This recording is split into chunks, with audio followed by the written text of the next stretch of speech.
But what we're advocating scientific skepticism is using a formal method, using a process to evaluate the information that we encounter. We're deluged with information. We have to filter it somehow. We have to have some way of figuring out what's likely to be true and what's not true. If someone's trying to deceive me, if someone's trying to sell me something, if someone else has been deceived and they're trying to pass that along to me, if the government is trying to maintain some fiction to maintain control. I mean, there's all sorts of reasons why people would give me information that's not correct or that's biased or that's inaccurate. And sometimes people just make honest mistakes. We're flawed, our brains are flawed, our memories are terrible. We sort of construct an approximation of reality as best we can, but it's never totally accurate. And we have to be aware of all those biases and flaws. Well, good to hear Dr. Novella using one of your vocabulary words there, Sam, bias. But did you pick out any other interesting word there? Yeah, so the word gullible is interesting. We use this word for someone who is willing to believe things without questioning.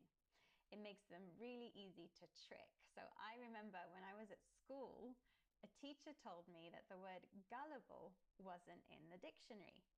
Did you believe them? Well, I thought about it for a second because it was a teacher who told me and I trusted them. And then I was going to tell my friends because I thought it was interesting, but I thought I should probably check it out first. And of course, the word was in the dictionary. So being a skeptic and a critical thinker means not believing everything you see or hear, not liking and sharing something, even if we agree with it or it feels right to us, until we have evidence to support it. It may not be important whether a word is in a dictionary or not, but it is when thinking about the areas of science, health, and politics.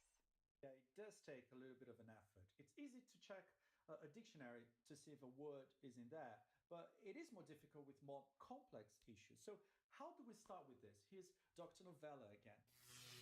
So whenever I come across a question or a topic that I want to wrap my head around, I make sure that I specifically look for information on all sides. It may be more than two sides, but on all what I think are at least viable opinions. If there's any large group of people or respected professionals or whatever who are saying something, I want to at least understand what their point is. What is their side?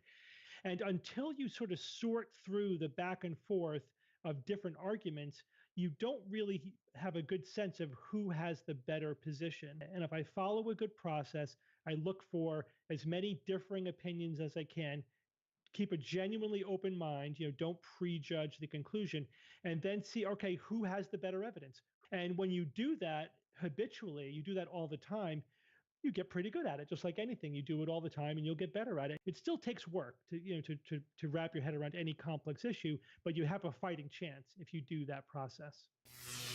It seems to have some similarity with what journalists do, looking for different sources and analyzing the evidence. And it's important to look not only at different sources, but also at different points of view.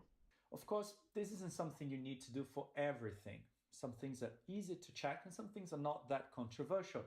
But when it comes to science, medicine and health, for example, there are many claims that we might like to believe, but which may not be accurate. So it's a good idea to develop some of those research skills if you want to be a critical thinker. This is something that Dr. Novella thinks is essential for students and adults to develop. But it's not the only thing, so here's a look at what else he thinks is important. I do think that we need to teach critical thinking as a core skill set to all children and adults, and what's called media literacy. I think media literacy is more important than it ever was. It's only going to get even more important. So people need to understand not just scientific literacy, but critical thinking and media literacy. That is the currency now of the modern world. We all have access to massive amounts of information. I mean, it's unbelievable when you think about it.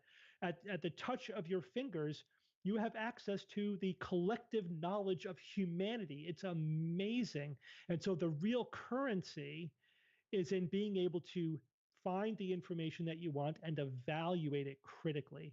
Being able to evaluate the information that we have access to critically is now probably the most important skill any individual can have. And that's what now I think like the science communicators are shifting towards. Like that's what we have to teach people. They can find the facts online. We need to teach them how to know it when they find it. So Sam, as well as critical thinking, what else does Dr. Novella think is an essential skill? Well, that would be media literacy, which is an understanding of how the media and social media works and how it's being used for good and for bad.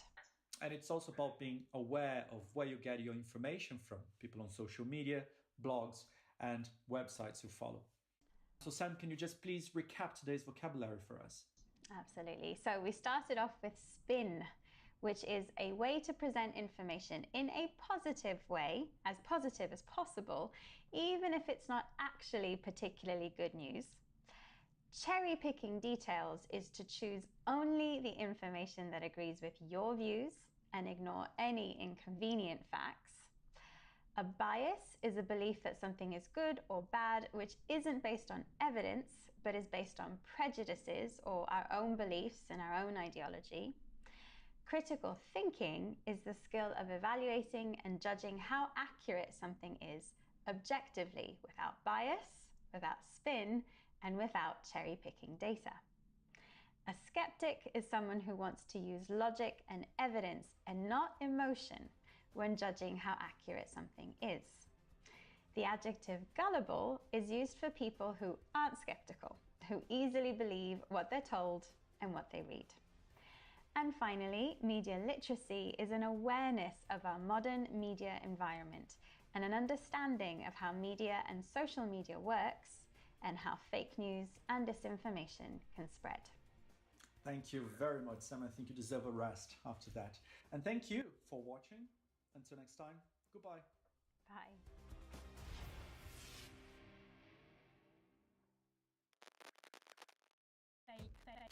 Fake news. Hello, I'm Hugo. And I'm Sam. Welcome to Fake News, Fact and Fiction from BBC Learning English. In this series, we're looking at a topic that's on the tip of everyone's tongues, fake news. Yes, fake news. We'll find out what it is and what it isn't. We'll look at where it comes from and how it can be dangerous. And we'll also show you how you can become a fake news detective with tips and suggestions for developing your critical thinking skills. We're starting today with the look at the word fake itself. What does it actually mean and how do we use it? Over to you, Sam. Okay, well, actually, thank you, Hugo. I want to show you something I prepared earlier, so it's really over to me, Sam. So what do we know about the word fake? The word fake is first recorded in the late 18th century. It's slang used by criminals in London with meanings connected to their illegal activities.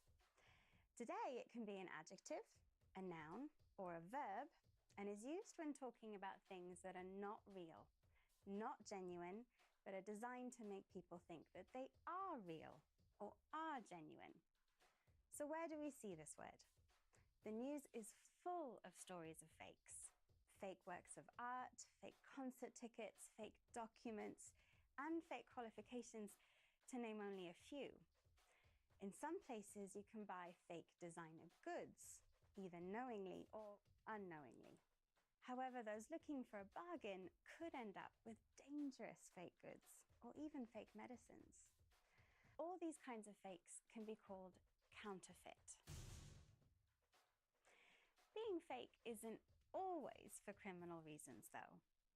People and how they act can be called fake too, like smiling, laughing, being injured, and even Yes. not confident but want to ace that job interview, fake it till you make it. And sometimes what is fake is more ethical. For example, if you wear fur, is it real or fake? Fake fur is regarded to be more ethical, so much so that real fur is sometimes labeled as fake. So knowing what is real and what is fake and what is fake can be tricky. How do we choose what to buy, where to go, even where to stay? Many of us look at reviews online, but even then we have to watch out for fakes. The digital world of social media and the internet are places where it can be very difficult to tell what is fake and what is real. And that brings us to perhaps the most common phrase associated with the word fake these days. Fake news. Fake news. Fake news. Fake news. Fake news. Do you hear what I'm saying? There's something different here. Yes, so obviously those were fake ears. And that's a fake laugh, but it's a comedy classic, fake ears, really just to demonstrate that not everything fake is bad.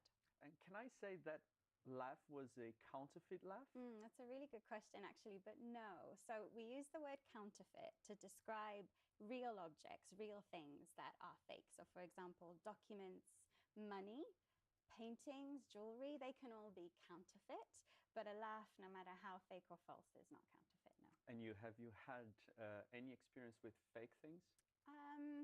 So I did have a friend who was setting up his own business, and he did ask me to write him a fake review online. What happened? No comment. What about you? I haven't bought anything fake or counterfeit, but I think we've seen, fake T-shirts, fake shoes, bags, Really pretty common. much everywhere, right? But now let's turn to fake news itself. Yeah, so the words fake and news, as we know, have existed separately for a very long time. But as a journalist, Hugo, when did you start seeing them together, being used as a thing? I think we all became more familiar with it in the 2016 election campaign in the US, because Donald Trump was a big fan of it to essentially dismiss anything he didn't like. But you may be surprised to find out that he wasn't actually the first one to use it.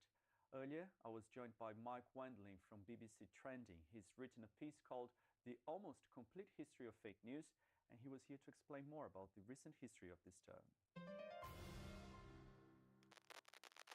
So people may be surprised that Donald Trump wasn't, the first one to use it back in the election in 2016.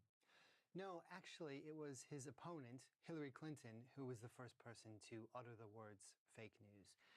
And she was describing a process by which people were inventing stories and they were going viral on social media. These stories were fake. They were being written. There was a famous example that was uncovered by BuzzFeed, where these stories were being written by people in Macedonia. And those people weren't necessarily interested in Trump or interested in bashing Hillary Clinton. What they were interested in was money. Through Facebook, they could draw people into their websites and then make money off of advertising. And that's why they wrote these sensationalized, completely made up stories that we now have come to know as fake news. And misinformation, fake news has existed for many, many years, right? But now the difference is social media and how easy it is to, spread this kind of disinformation. That's right. There's always been mistakes, propaganda, spin, or just lies by political candidates. That has always existed. This is a new type of information and a new type of how information spreads online. And what that means is that it can be spread faster than ever before by people who might be anonymous or might be thousands of kilometers away. So it's really a challenge for media organizations, social media organizations, and really all of us to try and figure out how to separate the truth from the fiction.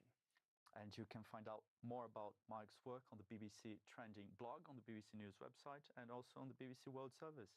Mike, thanks for joining us. Thank you. So Sam, what did you make about what Mike was saying there? I thought it was really, really interesting. And he mentioned words like spin and propaganda, which we are going to talk about more in a later program. But one word I wanted to pick up today was the term viral that he used. So viral is the adjective, and it comes from the noun virus, which, as you know, is a medical term. And as you also know, a virus can spread really, really quickly. So when we use something viral, when we use the term viral, to go viral online, it basically means it spreads really, really quickly across the internet. No, we all know about it. Very interesting. Now, before we wrap up for today, Sam, remind us about the word fake. Okay, absolutely. So fake means not real, it is not genuine, and grammatically the word fake can be a verb. So you can fake a smile, you can fake a laugh, as Hugo did before. You can also fake being confident. It can also be a noun, so a picture is a fake. The diamond ring my grandmother left me was a fake, for example. And it is commonly used as an adjective. So I was talking earlier about the fake review, which I, of course, didn't write. And also, if you're unlucky, you might buy fake tickets for a concert or things like that. If we're talking about fake objects like documents, money, or copies of well-known brands, for example, you can also use the word counterfeit. Thank you, Sam. And that's all from us today. Do join us again next time on Fake News, Fact and Fiction. Thank you. Bye-bye. Goodbye.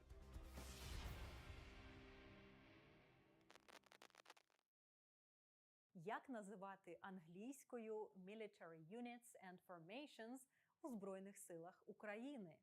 Як правильно a squad або a section? Які слова та вислови потрібні, щоб розповісти про різні підрозділи, їхній склад, підпорядкування та особливості? Я Олена Чекрижова, вчителька. Це армійська англійська. Ютуб-канал, що наближає українське військо до мовних стандартів НАТО. І сьогодні розберемося, як називати англійською військові підрозділи наших Збройних сил.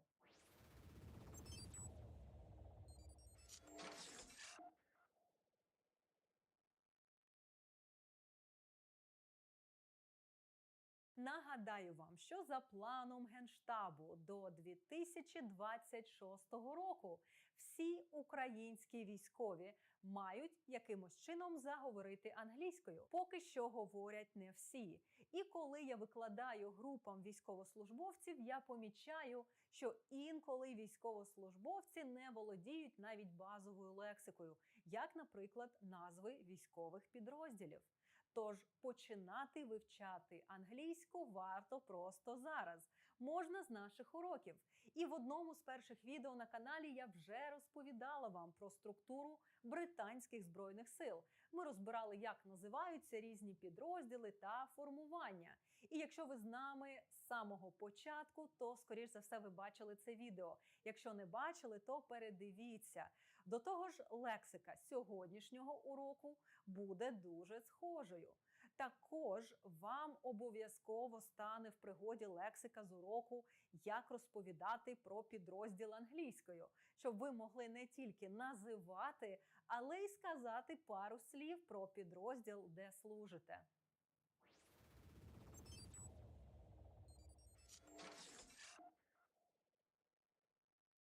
Ключовим словом сьогодні буде слово «unit». У військовому контексті воно має декілька значень. Військове угрупування, підрозділ, військова частина та з'єднання. Українські збройні сили мають такі підрозділи. A fire group або a fire team – вогнева група. Consists of 2 to 4 soldiers – складається з 2-4 військових. A fire group або a fire team – це the smallest regular tactical unit within a squad or section. Це найменший позаштатний тактичний підрозділ у складі відділення. That doesn't have a regular commander, що не має штатного командира. Командира групи можна назвати a leader. Відділення – a squad – американська назва, a section – британська назва.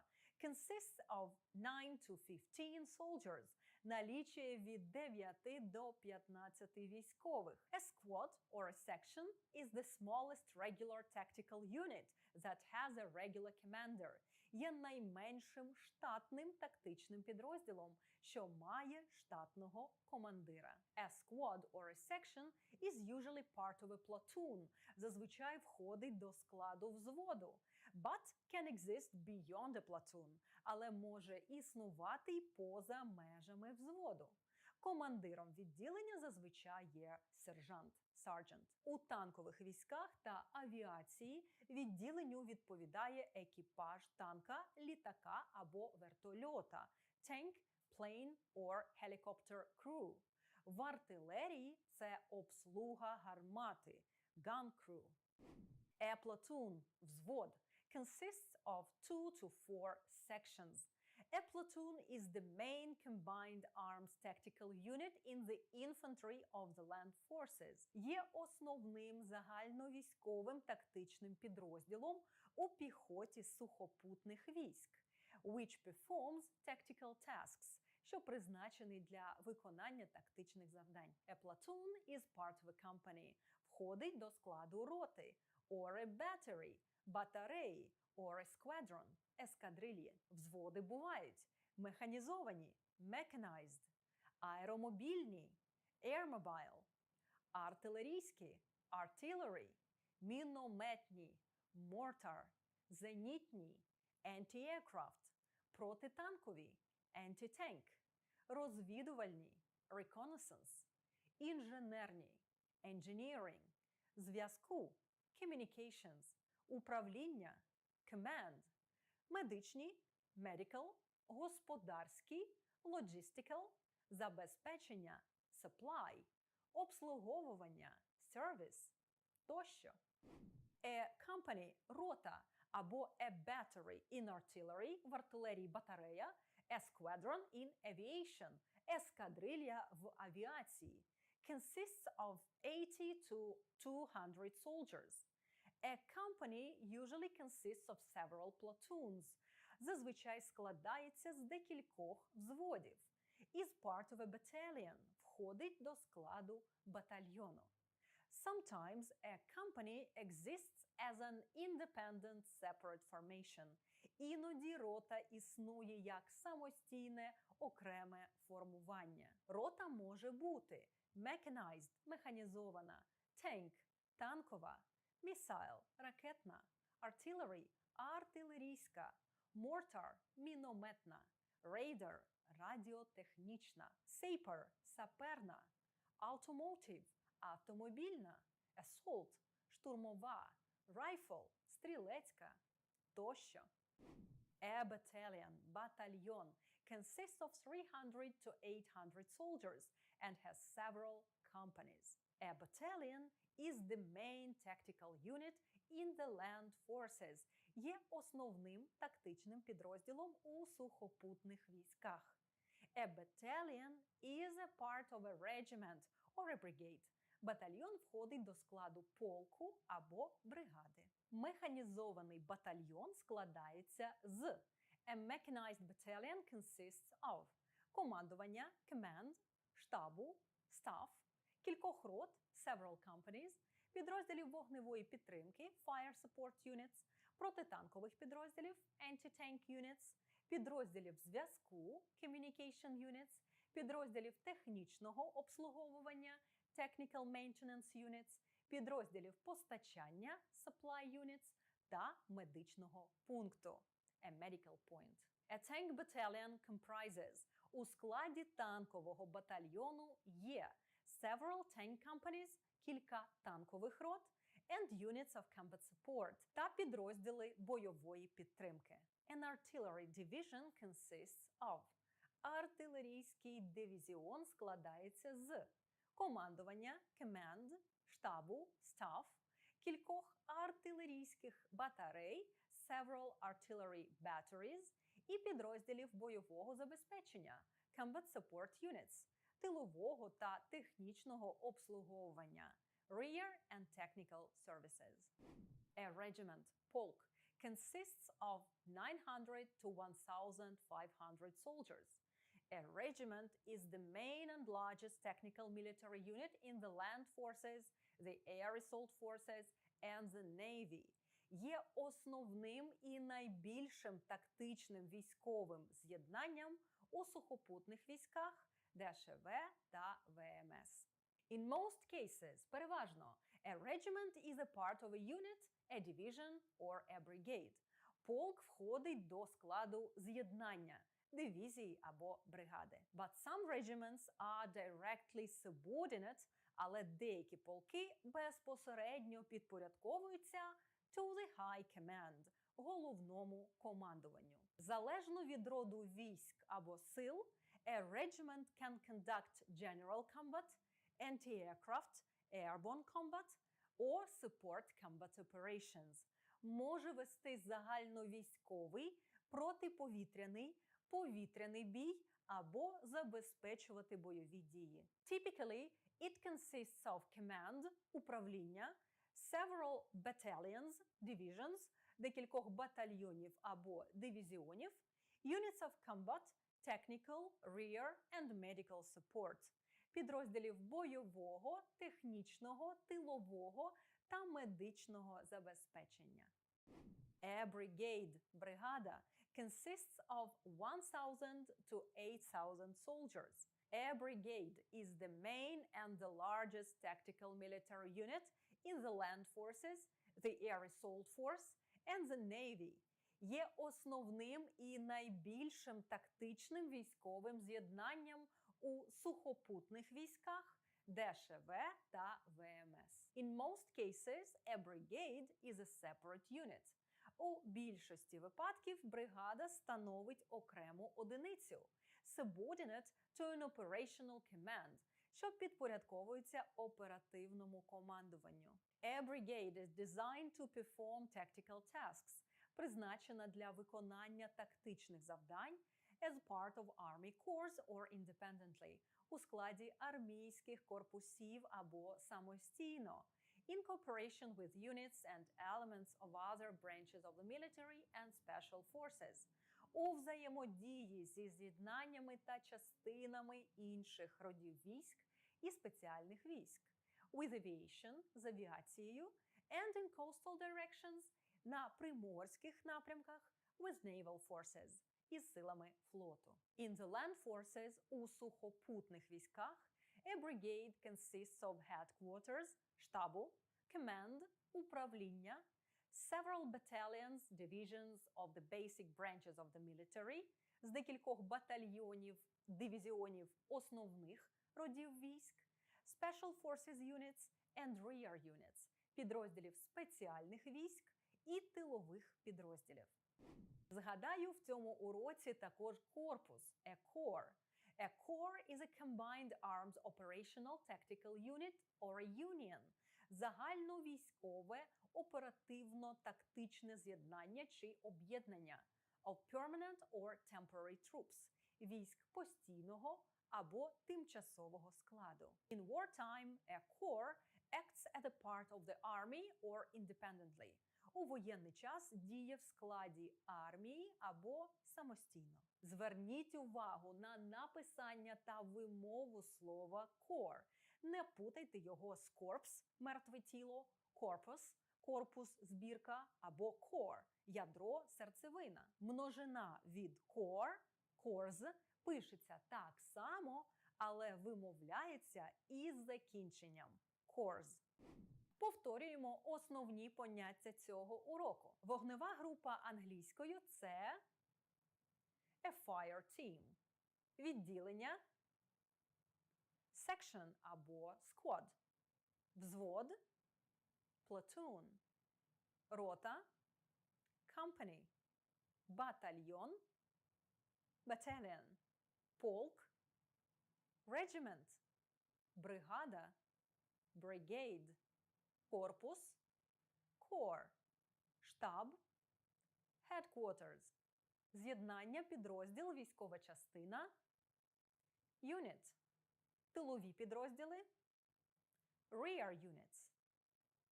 Отже, друзі, сьогодні ми розібрали назви, склад, чисельність та особливості військових формувань та підрозділів Збройних сил України.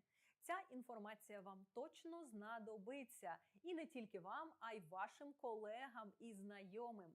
І всім українським військовим, які вивчають Military English. Поділіться з ними цим відео, а також порекомендуйте наш канал і самі не забудьте підписатися. Щоб отримувати більше корисного контенту з військової англійської, приєднуйтесь до нашого інстаграму та телеграму.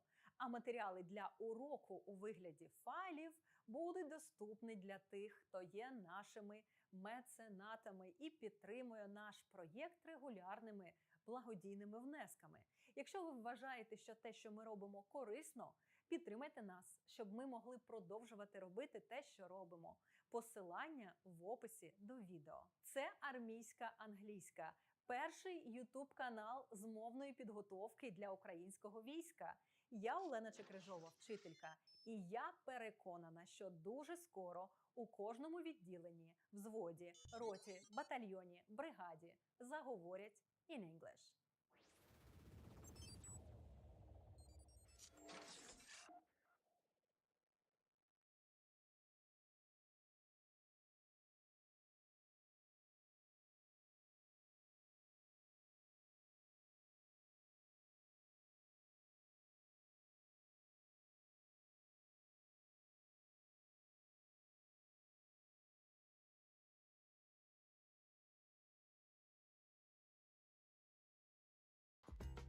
Rapidly transforming societies.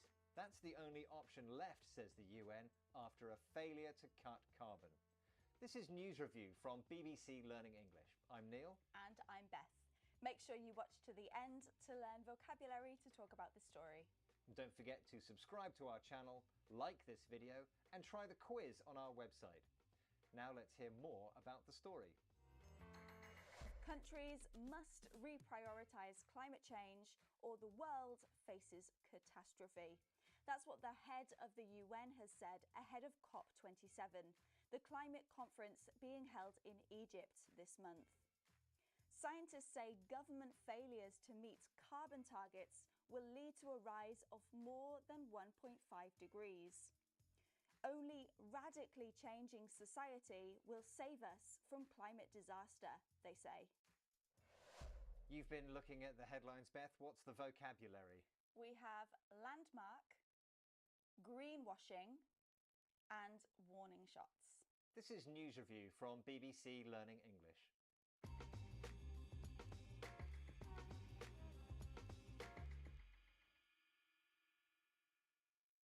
Let's have a look at our first headline. This one is from Euronews. What is COP27? Everything you need to know about Egypt's landmark climate conference. So COP27, which is the annual international climate conference, is being described as a landmark. That's the word we're looking at. Right now, Beth, first of all, I want you to think of a famous city, London. When I mention London, what comes to mind? I think of Big Ben, Buckingham Palace, the London Eye, the Houses of Parliament. Okay, so these are important, memorable places, buildings, literally marks on the land, landmarks. Is that what we mean here? Well, they are landmarks, but no, that's not what we're talking about here. So in the headline, landmark is used as an adjective to mean that something is so important that it might cause a dramatic change. Okay, so the headline is suggesting that COP27 might be a landmark conference, a point where an important change is made. Is that right? Yeah, that's right. And this adjective landmark is often put together with words like event, decision, or day. So, for example, if we think about when women first got the right to vote, this was a landmark event. It was very important for women's rights. And can we use any other words or vocabulary to describe a similar thing? Yeah, we could say that something is a turning point or a milestone, for example. Okay, let's have a look at that one more time.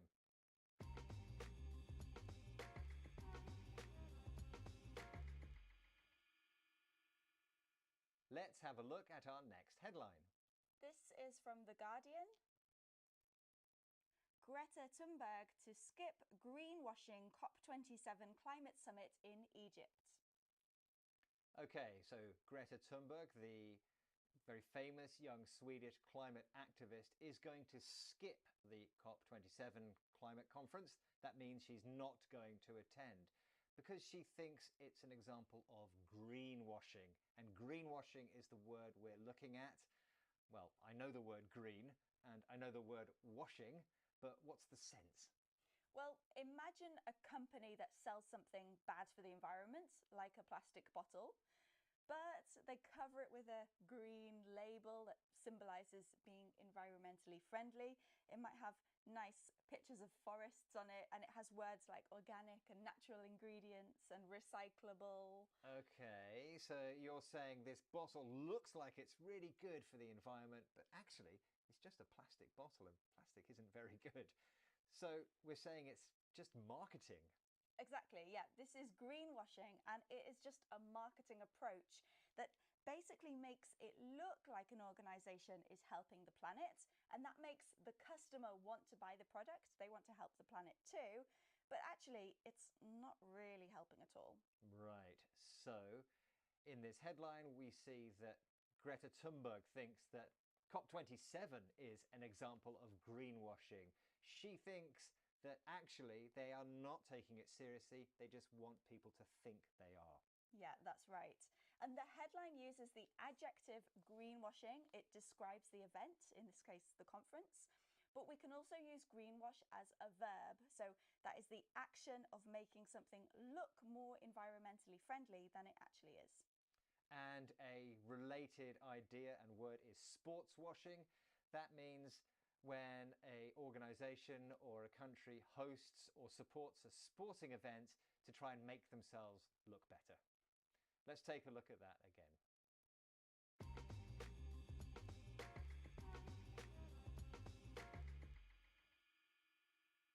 Let's look at our next headline. This one comes from Inside Climate News.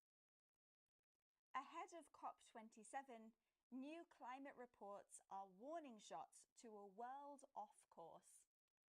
The headline says that the world is off course. That means going in the wrong direction, metaphorically, to reach those climate targets. And we are looking at the expression warning shots. It's got something to do with guns, hasn't it?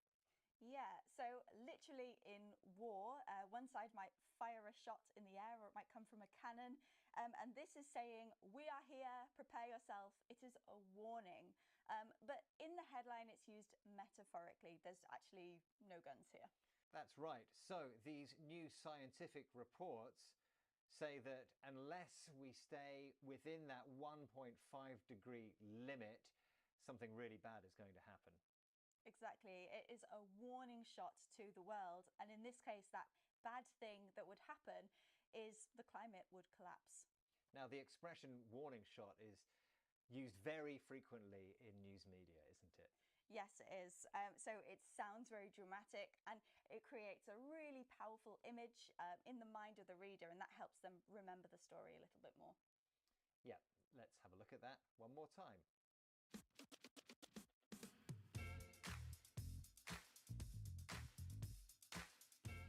We've had Landmark, an important event that could cause big changes.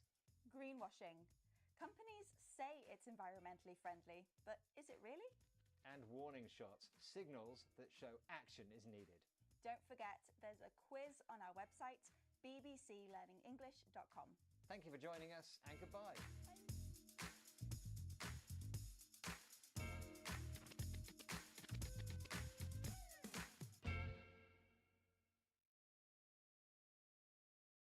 The 8 habits that could make you live longer. This is News Review from BBC Learning English. I'm Neil. And I'm Beth.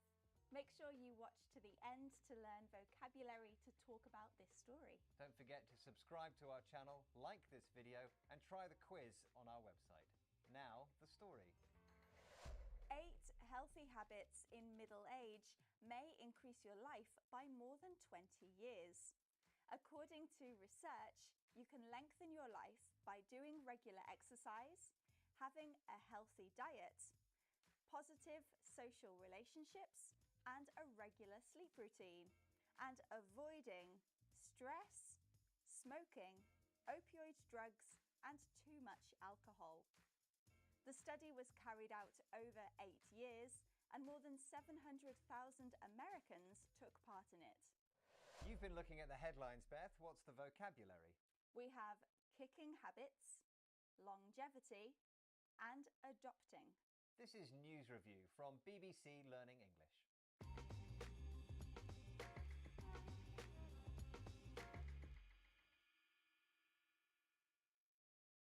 Let's have a look at our first headline. This is from The Independent. Kicking these 8 habits could help you live 20 years longer, scientists say. So, kicking these habits can help you live longer. A habit is something that you do regularly, sometimes a good thing, like exercise, sometimes a bad thing, like smoking. But you kick a football, you can kick something away, but kick a habit? Well, think of the literal action of kick.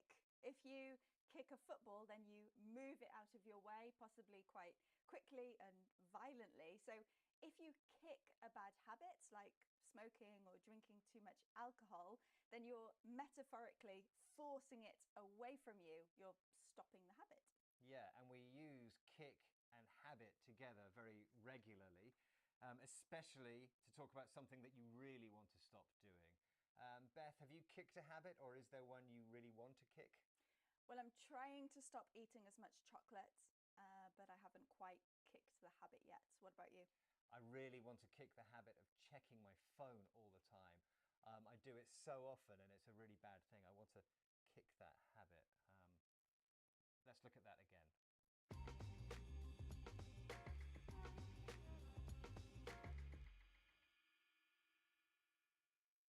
Let's have our next headline.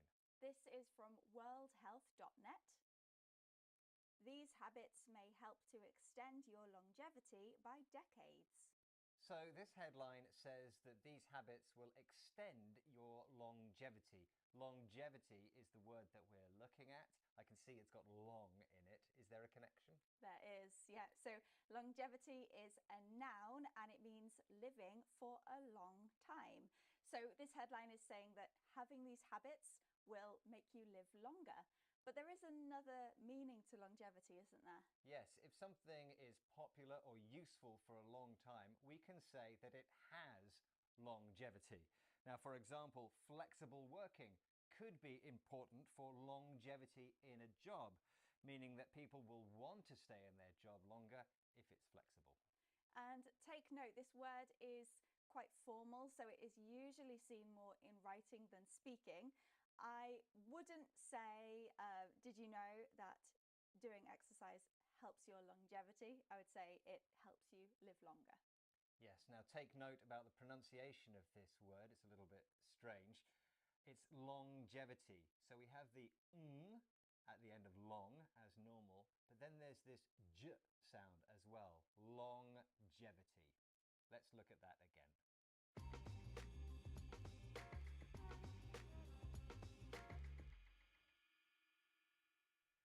Let's have our next headline. This is from Perth Now. Adopting 8 simple healthy habits could help increase your lifespan by decades, a survey finds.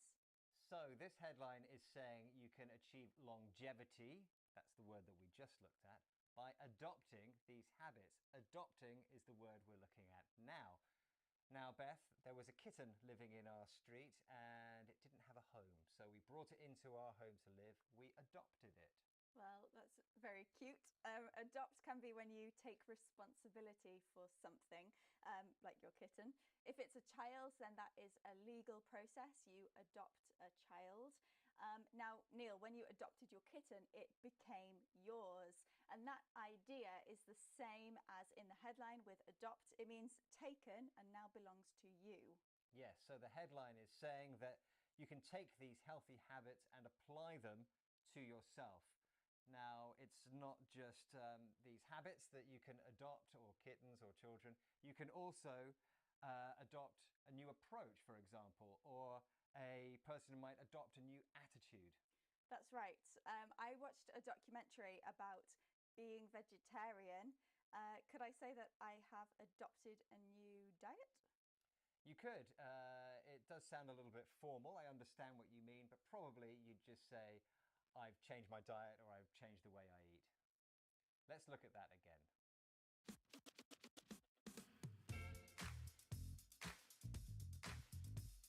We've had kicking habits, stopping bad habits. Longevity, living or lasting a long time. And adopting, taking as your own. Now, if you're interested in longevity, we recently asked, could humans live to 140 years old? click here to watch that video. And don't forget to click here to subscribe to our channel so you never miss another video. Thanks for joining us. Bye!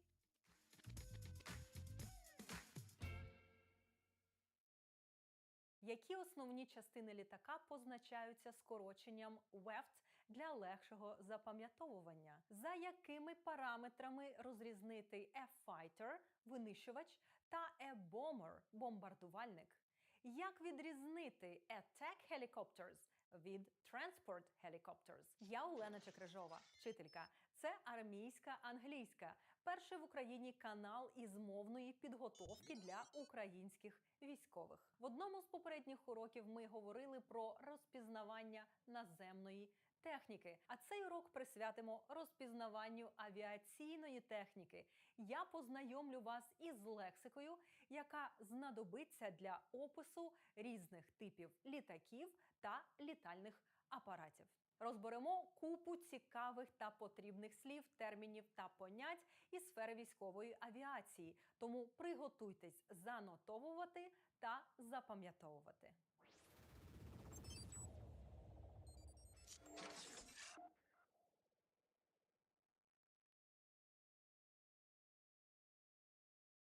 У створенні цього уроку мені посприяли викладачі Центру іноземних мов Національного університету оборони України, а також волонтери проєкту «Армійська англійська». Подяка їм за це. Європейські, американські та азійські країни мають власні типи літаків.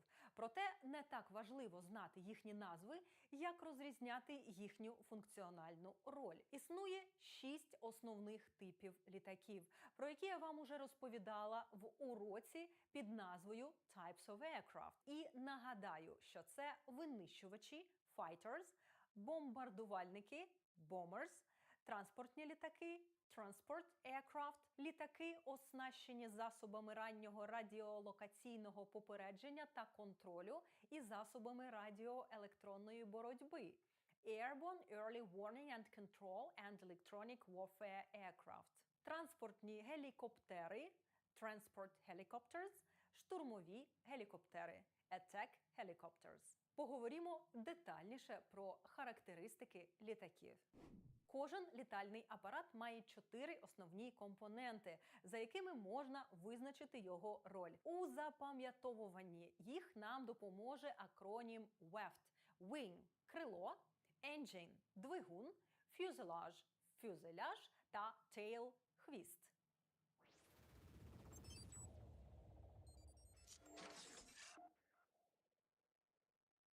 Винищувачі fighters можуть використовуватися для перехоплення interception, ведення розвідки reconnaissance та штурму attack. Винищувач-перехоплювач an interceptor контролює повітряний простір controls airspace та стоїть на заваді доступу до нього ворожої авіації denies enemy aircraft access to the airspace.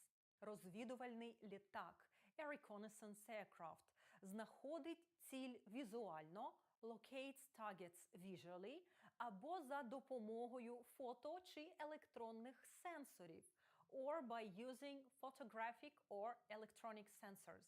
Штурмовик a ground attack aircraft здійснює атаки на наземні цілі conducts attacks against ground targets, включно з interdiction – блокування та ускладнення дій супротивника та завдання з безпосередньої авіаційної підтримки Close Air Support Missions. Серед характеристик винищувачів виділяють такі. Майже всі вони мають зброю, встановлену під або над крилами Weapons mounted under or on top of the wings. Впуск двигуна або двигунів engine or engines intake розташовано збоку або під фюзеляжем on the side or under the fuselage of the aircraft. Most fighters are smaller, менші than other types of aircraft. Вони можуть мати one or two tails. Горизонтальний або ж хвостовий стабілізатор the horizontal stabilizer та руль висоти, чи як його називають Стерно висоти або кермо висоти, the elevator, розташовані on the fuselage. Maximum crew зазвичай 2 pilots. Нещодавно у нас вийшов урок, присвячений характеристикам F-16. Щоб дізнатися більше корисної авіалексики, переходьте за посиланням та вивчайте.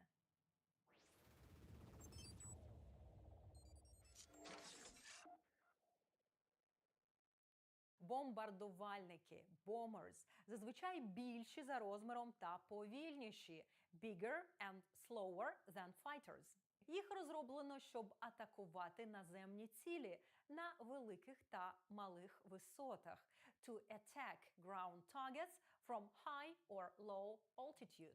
І вони можуть нести ядерні або звичайні боєприпаси, to deliver nuclear and conventional munitions. All bombers мають weapons mounted under the wings або в бомбовому відсіку. Його ще називають збройним відсіком – a bomb bay. Усі сучасні літаки-бомбардувальники мають реактивні двигуни – jet engines та є багатодвигунними – multi-engined. Переважно стратегічні бомбардувальники мають довші крила – longer wings, якщо порівняти їх з іншими літаками, та довгі хвости – long tails. Кабіна в цього типу літаків більша – a cabin area is larger, а the fuselage is longer and thinner – довший та тонший than on other types of aircraft. До речі, щоб порівнювати різні типи літаків англійською,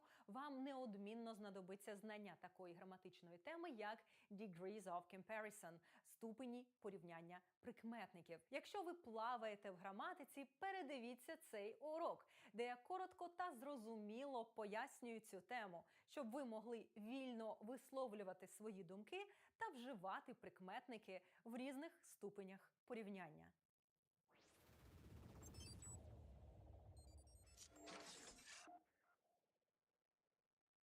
Транспортні літаки, transport aircraft, використовуються для перевезення матеріал, озброєння військової техніки, військового майна, матеріальних засобів, vehicles or personnel. На відміну від інших типів авіації, вони можуть літати з імпровізованих літовищ, can operate from makeshift airfields. Ось їхні характеристики. Високо розміщені крила, high mounted wings. Двигуни розташовано на крилах або ж під ними. Engines are situated on or under the wings. Ці літаки є зазвичай багатодвигунними multi-engined і мають реактивні двигуни jet engines або турбогвинтові двигуни turboprop engines. Крім того, вони мають широкий фюзеляж a wide fuselage. Задня вантажна рампа rear cargo ramp служить для полегшення завантаження та розвантаження персоналу чи матеріалів to facilitate loading and unloading. Хвостова частина широка та висока large high tail section.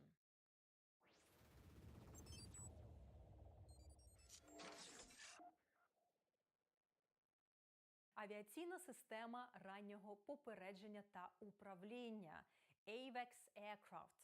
AWACS – це абревіатура від Airborne Early Warning and Control System, що дослівно перекладається як система попередження та контролю у повітрі. В українській мові використовується абревіатура DRLS, скорочено від системи дальнього радіолокаційного стеження. AWACS має поворотну антенну a rotating radar dish чи дорсальний оптічник a dorsal pod.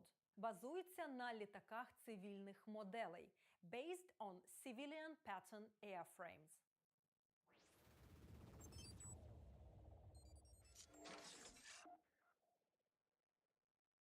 Літаки радіоелектронної боротьби Electronic Warfare Aircraft. Літаки радіоелектронної боротьби, інакше кажучи, РЕБи, чи, як їх називають, літаки радіоелектронної протидії або радіоелектронного придушення Electronic Countermeasure, ECM, часто схожі на штурмові. Їхня задача – глушити комунікацію ворога та його радари повітряної оборони – to jam enemy communications and air defense radars. Реби зазвичай мають подвісний контейнер з електронікою an electronics pod та сенсори sensors на хвості або під крилами.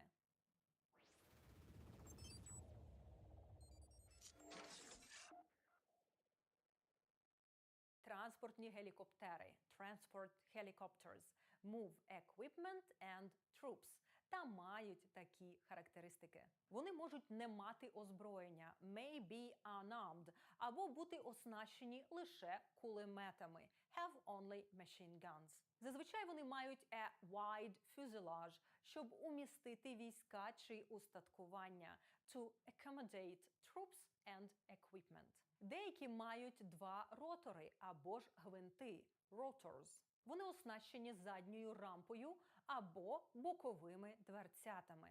Equipped with a rear ramp or a side door. Перший та другий пілоти сидять пліч-опліч. A pilot and a co-pilot sit side by side.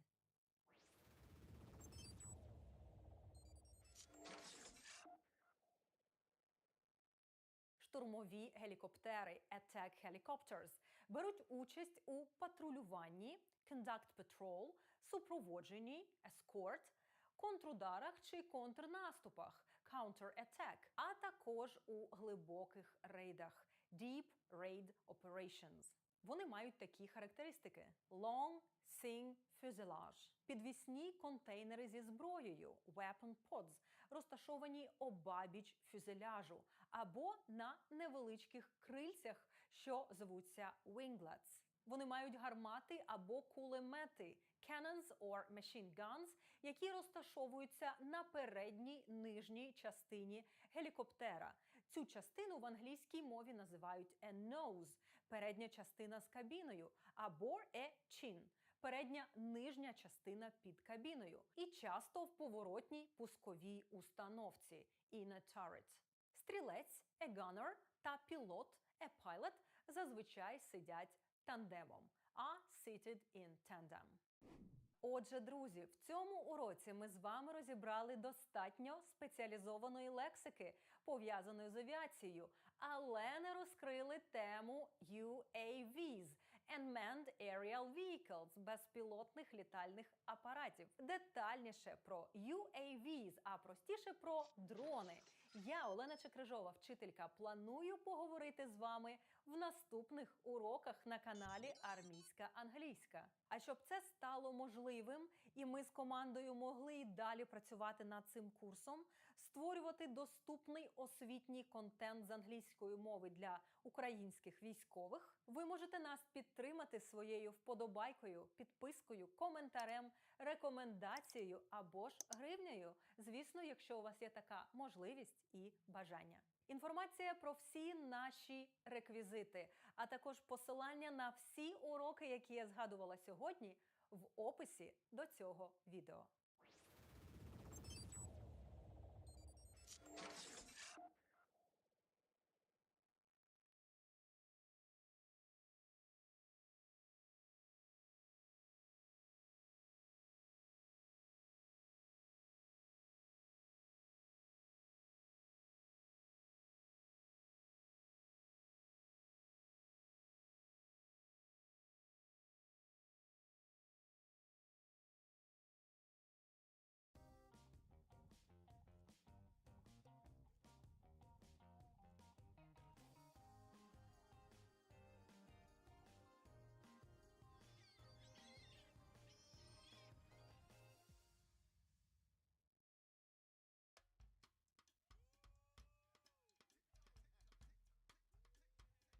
Hi there, I'm Anna, and I live in Washington, D.C.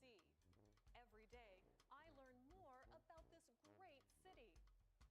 People in Washington like to work out.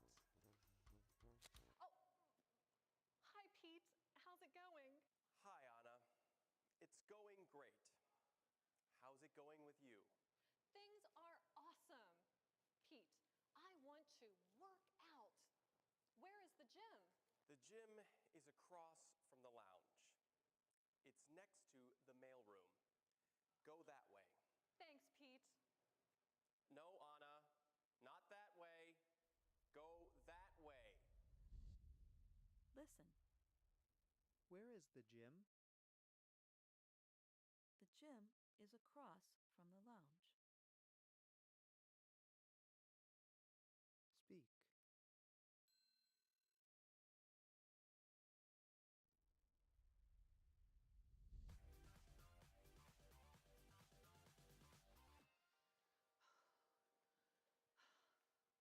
Oh, Pete. This is not the gym. That's right, Anna. This is the mailroom. The gym is across from what? The gym is across from the lounge. Across from the lounge. Right. Thanks.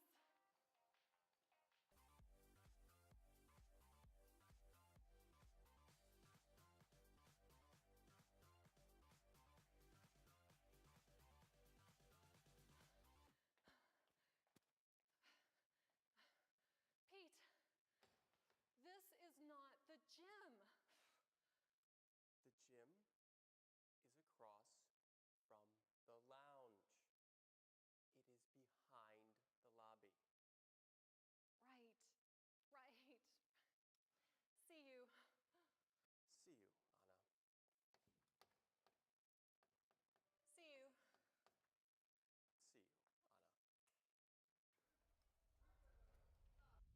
Listen. The mailroom is next to what?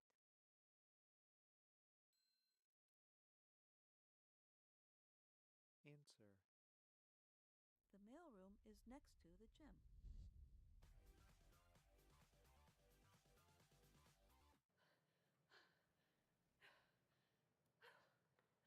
This is not the gym. This is a parking garage. Hello? Pete?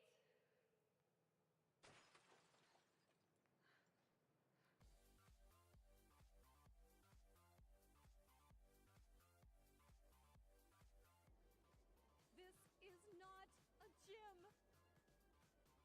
This is a rooftop.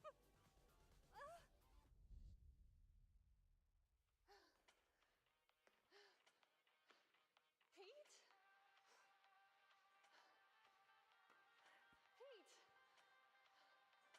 I want to work out too. Join me. I'm good.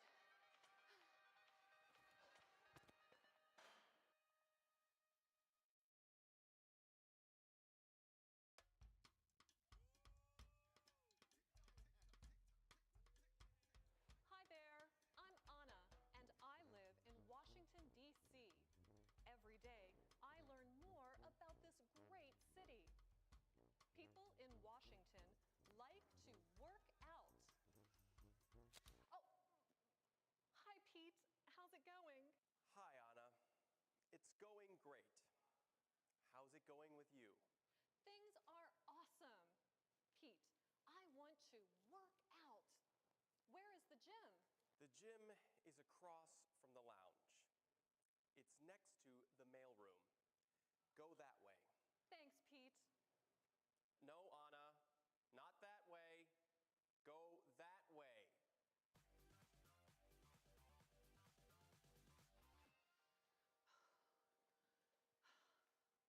Oh, Pete. This is not the gym. That's right, Anna. This is the mailroom. The gym is across from what? The gym is across from the lounge. Across from the lounge. Right. Thanks.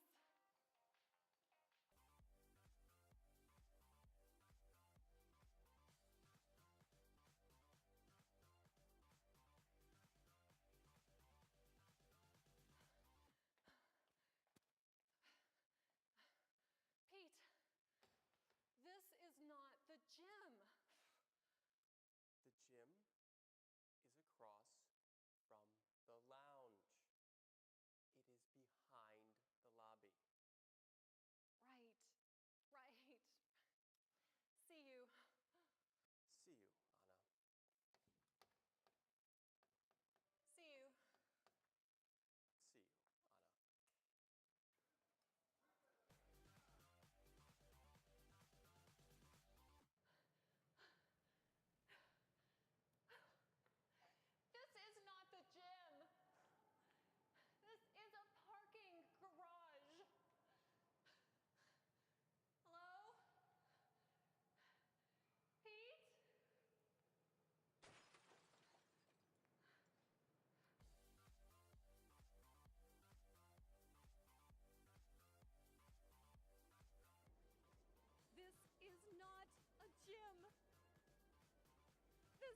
rooftop!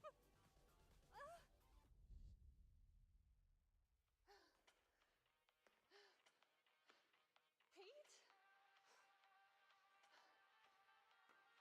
Pete! I want to work out too. Join me. I'm good.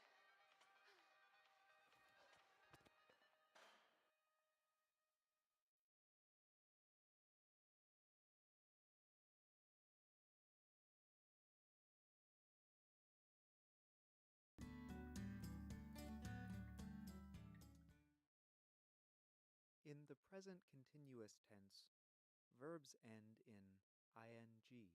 In careful speech, Americans pronounce the G at the end of the verb. However, in fast speech, many Americans do not pronounce the G at the end of the verb. The result sounds like this: Writin', doin'. readin'. Here is an example. Careful speech. I am reading a book. Fast speech. I'm reading a book. Now you try it. Make I am shorter too. I am recording my show.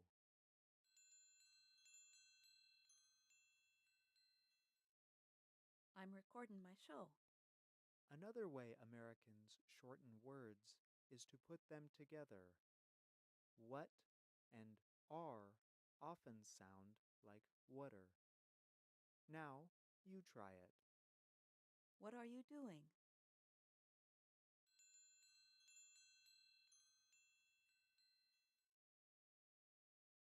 What are you doing? Як називаються різні типи зброї англійською? Яка зброя відноситься до small arms, яка до light weapons, і до якого типу зброї відносяться UAVs та UGVs? Що таке ABC та NRBC? Я Олена Чекрижова, вчителька. Це армійська англійська. Перший в Україні ютуб-канал, присвячений спеціалізованій військовій англійській мові. І в цьому уроці ми з вами розберемо лексику, пов'язану з різними категоріями та типами зброї. В попередньому уроці я пояснювала вам особливості вживання слів, які перекладаються схожим чином, як зброя або озброєння, і тепер ви знаєте різницю між weapons, weaponry, arms, armament, ordnance. А якщо не знаєте, мерщій дивіться попереднє відео. А сьогодні ми будемо говорити детальніше про різні типи та категорії зброї. Я дам вам необхідні ключові слова, щоб ви могли говорити англійською про різну зброю.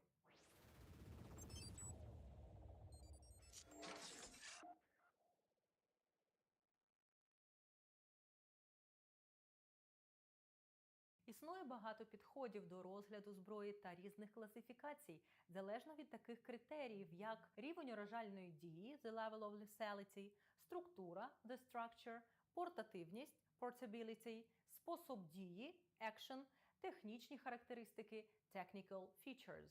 Наприклад, загальна класифікація вогнепальної зброї може ґрунтуватись на наступних критеріях. За рівнем завданої шкоди, level of harm they produce, виділяють lethal weapons – зброя, призначена для нанесення цілі смертельних поранень, non-lethal weapons – designed to scare or incapacitate the target – для залякування або обмеження діяльності цілі, without killing or producing major irreversible injuries – не вбиваючи і не завдаючи серйозних ушкоджень. За критерієм того, хто користується зброєю, user, та критерієм портативність, portability, можна виділити personal weapons або small arms. Це персональна зброя.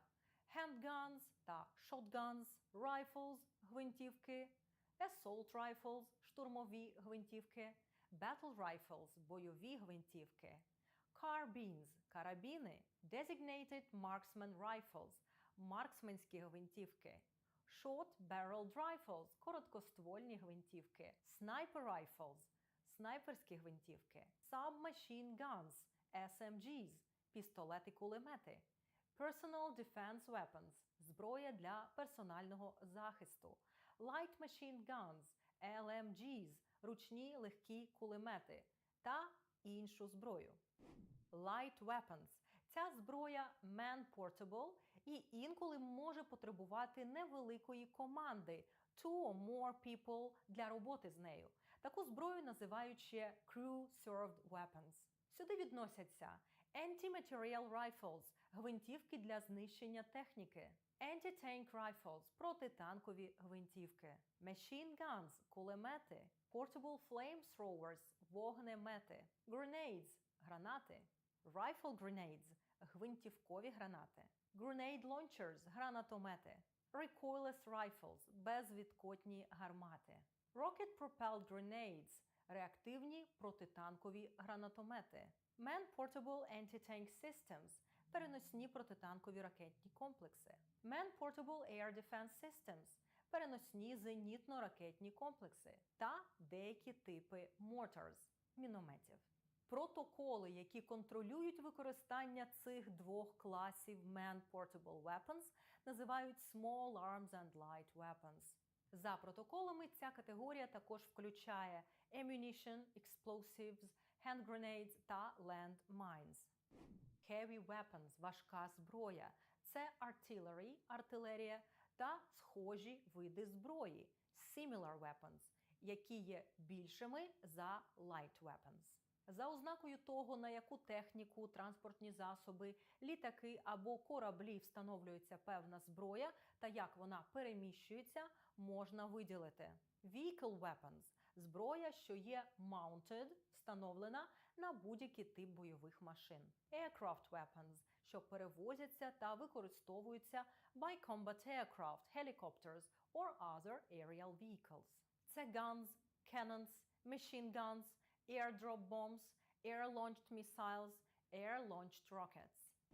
Naval weapons mounted on ships and submarines, встановлені на кораблях та субмаринах. Це torpedoes, shipborne naval missiles та ASW weapons and mines, протичовнова зброя, anti-submarine weapon. До речі, на нашому каналі є детальні відео, присвячені land military vehicles, military aircraft та naval ships. Рекомендую вам передивитися їх, бо це база. Space weapons – космічна зброя, спроєктована для використання в космосі та запуску з космоса to be launched from space. Це anti-satellite weapons – протисупутникова зброя, а також Earth-to-Space weapons та Space-to-Earth weapons. Autonomous weapons – це military robots, які спроможні виконувати задачі with limited or no human intervention, з обмеженим втручанням або взагалі без втручання людей. Це Unmanned Aerial Vehicles, UAVs, більш відомі як дрони або безпілотники, наприклад, Байрактари, та Unmanned Ground Vehicles, UGVs. За принципом дії можна виділити Conventional Arms або Weapons – озброєння звичайного типу, звичайні види озброєнь, які використовують kinetic – кінетичну, incendiary – запалювальну, or explosive energy – вибухову енергію для ураження цілі. Ці види озброєння виключають weapons of mass destruction – зброю масового ураження, nuclear, biological, radiological and chemical weapons. Conventional weapons – це зброя, що призначена та широко використовується для військових цілей та не відноситься до зброї масового знищення – weapons of mass destruction. Weapons of mass destruction відносяться до нетрадиційної зброї – non-conventional weapons, також відомої як ABC – Atomic, Biological and Chemical – атомна, біологічна та хімічна, або NRBC – Nuclear, Radiological, Biological, Chemical.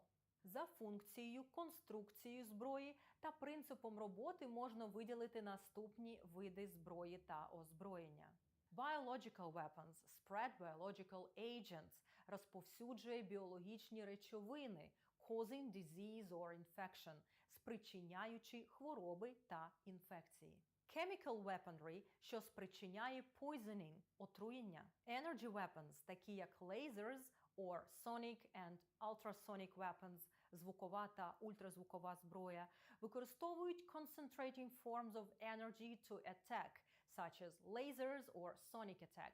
Nuclear weapons застосовують radioactive materials, щоб створити nuclear fission – ядерний розпад, and nuclear detonation – ядерний вибух. Melee weapons, hand weapon or close combat weapon – це зброя ближнього бою. Сюди відносяться різноманітні blade weapons – холодна зброя та blunt instruments – тупі знаряддя. Ranged weapons – зброя дальнього бою, на відміну від melee weapons, вражає a distant target. Missiles – ракетна зброя, ракети, які are guided to their target after launch, скеровуються до цілі після запуску. Rockets – self-propelled projectiles – самохідні снаряди. Loitering munitions – баражуючі боєприпаси, дослівно бродячі боєприпаси, засоби, що можуть знаходитися в режимі очікування над полем бою, to loiter over a battlefield, striking once a target is located, і наносити удар, як тільки ціль знайдена. Наприклад, kamikaze drone. Зверніть увагу, в цьому слові немає літери «д». Firearms – use a chemical charge to launch projectiles. Використовують хімічний заряд, щоб запускати снаряди. Artillery – вогнепальна зброя, що може to launch heavy projectiles over long distances. Incendiary weapons cause damage by fire – спричиняють пошкодження вогнем. Explosive weapons – використовують a physical explosion – вибух, to create blast concussion – щоб спричинити контузію від ударної хвилі, or spread shrapnel – або рознести шрапнель. Improvised weapons – імпровізована зброя. Це common objects – повсякденні предмети, що використовуються у якості зброї. Мова також може використовуватися в якості зброї, тому я і створила цей проєкт. Бо для українських сил оборони англійська мова – це засіб для ефективнішого навчання, якіснішої роботи з новітнім озброєнням від партнерів, більш злагодженими операціями з іноземними колегами. І я, Олена Чекрижова, вчителька, та команда каналу «Армійська англійська» працюємо над тим, щоб забезпечити українським Збройним силам базову мовну підготовку. Якщо ви навчаєтесь разом із нашими відеоуроками, вам подобається цей курс, то підтримайте наш проєкт вашим коментарем, поширенням або вподобайкою. А щоб ми могли продовжувати створювати навчальні матеріали для наших захисників, ви можете підтримати наш проєкт доступною для вас сумою. Посилання, реквізити, інформація в описі до цього відео. Дякую всім, хто нам допомагає, і всім, хто нас обороняє.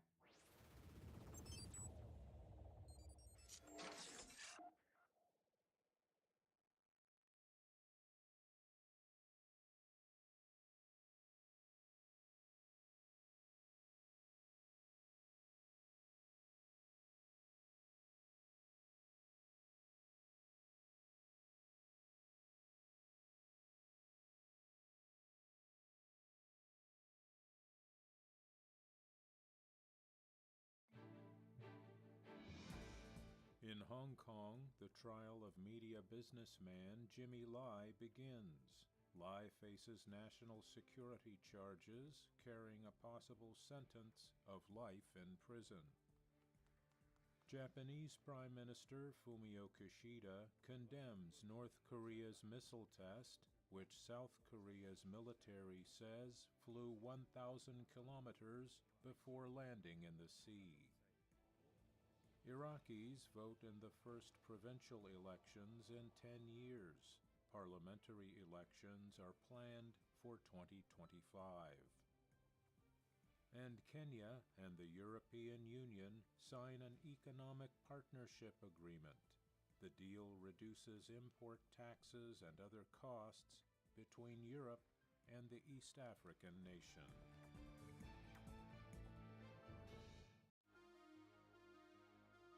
The footballer who forced his government to feed hungry children. Fight for your black friend! Defend your black colleague! And the young student who got her community active and fighting for their rights. We'll show you what qualities these young leaders showed in fighting for something they believe in.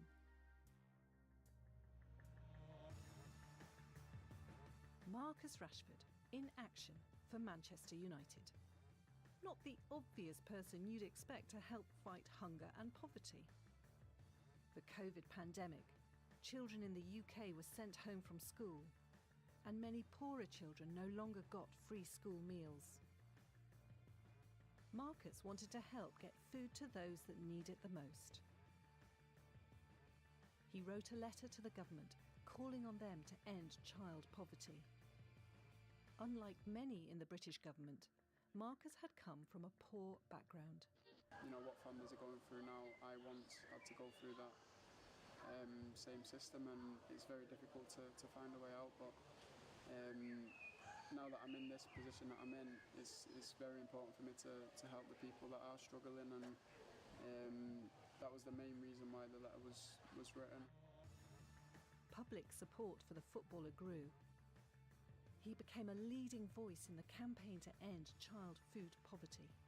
He got the British government to carry on giving free food to those that needed it, with the support of thousands of people. How did he do it?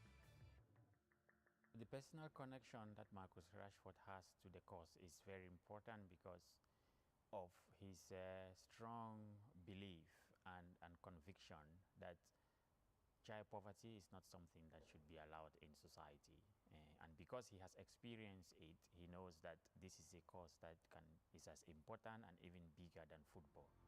So Marcus Rashford's personal connection to the cause is important here, and we can see how that motivates him. Although there is so much you can get from being a footballer, there is a bigger cause in society, in this case child poverty, that is bigger than football. And he sees that as a vision and feels that he has a position in power to be able to influence that. So Marcus Rashford sees the bigger picture. He knows there are many children experiencing hunger like he did, and this drives his leadership. Marcus Rashford feels he's got a role to play in fighting child poverty because he's in a position as a professional footballer, and he has the vision and the honesty and simple way in which he communicates and drives that vision pulls people around him and creates a team spirit within the community, such that even politicians are challenged to try to do more.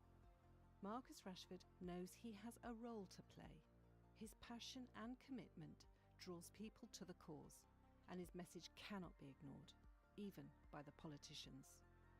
He's able to stay the course, and irrespective of what people might say or want him to do, he knows that he has to stay the course to be able to achieve his vision, because that is what he has been doing most of his life. So resilience and persistence are important character traits here and enable you to stand firm in the face of criticism. But what if you aren't a high-profile footballer? The killing of George Floyd, a black man, at the hands of a white police officer was caught on video and led to massive protests around the world. Bonnie Adelie, a student from the UK, decided to join the growing movement. Fight for your black friend! Defend your black colleague! Bonnie organised a protest in her hometown. She set it up in just 2 days. So what were Bonnie's experiences of leadership? I didn't watch the video, but I felt the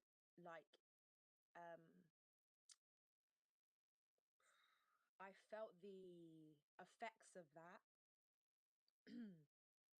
Sorry.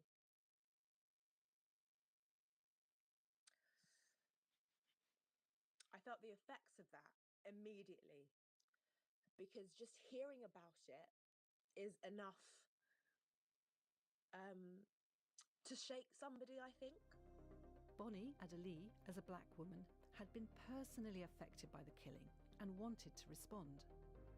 I tried to make sure that this protest is not linked to any political party, any local agenda, nothing. This is about Black people having a space to grieve. And if you are a self-proclaimed ally and you want to support, then you have a space to come and support. Bonnie knew others felt the same way as her and wanted to give them an opportunity to come together. She also knew she was putting herself at risk. As somebody in charge, you take full accountability for everything that happens. And knowing that, you have to be ready for things to go wrong, things to not go your way, for people to hurl abuse at you. Like, I think knowing that before you decide to take something on is really, really important, because self-awareness should let you know whether or not you can hold that. Bonnie took a risk and accepted personal responsibility for the event, knowing it might not go well. This makes her a believable leader. She also thinks it's important to not forget the issue you are fighting for. Honor the people that you've come to serve, because I think it's about leading and taking charge, sure, but it's also about serving. You're there to. I organized a protest, but it was to serve. It was to serve my community. I don't know how else to phrase that, but when you lead, you also serve, and that's there's a lot of humility that comes with that. I think I was, like I said, very humbled by the end of that protest. Humbled to the absolute extreme. Bonnie says she was humbled. She didn't see herself as bigger than the cause. People are more likely to follow her because of this.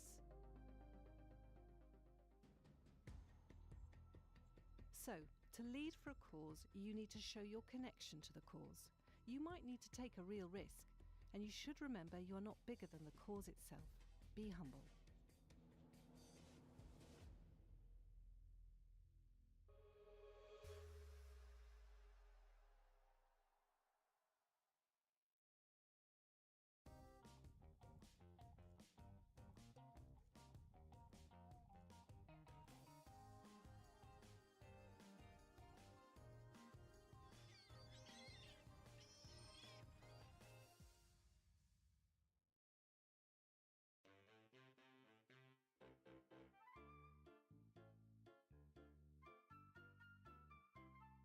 I am in my new apartment.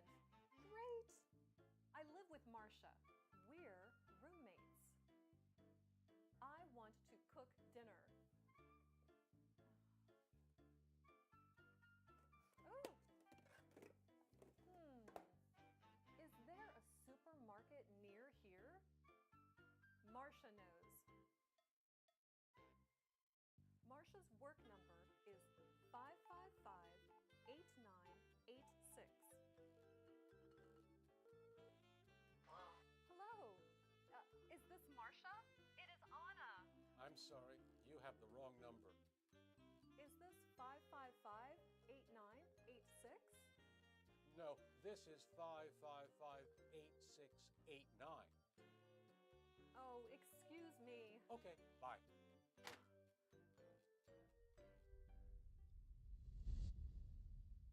I am sorry. Excuse me.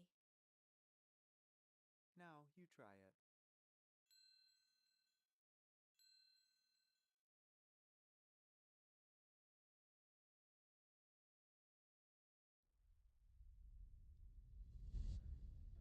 One more time. 555-8986. Please be Marcia. Hello, this is Marcia. Yes, Marcia. I want to cook dinner. Excuse me? Anna, is that you? Oh, yes, I am here. Good, you are there. I want to find a supermarket. Oh, okay. The supermarket is at 1500 Irving Street. It is near the apartment. Great. Goodbye. Goodbye, Anna. Are you there? I am here. Now you try it.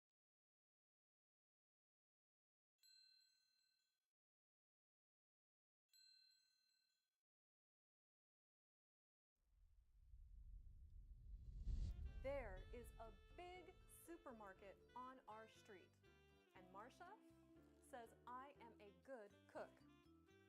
Until next time, bye.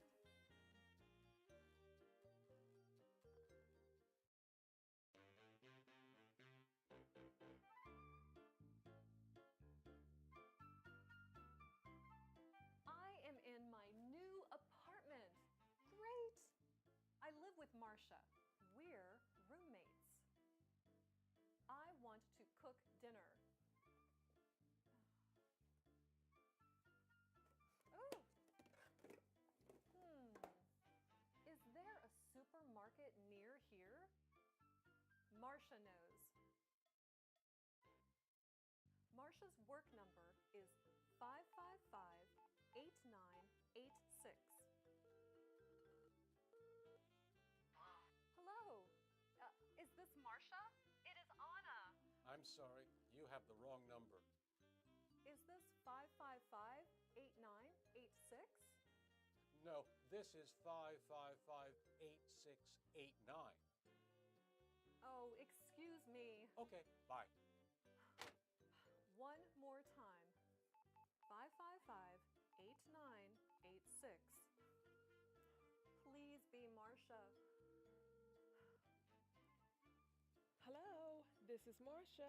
Yes, Marsha, I want to cook dinner. Excuse me? Anna, is that you? Oh, yes, I am here. Good, you are there. I want to find a supermarket. Oh, okay. The supermarket is at 1500 Irving Street. It is near the apartment. Great. Goodbye. Goodbye, Anna. There is a big supermarket on our street. And Marsha says I am a good cook. Until next time, bye.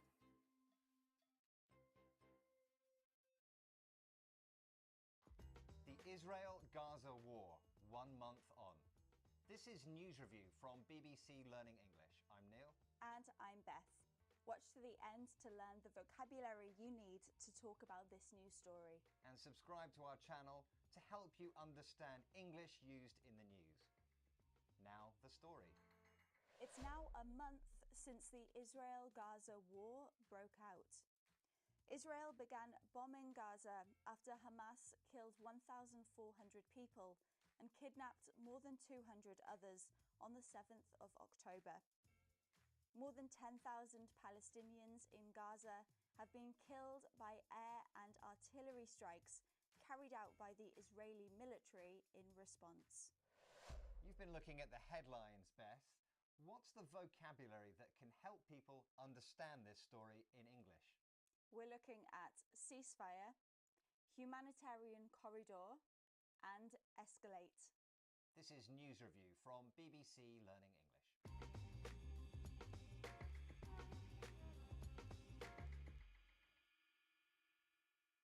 Let's look at our first headline. This is from Sky News. Israel-Hamas war. Benjamin Netanyahu speaks about potential for ceasefire. We're looking at the word ceasefire, which means a temporary stop or pause during fighting during a war.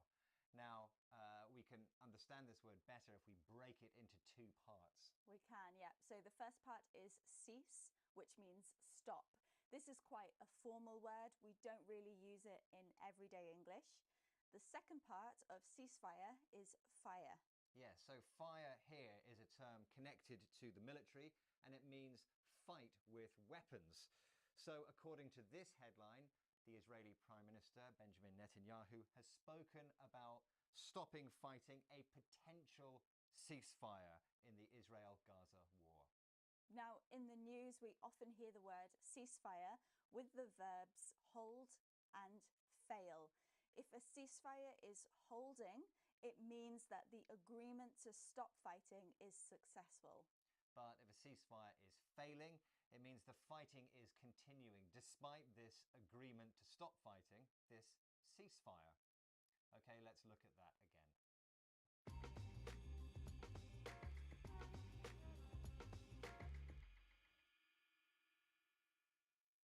Let's have our next headline. This is from the International Business Times. Israel-Hamas conflict. Israel shuts down reopened humanitarian corridor for evacuations amid Hamas shelling. We are looking at this expression, humanitarian corridor. The first part, humanitarian, contains that word human, and so it is about humans and looking after humans.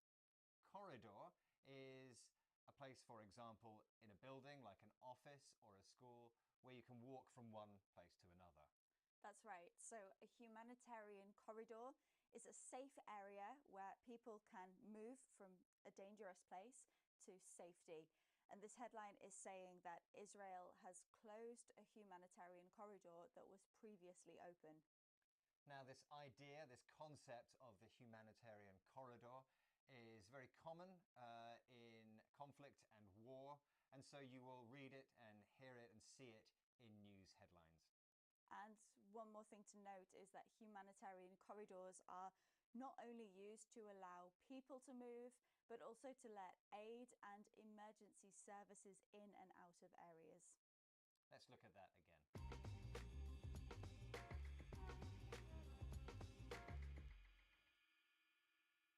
Let's have our next headline. This is from BBC Newsnight. How could the conflict escalate? We are looking at the verb escalate, which means to go up or increase. You might know that thing in a shopping centre, the moving stairs that take you from one level to another. That's an escalator. But this verb escalate here is used in the context of war. It is, and escalate means to become more serious or more intense. So this headline is asking about how the conflict might change as more time passes. Now, there's a lot of war and conflict in the world, and so therefore you will see this word escalate used often in news reports. But you will also see the opposite word, which is de-escalate. That's right. De-escalate means the size or level of violence becomes smaller rather than bigger. And you'll notice that it has this prefix de at the beginning. That prefix is often used to mean the negative or the opposite of something. Let's look at that again.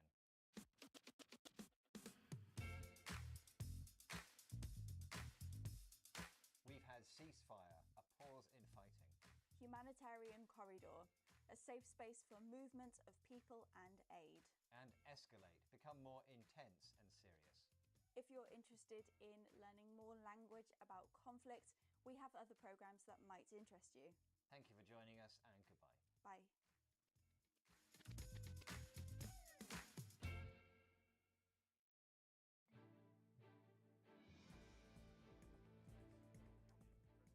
In Dubai, EU environment official Wopke Hoefstra tells the COP28 climate summit the meeting should mark the beginning of the end for fossil fuels. In Egypt, the chief of the U.S. Agency for International Development offers $21 million in aid to Gaza for a hospital. In South Africa, Nobel Prize winner Malala Yousafzai accuses Afghanistan's ruling Taliban of gender apartheid for its treatment of women and girls. And at the Pentagon, the U.S. and Sweden sign a defense cooperation agreement as Sweden awaits approval from Turkey and Hungary to join NATO. Що таке enlistment та conscription? Чим to deploy відрізняється від to assign? Як розповісти про військовий досвід англійською? Я Олена Чекрижова, вчителька.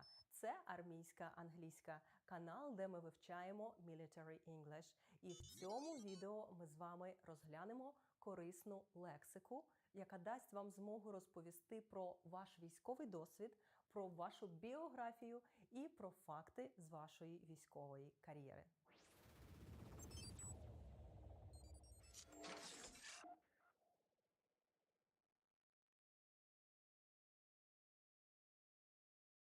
Сьогоднішня тема важлива, по-перше, тому що стандарт НАТО з мовної підготовки вимагає від військового вміння розповідати про свою біографію, спілкуватися з колегами, брати участь у дискусіях, брифінгах, дебрифінгах, проходити інтерв'ю і описувати події минулого. По-друге, не секрет, що іноземні збройні сили дуже зацікавлені в тому, щоб дізнатися більше про досвід наших українських захисників. І вже стоять в черзі, щоб повчитися у вас. І вже дуже скоро ви зможете спілкуватися з ними англійською і розповідати про ваш військовий шлях, якщо будете уважно дивитися мої уроки і виконувати практичні завдання. Основа будь-якої історії, будь то біографія, дебрифінг або байка, яку ви розповідаєте побратимам, це дієслова, дії.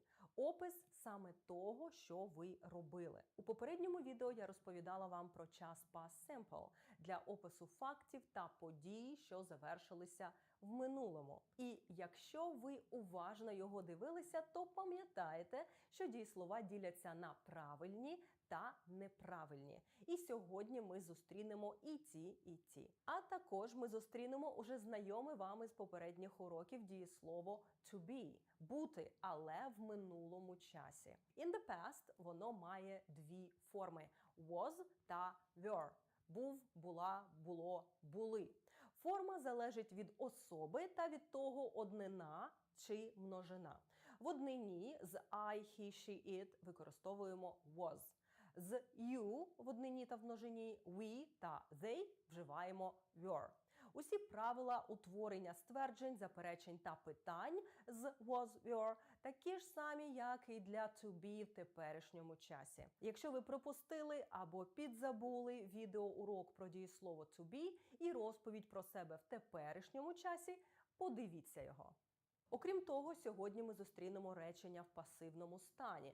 Тобто, коли не ви активно щось робили, а з вами щось робили. Наприклад, народили, доправили, перевели, відзначили. І англійською ми будемо казати «я був народжений», «я був доправлений», «мене було переведено» і так далі. Тут нам потрібна вже третя форма дієслова.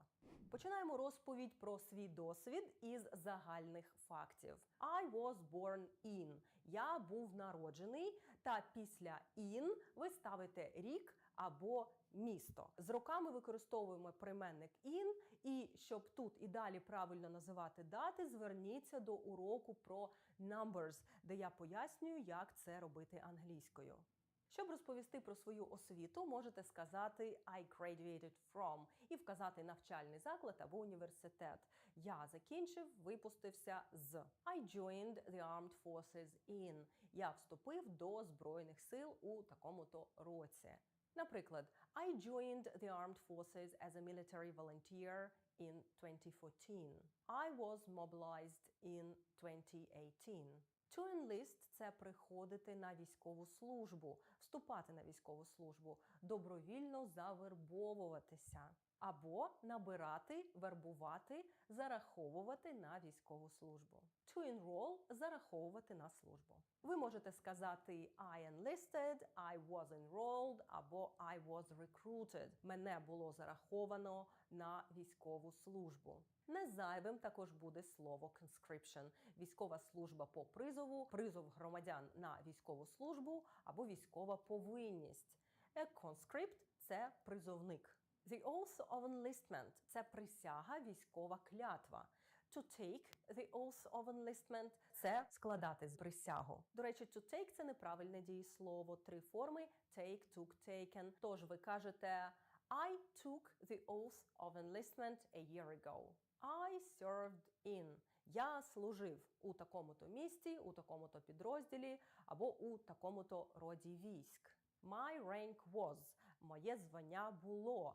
I was promoted from to. Мене було підвищено по службі з і до такого-то звання. Також можете сказати I rose through the ranks або I progressed through the ranks. Я просувався у званнях до якогось конкретного рангу. Рости, підвищуватися – to rise, rose, risen. Щоб докладніше розповісти про підрозділи, передивіться урок, присвячений цій темі. А щоб згадати звання, зверніться до уроку про military ranks, а також знайдіть українські відповідники вашого звання званням НАТО. To drill, to train or to exercise in military operations – це відпрацьовувати, тренувати навички військових операцій. To enter training – починати військові навчання і вказуєте, які саме. Наприклад, I entered a marksmanship training – навчання зі стрільби. Або I entered an aerial reconnaissance training – навчання з аеророзвідки. To undertake pre-deployment training – пройти навчання перед розгортанням військ, перед доправленням на бойове завдання. Про навчання ви можете сформулювати речення такого типу. I undertook a training for anti-aircraft gunnery, where I was trained as an anti-aircraft gunner. Я пройшов навчання зенітної артилерії, де мене тренували як стрільця-зенітника. У розповіді про військову кар'єру важливе слово to deploy – розгортати, розгортатися, переміщуватися, розміщуватися.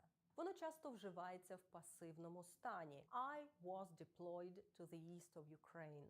Також необхідне слово deployment. My first deployment was to the Luhansk region. Our unit changed the area of deployment. A permanent duty station, PDS, постійне місце призначення. A temporary duty, TDY, тимчасове призначення. Наприклад, our PDS was in the north, but I spent 6 months on temporary duty in southern Ukraine. To assign – призначати. To assign a mission – призначати завдання. To assign to a post – призначити на пост. To be assigned – бути призначеним. An assignment – призначення, завдання, задача. Також у військовій сфері у значенні призначення, завдання, задача використовують слово mission. I was given an assignment. Мені призначили завдання. I was assigned a combat mission. I was assigned the post or the position of CVCO, Combat Vehicle Commander. Мене було призначено на посаду командира бойової машини. Posting – це переведення по службі. To be posted – бути призначеним на посаду або переведеним. I was posted to another garrison. Мене було переведено в інший гарнізон. I got a posting to another brigade. Я дістав переведення в іншу бригаду. Якщо вам треба розповісти, наприклад, на інтерв'ю або в приватній розмові, чим саме ви займались на службі, за мить я дам вам ще кілька корисних фраз. А просто зараз перевірте, чи ви вже підписані на канал Армійська англійська. Якщо ви додивились аж сюди, значить матеріал точно корисний. І якщо ви все ще не підписані, ви маєте натиснути кнопку підписки просто зараз. А ще напишіть ваш коментар, як просувається ваше оволодіння англійською з моїми уроками, бо кожен ваш коментар – це внесок у просування нашого проєкту і зворотній зв'язок для мене. А якщо ви бажаєте зробити більш вагомий внесок, ви можете стати нашим меценатом або одноразово підтримати наш проєкт фінансово. Ваша підтримка дає нам змогу робити більше уроків та матеріалів із військової англійської. Про військові нагороди або відзнаки можна розповісти в такий спосіб. I received awards, medals, commendations for something. Наприклад, for special assignments. Я дістав нагороди, медалі, похвали за виконання спеціальних завдань. I was honored with an order for courage. Мене було відзначено орденом за мужність. Якщо ви згадуєте про поранення, про це ви можете сказати, використовуючи, наприклад, такі фрази. I was injured. Мене було травмовано as a result of a mine explosion. Або I was wounded. Мене було поранено by bomb blast fragmentation. Rehabilitation treatment – це реабілітація. To be admitted for rehab treatment – бути прийнятим на реабілітаційне лікування. To retire – виходити на пенсію. Veterans and retirees – ветерани та військові пенсіонери. Також у Збройних силах багатьох країн є таке поняття, як transitioning to civilian life – перехід від військового життя до цивільного. А вже ж, коли ви розповідаєте про вашу військову кар'єру в Україні іноземцю, важливо враховувати багато чинників: різницю між системами Збройних сил різних країн, різницю між порядком вступу на службу та військовою підготовкою в Україні та інших країнах Заходу, особливості вашої посади, спеціалізації і ваш унікальний військовий шлях. Тому сьогодні я дала вам загальний вокабуляр, а для більш детального опису ваших військових досягнень шукайте лексику, фрази, складайте вашу заготовку, щоб на зустрічі з закордонними колегами ви могли розповісти англійською про свій досвід. А щоб вам було легше скласти власну розповідь про своє минуле, послухаємо приклад розповіді про військову кар'єру. My name is Tim. I was born in Livonia, Michigan, USA, and I graduated from Brighton High School in 1988. I enlisted in the US Army 1 year after high school. I joined the Army and took the oath of enlistment in June 1989. I did basic training and advanced individual training, AIT, at Fort Knox, Kentucky. Then I was stationed at Fort Polk, Louisiana. I served as a cavalry scout and specialized in reconnaissance. Every month we trained with weapons, land navigation, and first aid. For the last 7 months of my enlistment, I drove for the squadron's lieutenant colonel. In April 1991, my cavalry squadron deployed to California to train in the high desert. After that deployment, my division, 5th Infantry Division, was to deploy to Saudi Arabia for Operation Desert Storm, but the war finished so quickly, and so we did not deploy there. I served for 2 years. I started as a private, but when I finished my contract, I rose through the lower ranks to private first class. After my 2-year enlistment finished, I served in the reserves for 6 more years. Then, I fully transitioned to civilian life. На цьому все. Якщо сьогоднішній урок був корисним для вас, залишайте ваші коментарі, підписуйтесь на Інстаграм та Телеграм армійської англійської. Допомагайте нам поширювати інформацію про наш освітній проєкт. Бо щоденно я, Олена Чекрижова, вчителька, та наша команда працюють над створенням відеоуроків з метою якомога швидше озброїти українське військо англійською мовою і якомога швидше перемогти клятого ворога.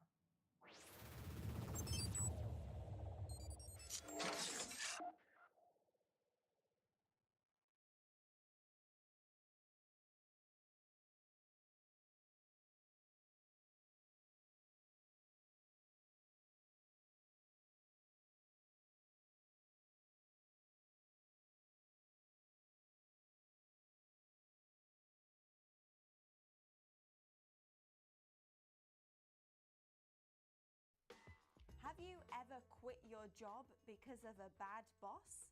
New research says you're not alone. This is News Review from BBC Learning English. I'm Beth. And I'm Phil.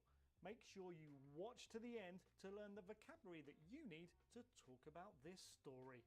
And don't forget to subscribe to our channel, like this video, and try the quiz on our website.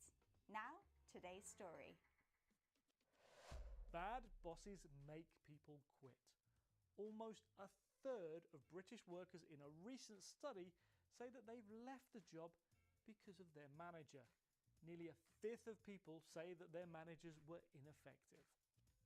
Unhappiness with management means workers are less likely to be motivated and less likely to stay. The survey also shows that most bosses are accidental managers, having never been taught how to run a team. You've been looking at the headlines, Phil. What's the vocabulary? We have prompted, formal, and attrition. This is News Review from BBC Learning English.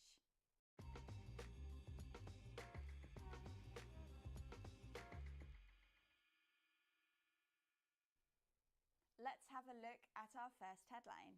Yes, this is from The Guardian.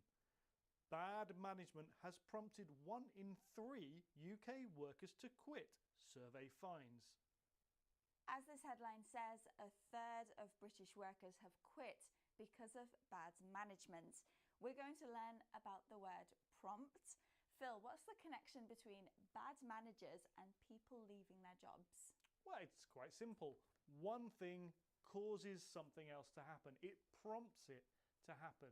So having a manager who's not very good might prompt you to leave your job. If you see another job advertised with a really high salary, that might prompt you to apply for that job.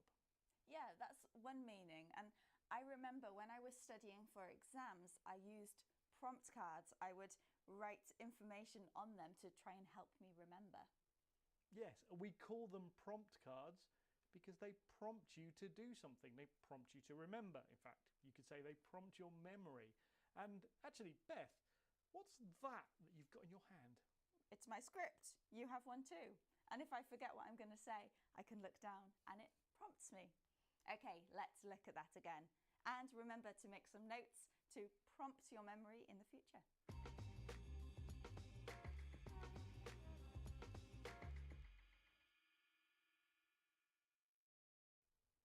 Let's have our next headline.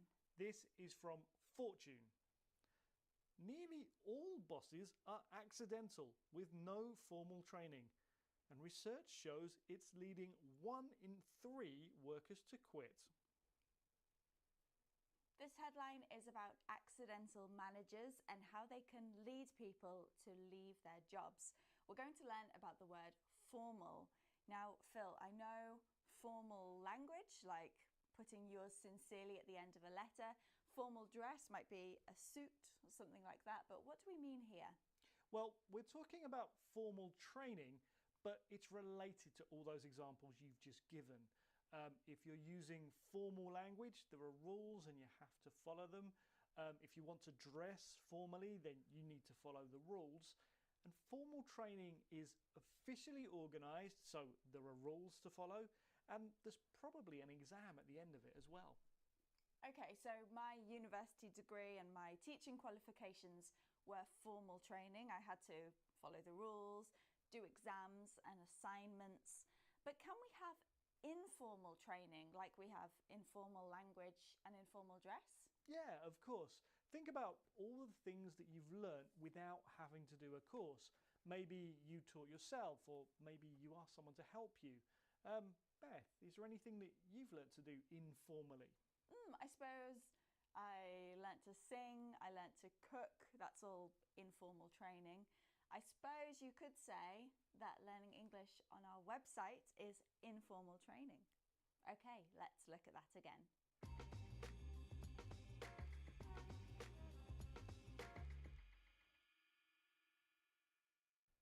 Next headline, please. This is from Personnel Today. Accidental managers are driving attrition. Now, we're going to learn the word attrition. To me, Phil, this sounds like something quite bad or negative. And here we're talking about managers. So does it have a business meaning? Well, there are a few meanings. None of them are good, and there is a business meaning. Beth, what would happen to a company if lots of people left and they didn't get replaced? It'll get smaller. I suppose that means the company can't do as much. And that's the meaning that we're using in this headline. The business meaning of attrition is that companies get smaller as people leave and they're not replaced. Okay, so can we use attrition outside of a business context? Yeah, there is a more general meaning, and it means to make something gradually weaker by continually attacking it or causing it problems. And in fact, we have this phrase, a war of attrition, which is a long disagreement or conflict where each side is always making the other side more angry. That sounds like my neighbours. They are always arguing about one thing or another. It's become a real war of attrition. Okay, let's look at that again.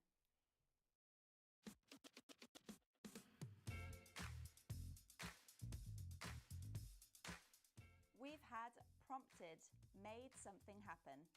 Formal, according to the rules. And attrition, gradually getting weaker. Now, if you're interested in problems at work, check out this episode of 6-Minute English all about being unhappy at work. Click here to watch. And don't forget to subscribe to our channel by clicking here so you never miss another video. Thanks for joining us. Bye. Bye.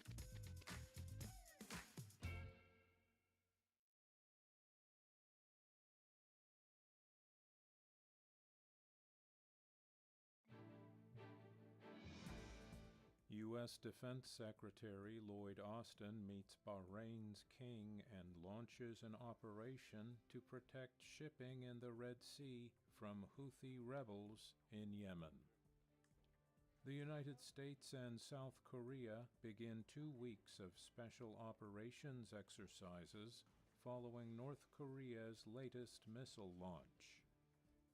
In China, a 6.2 magnitude earthquake in Gansu and Qinghai provinces has killed at least 126 people and injured hundreds. And in the U.S. state of Texas, Governor Greg Abbott signs a law permitting local judges to expel from the country illegal migrants arrested in Texas. Protests in Iran. Younger generation demand change. This is News Review from BBC Learning English. I'm Neil. And I'm Beth. Make sure you watch to the end to learn vocabulary to talk about this story. And don't forget to subscribe to this channel, like the video, and try the quiz on our website. Now, the story. Neither headscarf nor humiliation. Freedom and equality. This is one thing university students in Iran have been shouting. Protests began in Iran and around the world last month when a young woman died after being arrested by the morality police for not covering her hair. Many members of the younger generation say they want a different lifestyle and don't identify with the Iranian regime. Human rights groups say 200 people have died in the protests so far. You've been looking at the headlines, Beth. What's the vocabulary? We have fan flames, wave, and Gen Z. This is News Review from BBC Learning English.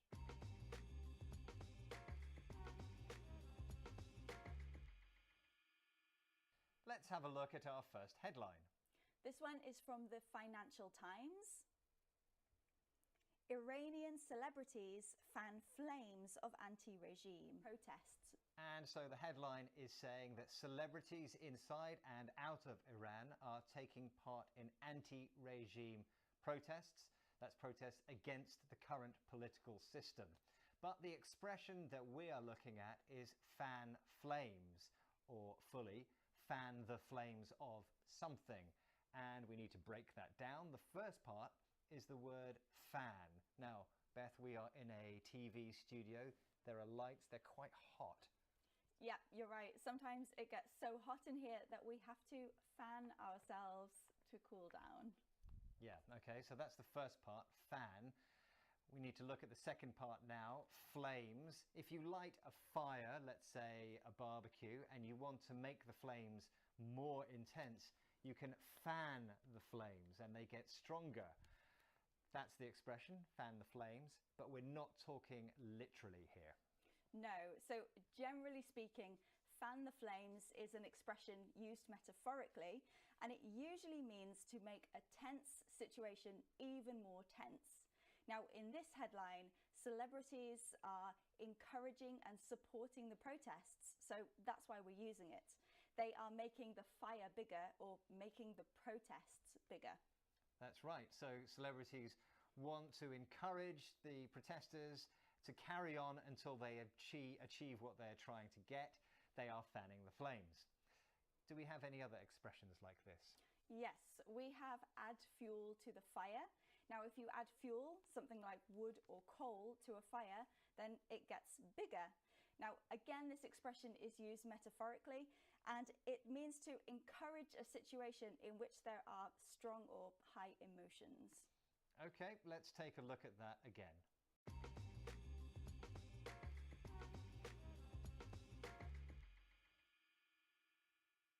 Let's have our next headline. This is from France 24. Fame no shield from frightening Iran arrest wave. And so the headline is saying that fame, or being famous, is not a shield against arrest. A shield is something that protects you. So celebrities are also being arrested. But the word we're interested in is wave, but we're not talking about water or oceans, are we? No, but if you think about a wave in the ocean, it starts small and then it gets bigger before getting smaller again. So in this headline, wave is used to mean that a lot of arrests are happening at the moment, arrest wave. Yes, so since the protests began, there's been a large number of arrests, a wave of arrests. This word wave we can see used in other contexts with a sort of similar meaning. Yes, so in the summer this year, we heard a lot about heat waves. That's high temperatures for a specific amount of time. We also sometimes hear about a wave of sickness, which is lots of people getting sick at the same time. Yeah. Are there any other words like wave that have this similar meaning? Yeah, so we can use surge. Again, like a wave, it's connected to water, but it's used metaphorically to mean a large amount of something happening at one time, like a power surge or a crowd surge, for example. Okay, let's look at that one more time.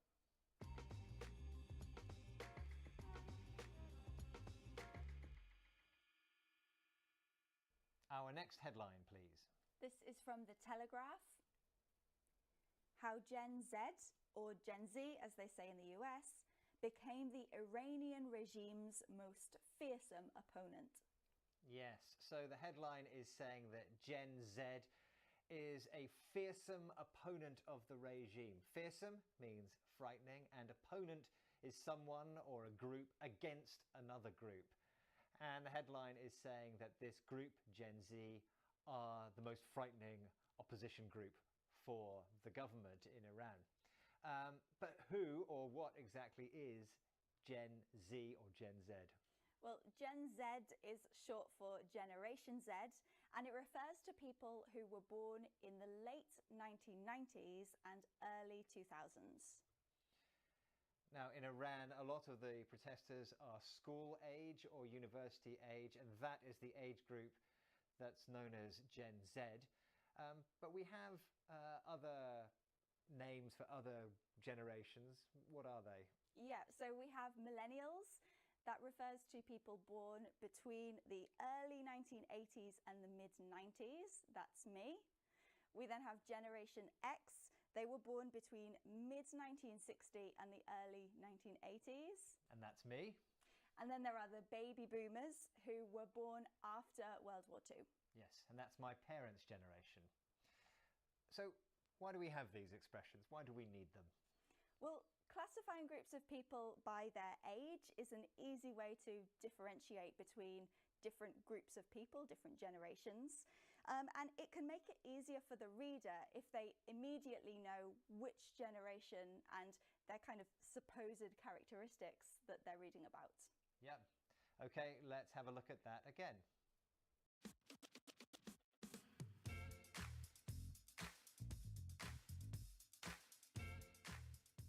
We've had fan the flames of something, encourage an already tense situation.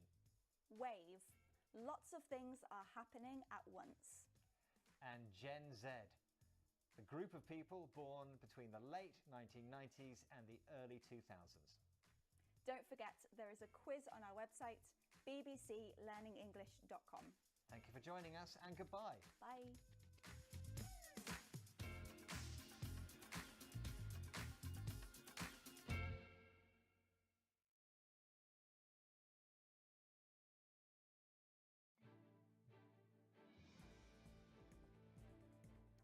In Beijing, EU President Ursula von der Leyen says the EU and China have agreed to establish balanced trade relations. She spoke after talks with President Xi Jinping. The American military grounds all Osprey V-22 helicopters 1 week after 8 soldiers died in an Osprey crash into the ocean near Japan. Guyana says a military helicopter carrying 7 people disappeared in bad weather near the country's border with Venezuela. And the U.S. Senate blocks an emergency bill that called for billions of dollars in new assistance to Ukraine and Israel. Chocolate bars and ice cream can be as addictive as drugs. Now, some scientists think they should come with a warning. This is News Review from BBC Learning English. I'm Neil. And I'm Beth. Make sure you watch to the end to learn vocabulary to talk about this story. Don't forget to subscribe to our channel, like this video, and try the quiz on our website. Now the story. The junk food you love might soon have addictive written on it. A major review has found that adding warning labels to ultra-processed food could stop people buying it. Researchers say these foods can have the same addiction symptoms as drugs. They estimate 1 in 7 adults and 1 in 8 children are already addicted to ultra-processed foods. You've been looking at the headlines, Beth. What's the vocabulary? We have labelled, tackle, and slapping. This is News Review from BBC Learning English.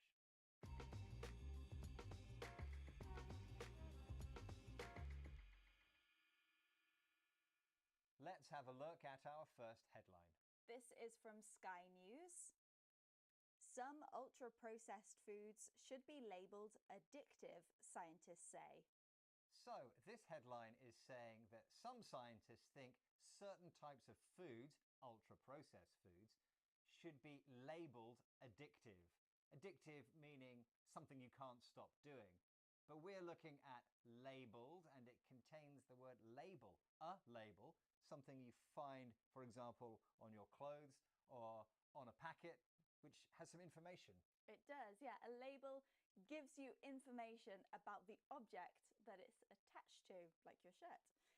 But here the headline is saying that ultra-processed food should literally come with a label that says addictive on it. Right, so is that it? It's very literal, it's very clear, but I bet there's a metaphorical use as well. There is, yeah. So a person, an object, an activity can be labelled, and this means described in a certain way, often unfairly. For example, maybe you tell one lie and now you're labelled a liar. Were you labelled anything at school, Neil? Maybe a troublemaker? No, I wasn't labelled a troublemaker, but maybe I was labelled a clown because I used to like to make funny jokes in the class. Yeah, okay. Let's look at that again.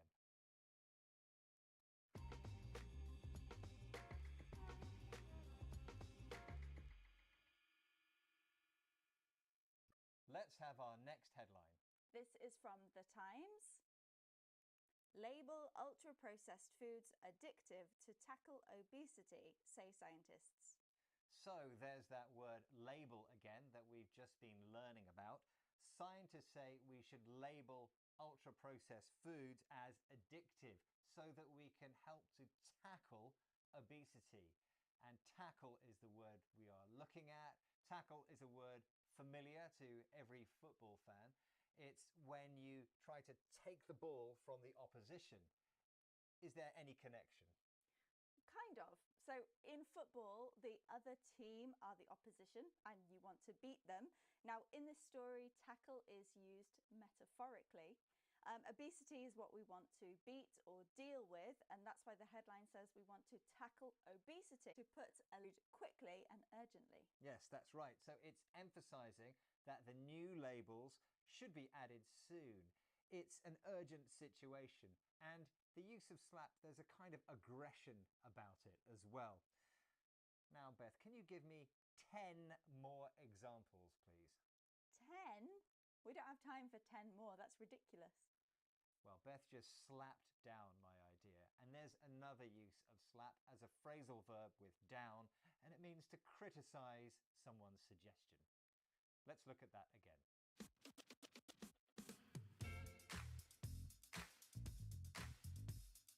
We've had tackle, deal with. Labelled, described in a specific way. And slapping, attaching urgently. Now, if you enjoyed this topic, we think you'll love this episode of News Review about fast food being bad for your brain. Click here to watch. And don't forget to click here to subscribe to our channel so you never miss another video. Thanks for joining us. Bye. Bye.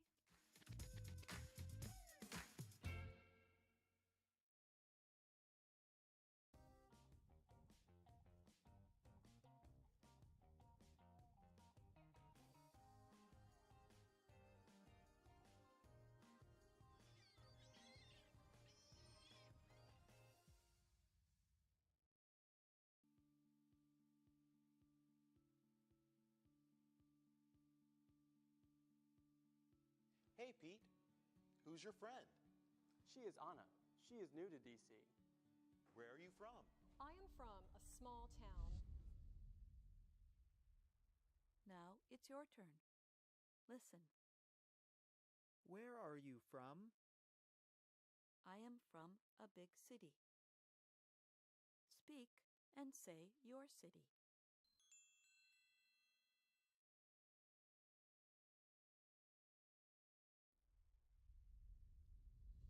Welcome to DC. Thank you. I'm Jonathan. I'm in apartment B4. I am in apartment C2. Marcia is my roommate. I know Marcia. She is nice. And I am in apartment D7. Now it's your turn. Listen. Welcome to DC. Speak and say your city. Listen. Thank you. Speak.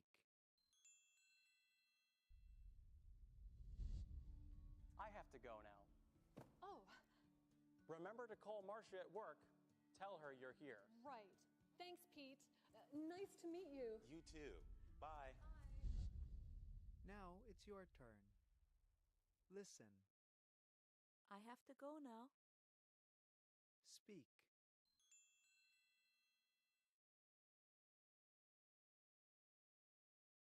Listen. Nice to meet you. Speak.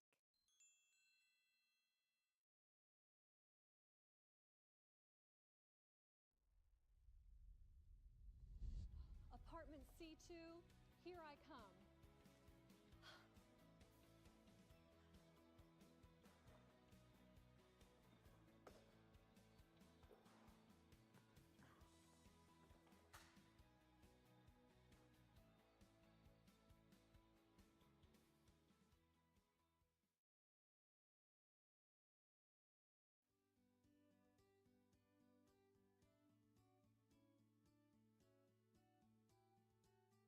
Hey, Pete.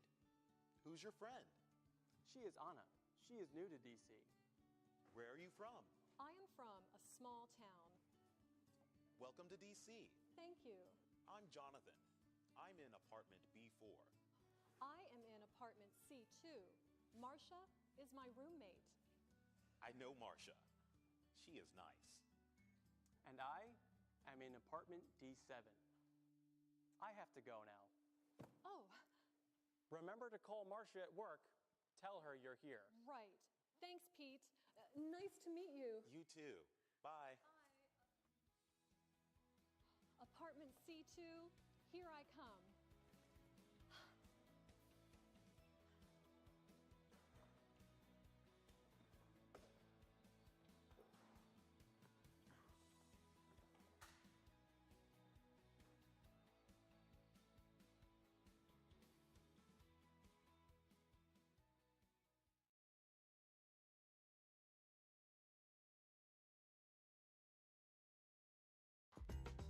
new era for humankind. NASA smashes asteroid. This is News Review from BBC Learning English. I'm Neil. And I'm Beth. Make sure you watch to the end to learn vocabulary to talk about today's story. Don't forget to subscribe to our channel, like this video, and try the quiz on our website. Now it's time for the story. Protecting our Earth from space rocks.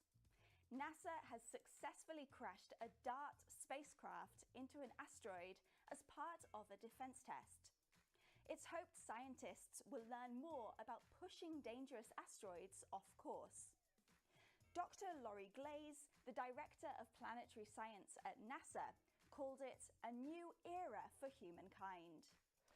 You've been looking at the headlines, Beth. What's the vocabulary? We have bullseye, rams, and unprecedented. This is News Review from BBC Learning English.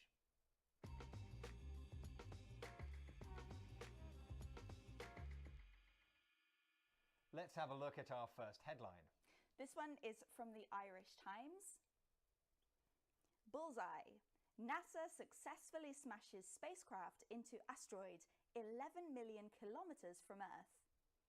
And so the meaning of this headline is that NASA have smashed a spacecraft into an asteroid. An asteroid is a really big rock floating in space, and to smash something means to hit it really, really hard. But the word we are concentrating on is bullseye, and it's a word from sport, isn't it? Yes. Now, the spacecraft was called DART, and darts is a game or a sport where you throw a small arrow, called a dart, into the center target, which is called a bullseye. Now, if you hit that, you get a lot of points, and when you hit it, you say... Bullseye!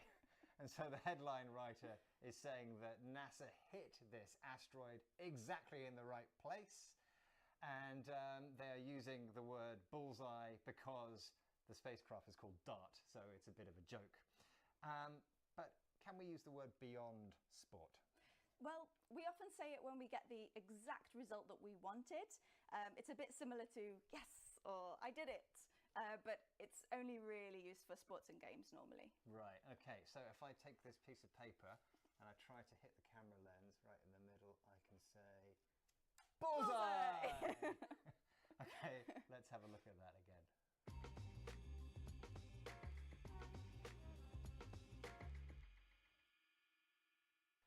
Let's have a look at our next headline. This one comes from Bloomberg. NASA craft rams distant asteroid in test of Earth defense. The headline is saying that NASA did this experiment as a test of defense, and defense is an activity designed to stop something bad happening. In this case, an asteroid hitting the Earth. But the word we're looking at is ram. Now, Beth, a ram is a kind of animal, isn't it? Yes, a ram is actually a male sheep, and they smash into things really hard with their head. Okay, tell us more. So imagine this action as a verb, to ram. It means to push or hit something very violently. Now, we know that the spacecraft hit the asteroid and was actually destroyed when that happened, so it really rammed it. It hit it hard. Okay, ram as a verb then means to hit something really hard. We're not talking about a little knock or a tap. Imagine the police trying to open the door of a building they want to go in. They will ram it. If you're in a car accident, a car can ram into you. There is another word connected to ram. Rammed as an adjective has a different meaning, doesn't it? It means really busy, crowded. Yeah, exactly. So if you imagine almost that the people have been pushed or rammed into a very tight space, it's very busy, so we can say it's rammed. Have you been anywhere that was rammed recently, Neil? Yes, my train into work this morning was absolutely rammed. It was full of people. That's a quite informal way of describing it, isn't it? Yeah, so if you want to use it in a situation that isn't informal, you might just say it's overcrowded or busy. Okay, let's look at that again.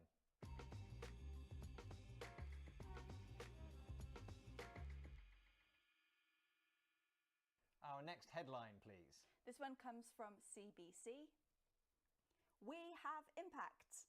NASA slams spacecraft into asteroid in unprecedented test. The headline says that NASA slammed a spacecraft into an asteroid. Slammed is another word like smashed and rammed that we've heard already, meaning hit very hard. But we are looking at the word unprecedented. We are, and unprecedented is an adjective. It means something that hasn't happened before or something that we haven't known until now. And so the headline describes the test as unprecedented. They've never done this before. They haven't tried to push an asteroid off its course ever before. Now, this word unprecedented is used a lot, isn't it? Yeah, we see it all the time in the news. I mean, the news is all about new events. So recently we've heard about unprecedented levels of rainfall. We've also heard about unprecedented rises in prices of gas, for example. Yeah, and those are all very serious things. And so unprecedented is often used for more kind of formal situations. For example, my son, if he did an exam at school, he got a really high mark. I wouldn't say, "Oh, Beth, my son got an unprecedented mark in his exam." No, you definitely wouldn't. You'd just say maybe it's the best result he's ever had. Okay, let's have a look at that again.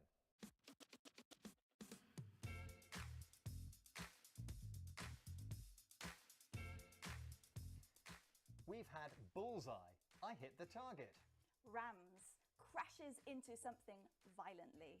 And unprecedented. This has never happened before. Don't forget, there is a quiz on our website, bbclearningenglish.com. Thank you for joining us, and goodbye. Bye.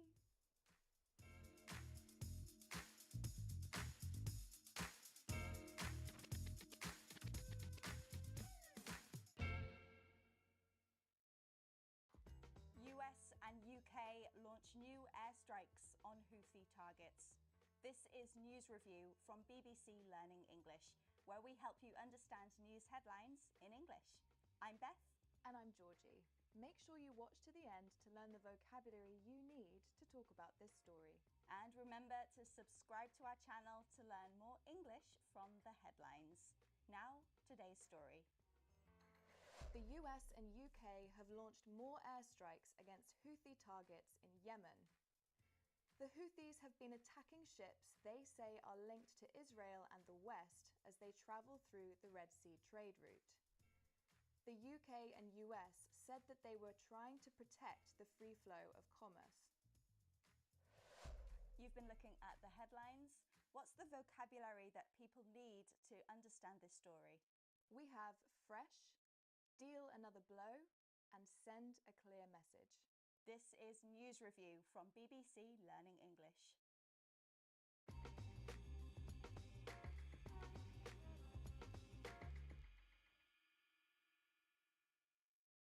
Let's have a look at our first headline. This one's from the BBC. US and UK launch fresh strikes on Houthis in Yemen. This headline tells us that the UK and US have launched strikes, which means they have started an attack on the Houthis. But this isn't their first attack on the Houthis, so we need to look at the word fresh. Now, Georgie, this word always makes me think of food, so why is it being used here? Yes, it's true that fresh is usually used to describe food that is recently produced. So fresh fruit is fruit that has just been picked. Fresh bread has just come out of the oven. Here, though, fresh is another way of saying that the strikes on the Houthis are new. Okay, so the US and UK have sent strikes before, but these ones are new, they are fresh. Can you give us some other examples of when we can use fresh with this meaning? Yes, sure. So you could say that the lawyers brought fresh evidence to the court, which means that they brought new evidence that no one had seen before. If a company hires someone, they usually want someone with a fresh perspective, someone with new and innovative ideas. That's right. Okay, let's look at that one more time.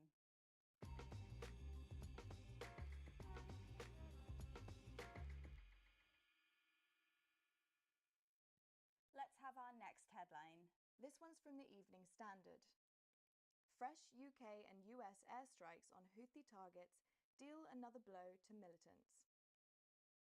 This headline gives us a quote from the UK's Defence Secretary, Grant Shapps, who says that the strikes deal another blow to the Houthis. Now, deal a blow is the expression we're looking at. Georgie, can you break this down for us?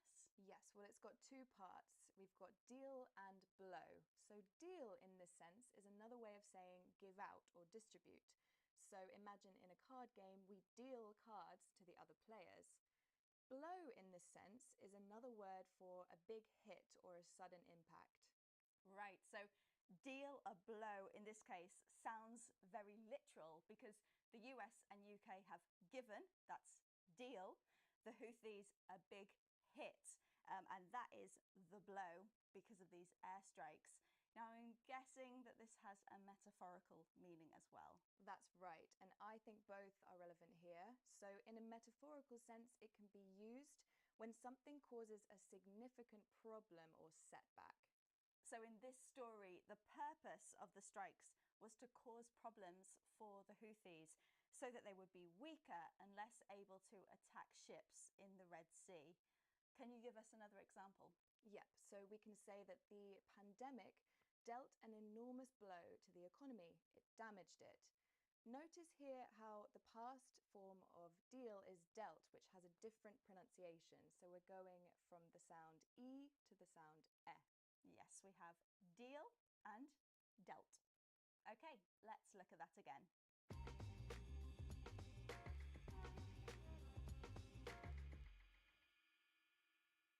Let's have our next headline. This one's from The Guardian. Fresh US-UK airstrikes send clear message to Houthis, says Cameron.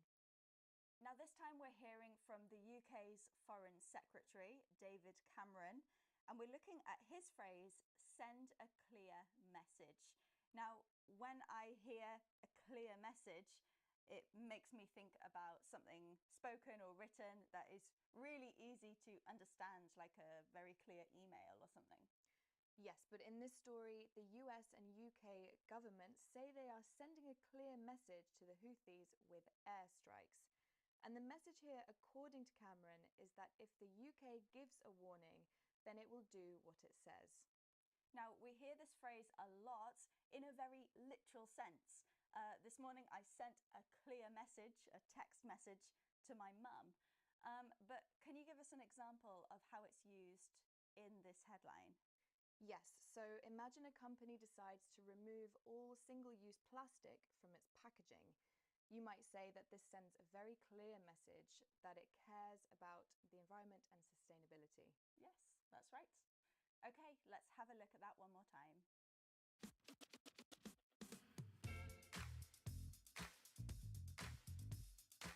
We've had fresh, it's new. Deal another blow, cause more harm. And send a clear message. Communicate something with an action that is easy to understand. Now, if you want to watch more episodes of News Review, click here. And don't forget to click here to subscribe to our channel so you never miss another episode. Thank you for joining us. Bye. Bye.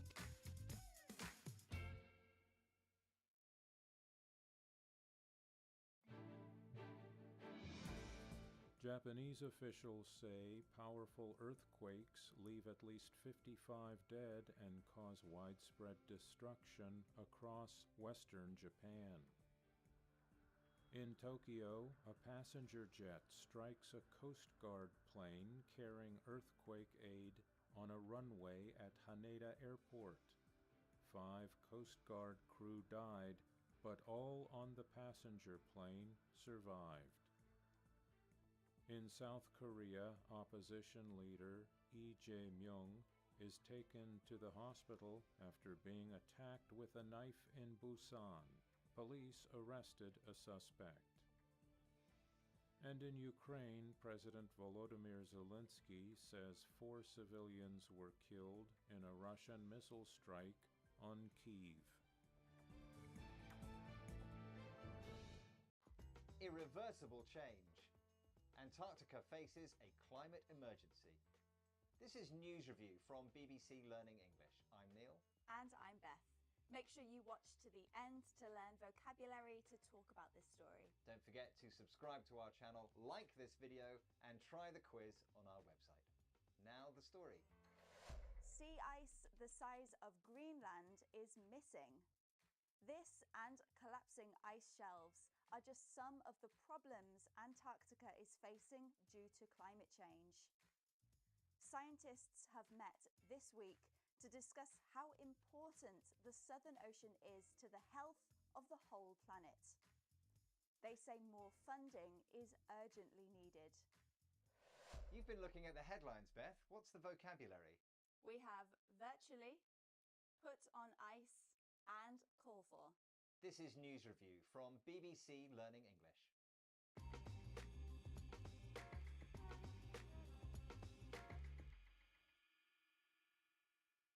Let's have a look at our first headline. This is from Science Alert. Antarctic extremes are now virtually assured, with global ramifications. So, this headline says that extremes, that means very hot and very cold temperatures, are virtually assured. And assured means guaranteed. Global ramifications, that means that the whole world will be impacted. But what we're looking at is the word virtually.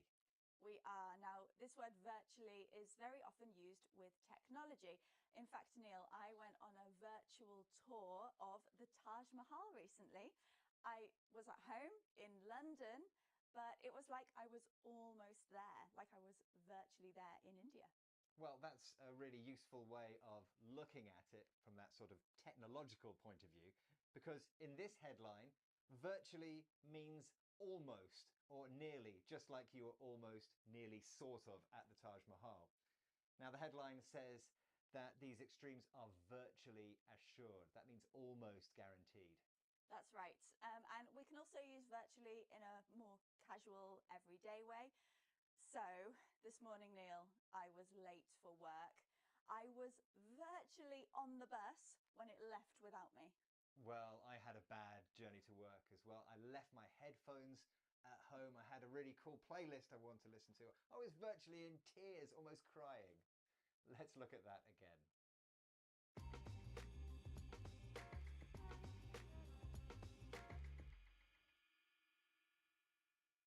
Let's have our next headline.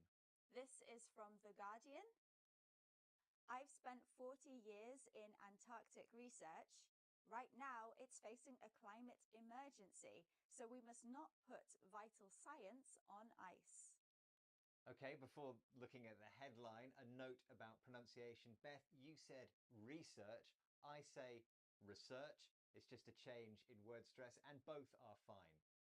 Now the headline, we mustn't put vital science on ice. And put something on ice is what we're going to learn about. At a fish market, Beth, they put the fish on ice so it doesn't go bad. Is there a connection? Kind of, yeah. So you put fish on ice to save it for later when you actually need to cook it. Now, the headline says you mustn't, or we mustn't put science on ice, meaning we shouldn't wait until we need the science, because actually we need it now. So put on ice means delay or postpone. Now, of course, this story is actually about ice, Antarctic ice, and so it's a kind of clever headline. You see that quite often. Can you tell us some other uses of put on ice? Yeah, so maybe at work, there's a project, you think it's going to go ahead, but then you don't have enough money, so the project is put on ice. Yeah, and I was thinking of moving house recently, but the timing is not good. So that plan, we have put it on ice. It means we'll save it for later and think about it again in the future. Let's look at that again.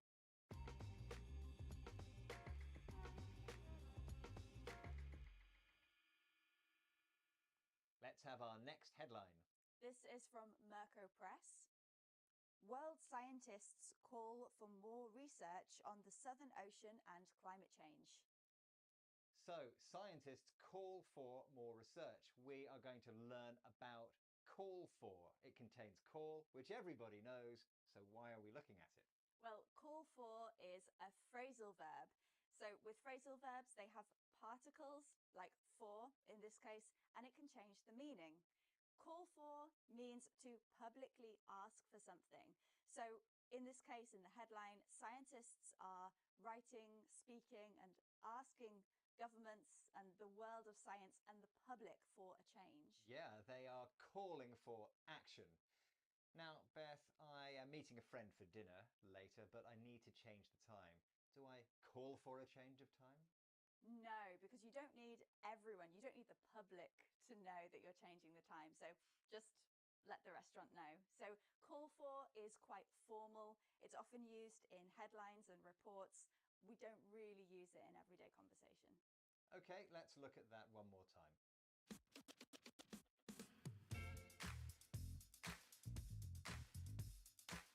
We've had virtually, almost, nearly. Put on ice, save for later. And call for, ask for publicly. Now, if you want to watch more videos about climate change, click here to watch a 6-minute English box set. And click here to subscribe to our channel so you never miss another video. Thanks for joining us. Bye. Bye.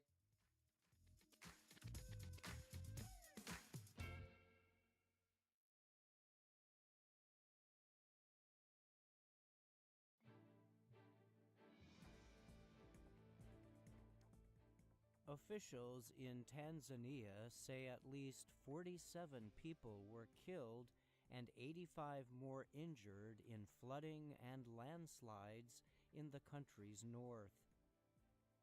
Indonesia says rescuers have found the remains of 11 climbers following the burst of the Mount Merapi volcano in West Sumatra. 12 other climbers are missing. In Venezuela, voters approve a proposal to claim rule over territory disputed with neighboring Guyana. And in Uganda, a 70-year-old woman gives birth to twins at a hospital in the capital, Kampala, making her one of the world's oldest new mothers.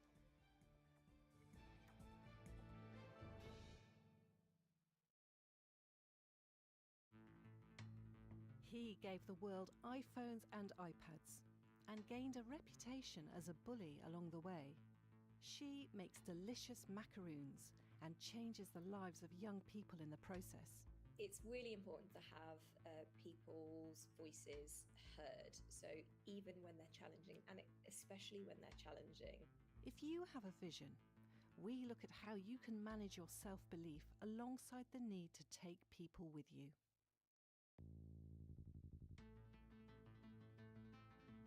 Pioneer, innovator, genius. Words often used to describe Apple founder Steve Jobs. He brought an artist's eye to technology. What began as a business with his friend Steve Wozniak, operating from his parents' garage in the 1970s, became one of the world's biggest corporations. Along the way came the Macintosh computer, the iPad, and the iPhone. Jobs' product launches turned into headline-making events. His charisma and passion for his products were on full display. For those of you that have never used it, iTunes is the best music jukebox in the world. And if you've lived in the US, it's been the best online music store in the world. But there were also stories of his harsh and controlling behavior at work. He would humiliate people in public, be offensive and rude, set near impossible tasks for his team. Some were able to stand up to him and gained his respect. But Apple lost many talented people because of his harsh leadership style. So did Apple's game-changing products have to come at the expense of so many hurt feelings? There's one key practice which was problematic in Steve Jobs' leadership, and this is common to many, many charismatic and visionary leaders like Steve Jobs, and that is that he didn't listen. He had very strong views, he had very strong preferences, and it was very difficult to have a conversation with him even, never mind a debate, about whether his ideas were good ideas or not. So Steve Jobs didn't always listen. he often wanted things to go his way. What did this mean for his staff? In practice, working for the kind of visionary leader that Steve Jobs was often means doing exactly what you're told to do. It's not a collaborative process, and it's not a collective process. We have a single leader who has very strong and very clear ideas, and who wants you as an employee to put those ideas into practice. If there's a problem in putting those ideas into practice, it's your problem. It's not the problem of the leader or the idea or the vision. Leaders like Steve Jobs can make it difficult to be collaborative or work together. So is it best to avoid leaders with a strong vision? So this kind of leadership can be very inspiring, and it's very important to recognize that. Whenever we talk about charisma, we are talking about leaders that people want to follow, and we're talking about leaders who are successful in terms of creating organizations or successful corporations like Apple.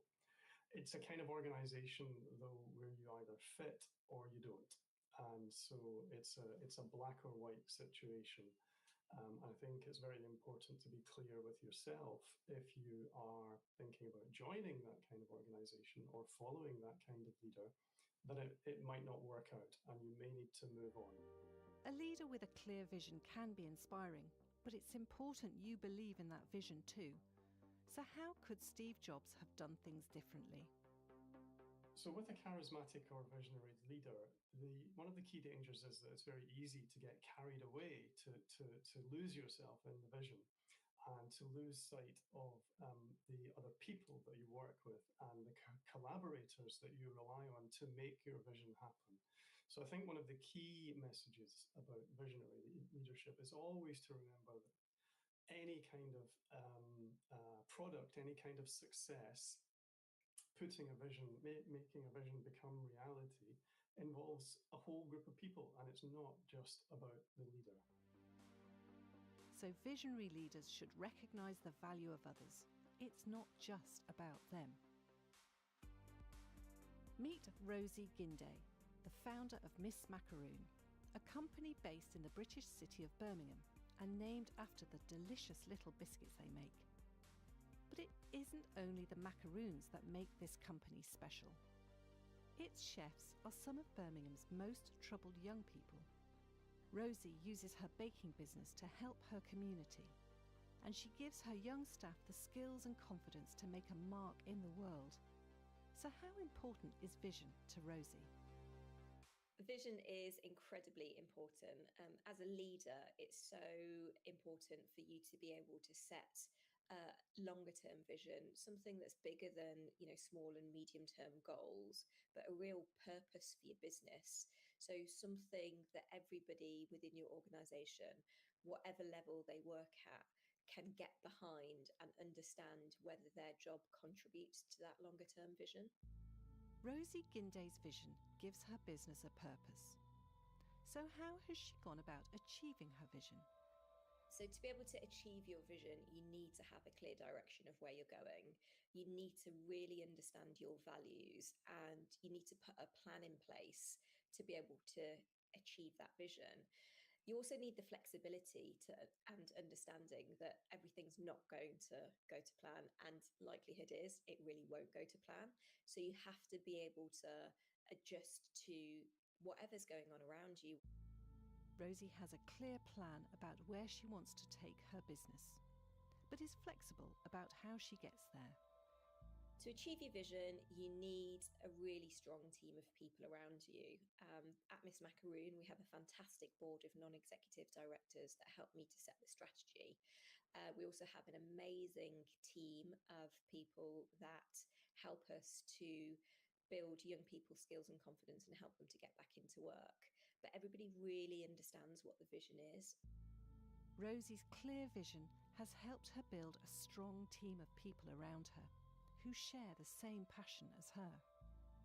Even though everybody is super committed to that vision, it's really important that people come from different backgrounds, whether that's different industries, different ages, genders, sexualities, religious backgrounds or ethnic backgrounds, or even kind of the commitment level to our social impact. We need different voices and thought processes around the table. Rosie actively seeks out a diverse range of people for her team. But doesn't that sometimes cause challenges? It's really important to have people's voices heard. So even when they're challenging, and especially when they're challenging, listening to what they're saying, because you can learn something from every conversation. So being open to that challenge, asking for help is really important when you need it, and just making sure that that diversity of thought helps you to grow your business and achieve your vision. Rosie understands listening to what people have to say is important, especially if it is not always what she wants to hear. So visionaries can inspire others and make powerful leaders, but they need to remember to listen. And diversity is useful. There may be others who can help make their vision even better.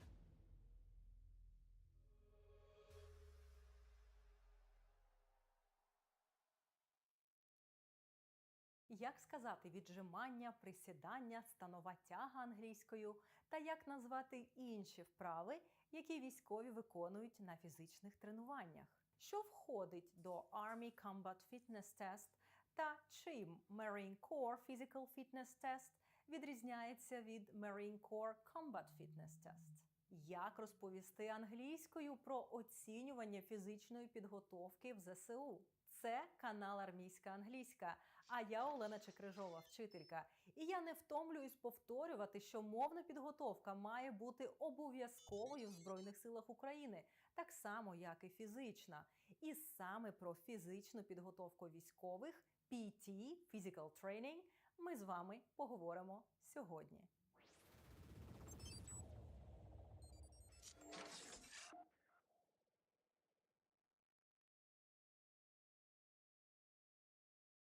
Почнемо із назв найбільш популярних фізичних вправ. Push-ups – віджимання, sit-ups – згинання та розгинання тулуба, лежачи на спині, dragging weight – перетягування ваги, lifting weights – підйом ваги, kettlebells carrying – носіння гир, squats – присідання, overhead squat – присідання зі штангою над головою, burpees – burpee, deadlifts – станова тяга, leg tucks – підтягування ніг, supine bicycles – вправа велосипед, лежачи на спині, climbing monkey bar – вправа на рукоході, standing power throw – перекидання м'яча через голову в позі стоячи, windmill exercise – вправа млин, ground combat techniques – бійцівські єдиноборства, stretching exercises – вправи на розтяжку, plank – планка, to hold a plank – тримати планку, swimming – плавання, rowing – гребля, від дієслова to row – гребти, biking – байкінг – їзда на велосипеді, fast running – біг на швидкість, 2-mile run – забіг на 2 милі, це приблизно 3-2 кілометри, sprint – спринт. Розглянемо вправи, що потрібні для проходження смуги перешкод. Climbing wooden wall – лазіння по дерев'яній стінці. Climbing the net – лазіння по сітці. Rope climbing – лазіння по канату. Зверніть увагу на слово climbing від дієслова to climb. Літера B не читається. Lifting wheel – вправа перевертання покришки. Practicing tire obstacles – біг з перешкодами з автомобільних шин. Crawling under the net – лазіння під сіткою. Carrying a wooden post – вправа на перенесення дерев'яної колоди. До речі, детальніше про смугу перешкод ми поговоримо з вами в наступному відео. А зараз перевірте, чи ви підписані на цей канал. І якщо підписані, чи стоїть ваша вподобайка до цього відео. Також всі ваші коментарі сприяють тому, щоб наші уроки просувались в YouTube. Тому жоден ваш коментар не буде зайвим.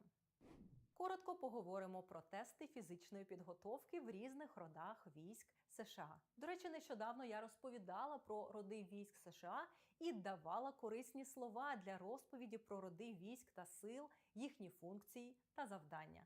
Подивіться це відео, якщо пропустили.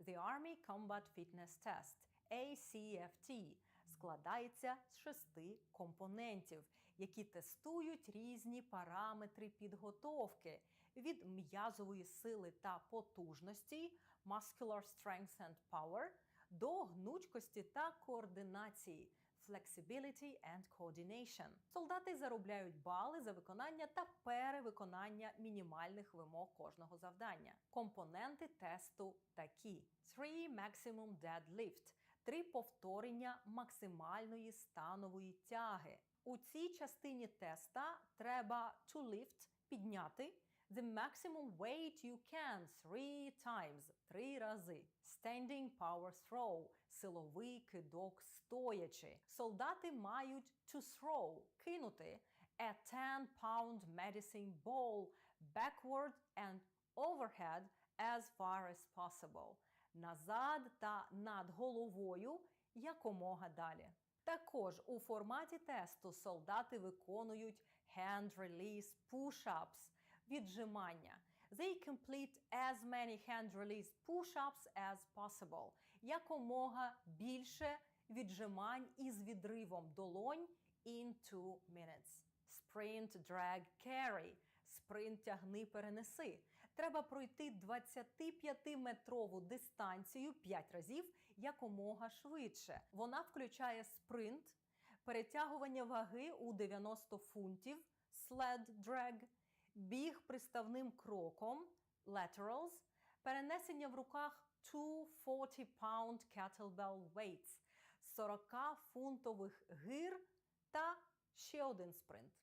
Це випробування симулює перетаскування побратима, a battle buddy, на полі бою в безпечнішу зону або в укриття, а також перенесення боєкомплекту на бойових позиціях. Leg tuck – підтягування ніг.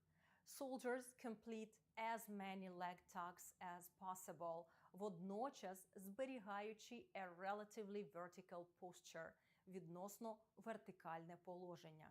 2-mile run on a measured, generally flat, outdoor course.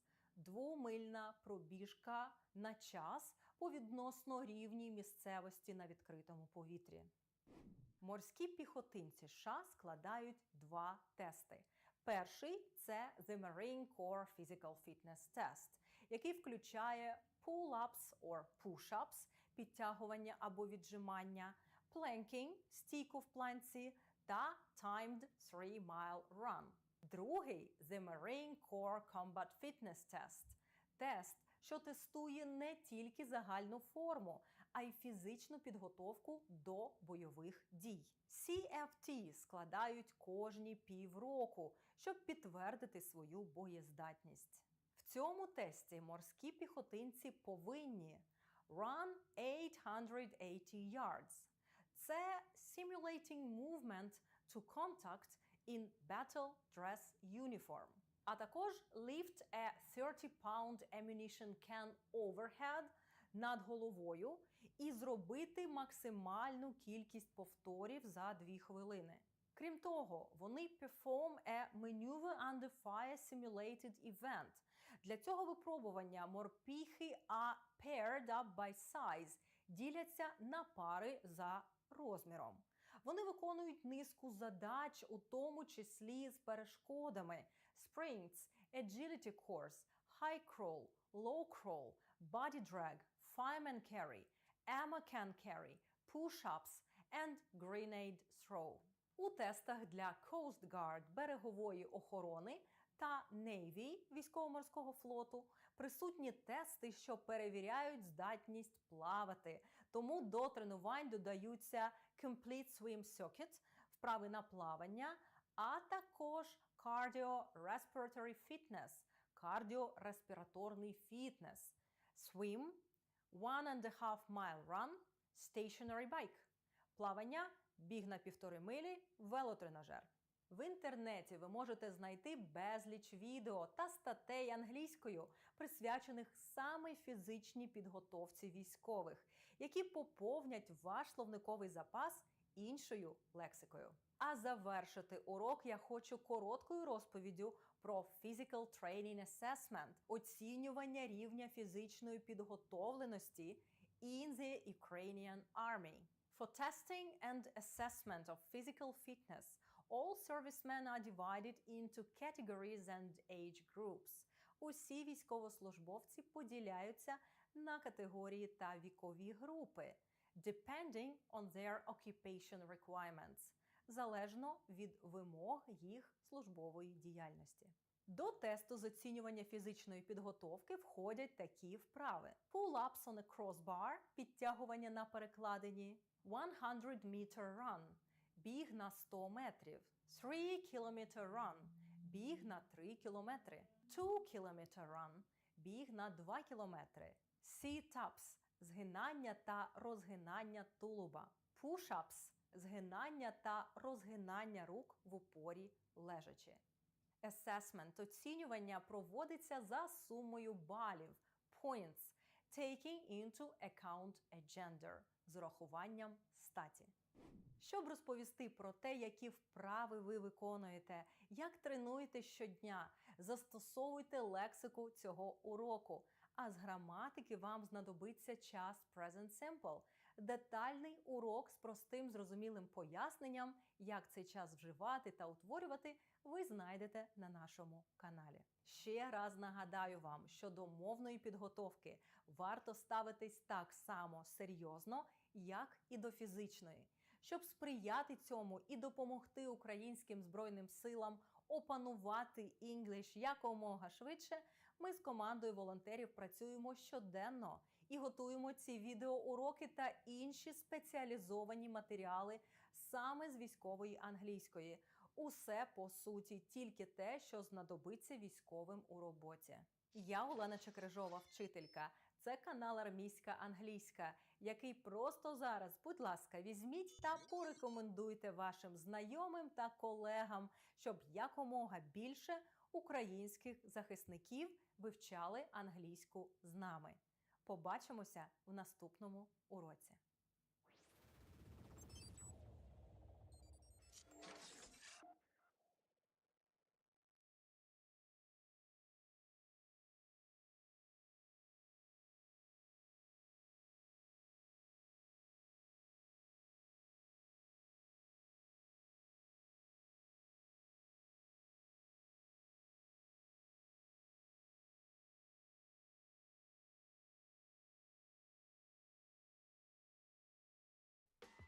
Have you ever quit your job because of a bad boss?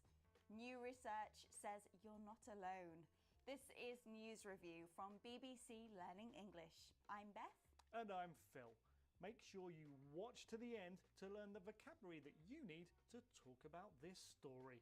And don't forget to subscribe to our channel, like this video, and try the quiz on our website. Now, today's story. Bad bosses make people quit. Almost a third of British workers in a recent study say that they've left the job because of their manager. Nearly a fifth of people say that their managers were ineffective. Unhappiness with management means workers are less likely to be motivated and less likely to stay. The survey also shows that most bosses are accidental managers, having never been taught how to run a team. You've been looking at the headlines, Phil. What's the vocabulary? We have prompted, formal, and attrition. This is News Review from BBC Learning English.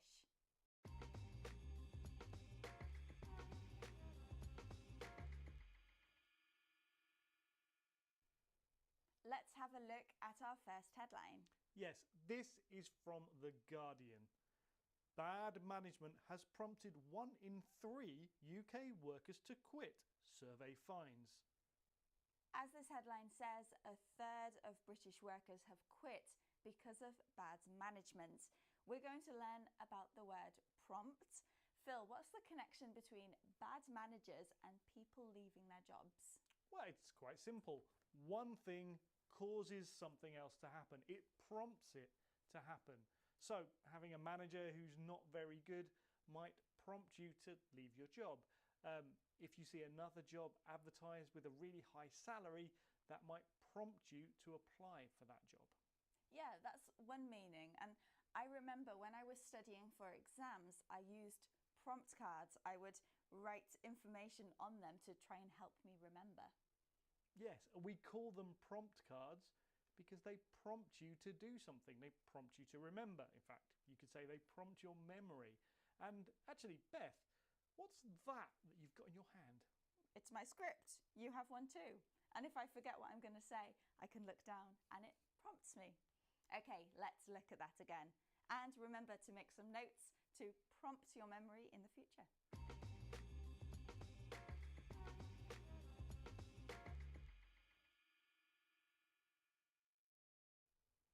Let's have our next headline. This is from Fortune. Nearly all bosses are accidental with no formal training, and research shows it's leading 1 in 3 workers to quit. This headline is about accidental managers and how they can lead people to leave their jobs. We're going to learn about the word formal. Now, Phil, I know formal language, like putting yours sincerely at the end of a letter. Formal dress might be a suit or something like that, but what do we mean here? Well, we're talking about formal training, but it's related to all those examples you've just given. If you're using formal language, there are rules and you have to follow them. If you want to dress formally, then you need to follow the rules. And formal training is officially organised, so there are rules to follow, and there's probably an exam at the end of it as well. Okay, so my university degree and my teaching qualifications were formal training. I had to follow the rules, do exams and assignments. But can we have informal training like we have informal language and informal dress? Yeah, of course. Think about all of the things that you've learnt without having to do a course. Maybe you taught yourself, or maybe you asked someone to help you. Beth, is there anything that you've learnt to do informally? I suppose I learnt to sing, I learnt to cook. That's all informal training. I suppose you could say that learning English on our website is informal training. Okay, let's look at that again.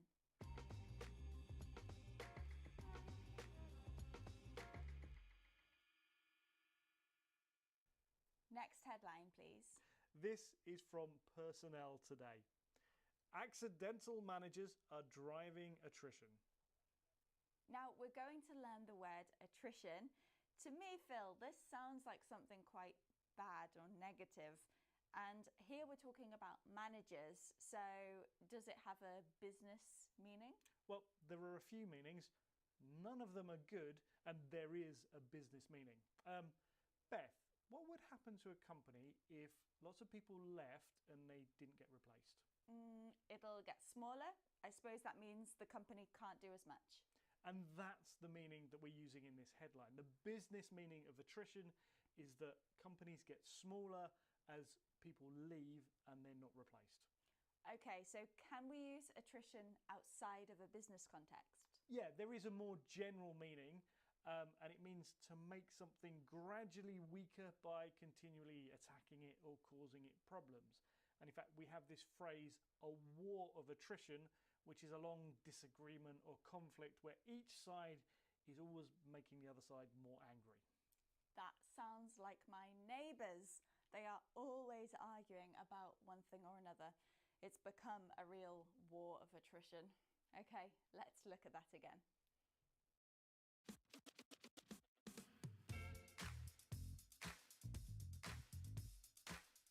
We've had prompted, made something happen. Formal, according to the rules. And attrition, gradually getting weaker. Now, if you're interested in problems at work, check out this episode of 6 Minute English all about being unhappy at work. Click here to watch. And don't forget to subscribe to our channel by clicking here so you never miss another video. Thanks for joining us. Bye. Bye.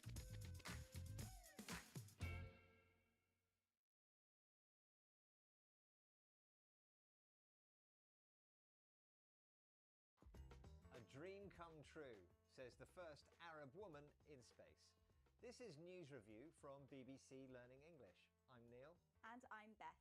Make sure you watch to the end to learn vocabulary to talk about this story. Don't forget to subscribe to our channel, like this video, and try the quiz on our website. Now the story. The first Arab female astronaut, Rayana Barnawi, has blasted into space. She is part of a crew of space tourists who are visiting the International Space Station for 8 days. As well as having a holiday, the tourists will conduct independent research, according to space company NNCIM. You've been looking at the headlines, Beth. What's the vocabulary? We have out of this world, swoop, and paves the way. This is News Review from BBC Learning English.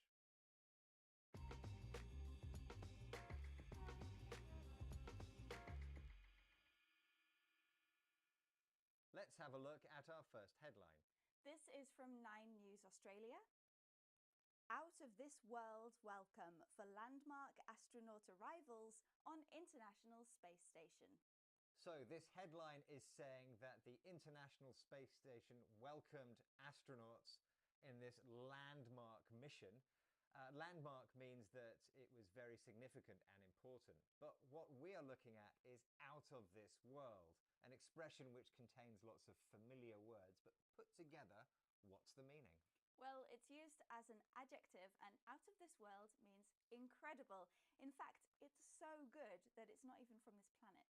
Yes, so the welcome that the astronauts received at the International Space Station was incredible, but it's being used literally in this case. They were out of the world because they are in space. Normally we are not in space when we use this expression, so we use it metaphorically. That's right. The headline writer is having a little bit of fun here because it's a story about space and an expression about space. But we can use it in normal situations too. For example, Neil, yesterday I had a slice of cake. It was incredible. It was out of this world. Well, I went to a concert and the music was out of this world. It was so good. Let's look at that again.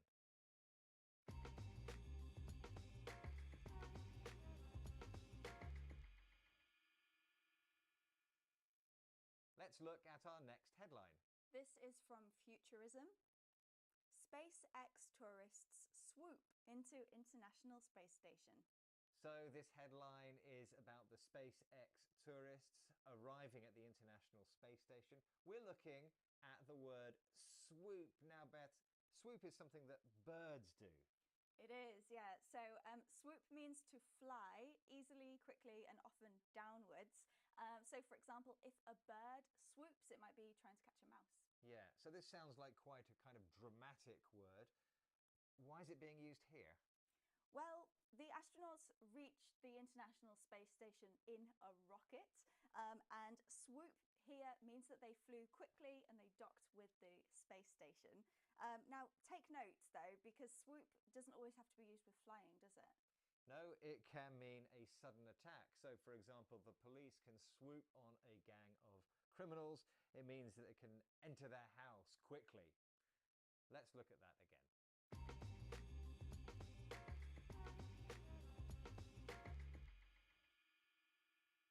Let's have our next headline. This is from Wired. NNCIM's second flight paves the way for a commercial space station. So this headline says that this mission might pave the way for a future commercial space station. We're looking at pave the way, and pave means to create a hard surface to travel along. It does. You might know the word pavement, which is the bit next to the road that you walk on. But pave in pave the way means create a metaphorical path. It's not real. Yeah, so it means to do something for the first time, to create future possibilities. That's right. So this expression is often used with science and experiments. Maybe there's a successful medical trial and that paves the way for new drugs. That's right. Let's look at that again.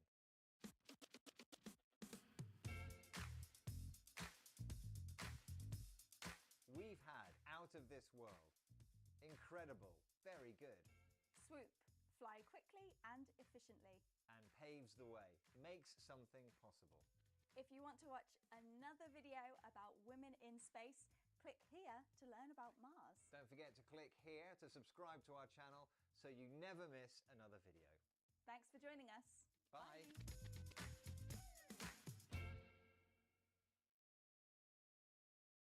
Learning to smile again. This is News Review from BBC Learning English. I'm Neil. And I'm Sian. Make sure you watch to the end to learn vocabulary about this story. Don't forget to subscribe to our channel, like this video, and try the quiz on our website. Now, the story. People in Japan have been taking lessons on how to smile again. The laws now changed, so you don't have to wear a mask anymore, but many people have complained that they've forgotten how to smile. Smile coaches have been helping people get used to smiling again. You've been looking at the headlines, Sian. What's the vocabulary? Okay, we have grin, ditches, and life after. This is News Review from BBC Learning English.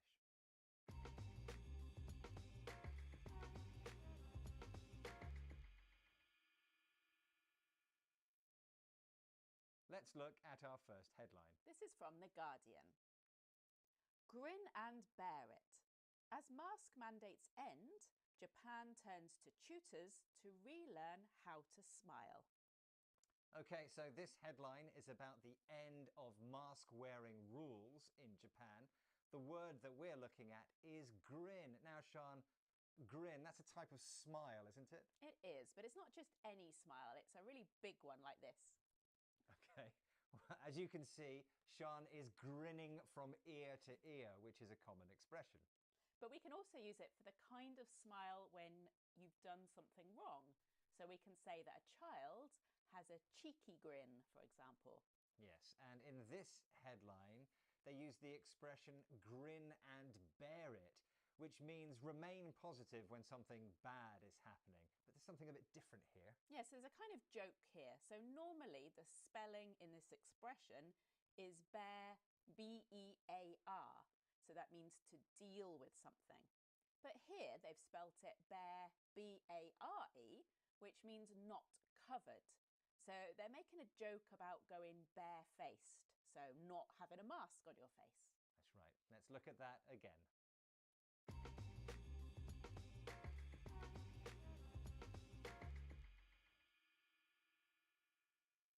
Let's look at our next headline. This is from the Mainichi. Smile practice seminars popular in Japan as country ditches masks. So this headline, like the first one, is about the ending of rules in Japan about wearing masks after COVID. The word we're looking at, though, is ditches, which is a verb here, but it's useful to think of the noun, a ditch, which is that thing on the side of the road. Yeah, so it's where all the water and waste from the road end up. But here we use ditch as a verb, and to ditch something is to throw it away. So if you don't need something anymore, you ditch it. It's not just used for things, though. No, you can use it for ideas. You can ditch an idea if you think it's a bad one. Or you can ditch plans if they're not going to work. I ditched my travel plans during the COVID pandemic.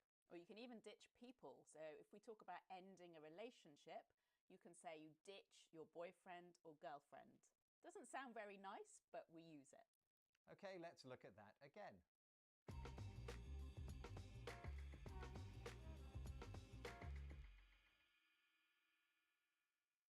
Let's have our next headline. This is from the Japan Times. Remembering how to smile? Japan training sessions help prepare for life after masks. Yes, and we're going to look at this useful little phrase we use to talk about how things might be different in the future, life after. Yeah, so here it's life after masks, and it refers to how life will change for people in Japan when they stop wearing masks. Yes, and we use this a lot when we're talking about the future. So, for example, students have to prepare for life after university, or a celebrity, a famous person, has to think about life after fame when they're not famous anymore. Yeah, and it can also be used with people. So thinking about the future without an important leader or a famous person. For example, are Argentina ready for life after Messi? So he's going to retire one day. Let's look at that one more time.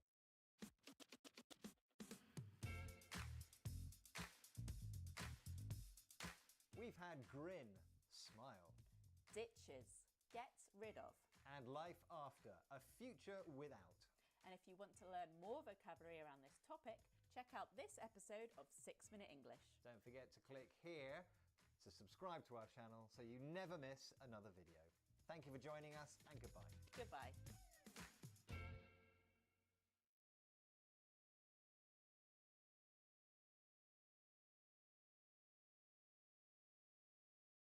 Як in English буде тротуар, перехрестя, затор, пішохідний перехід? Як називати англійською різні типи дорожніх знаків? Що таке chevron в дорожній розмітці? Та що ще, окрім здатися та капітулювати, означає дієслово to surrender? Як описати маршрут англійською та дати вказівки, куди їхати? І як дістатися пункту призначення? Я Олена Чекрижова, вчителька. Це канал Армійська англійська. І сьогодні ми говоримо про driving – керування автівкою, а зокрема про traffic, road signs та routes – дорожній рух, знаки та маршрути.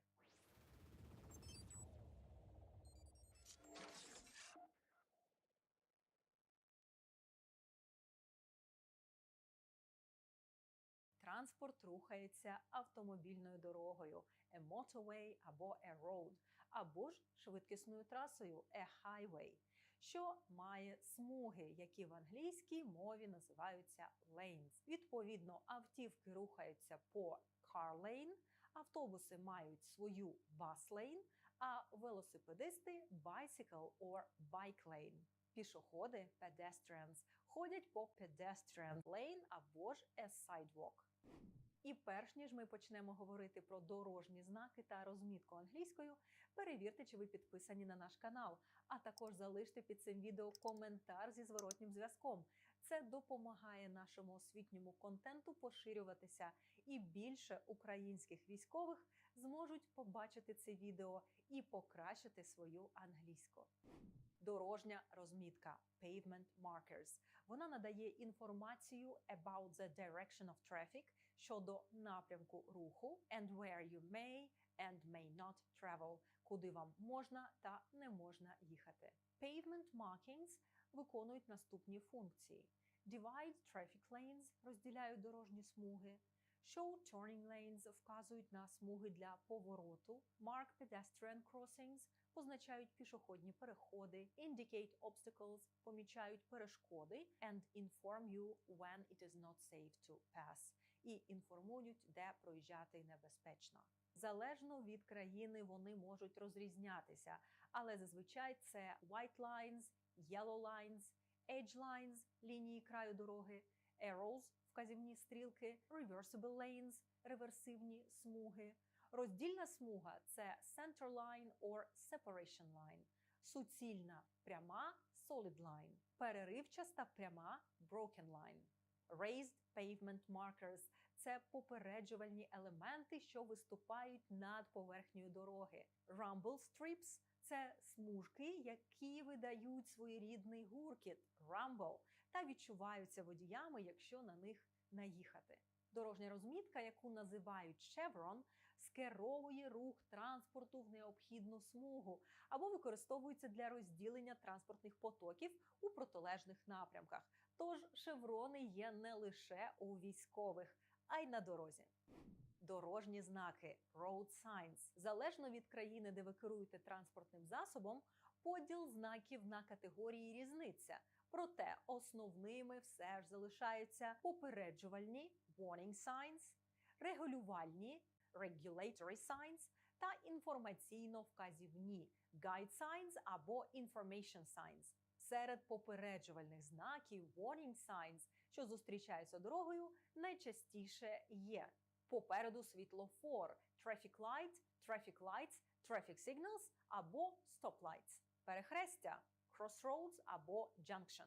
Затори – traffic queues, тоді як в розмовній мові ви частіше всього почуєте фразу traffic jams. Інші назви затору – це blockage, bottleneck, congestion, gridlock, logjam або roadblock. Пішохідний перехід – це pedestrian crossing, zebra crossing або zebra crossing. Залізничний переїзд зі шлагбаумом – це level crossing with a barrier. Вам також можуть трапитися назви railway level crossing, railway crossing, grade crossing або railroad crossing. Це здебільшого американський варіант. Road through railroad, crisscross, train crossing. Круговий рух – це roundabout або a rotary or traffic circle. Якщо ваш навігатор налаштовано на англійську, то ви почуєте at the roundabout, take the first, the second, the third exit.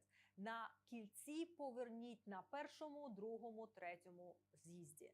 Двосторонній рух – це two-way traffic. Відповідно, односторонній рух – це one-way traffic. Відповідно, вулиця або дорога з двостороннім рухом – це two-way street або road, а з одностороннім – one-way street або road. До регулюючих знаків – regulatory signs, які дозволяють allow чи забороняють prohibit певні дії на дорозі, залежно від країни, де ви керуєте авто, можуть належати. В'їзд заборонено – no entry.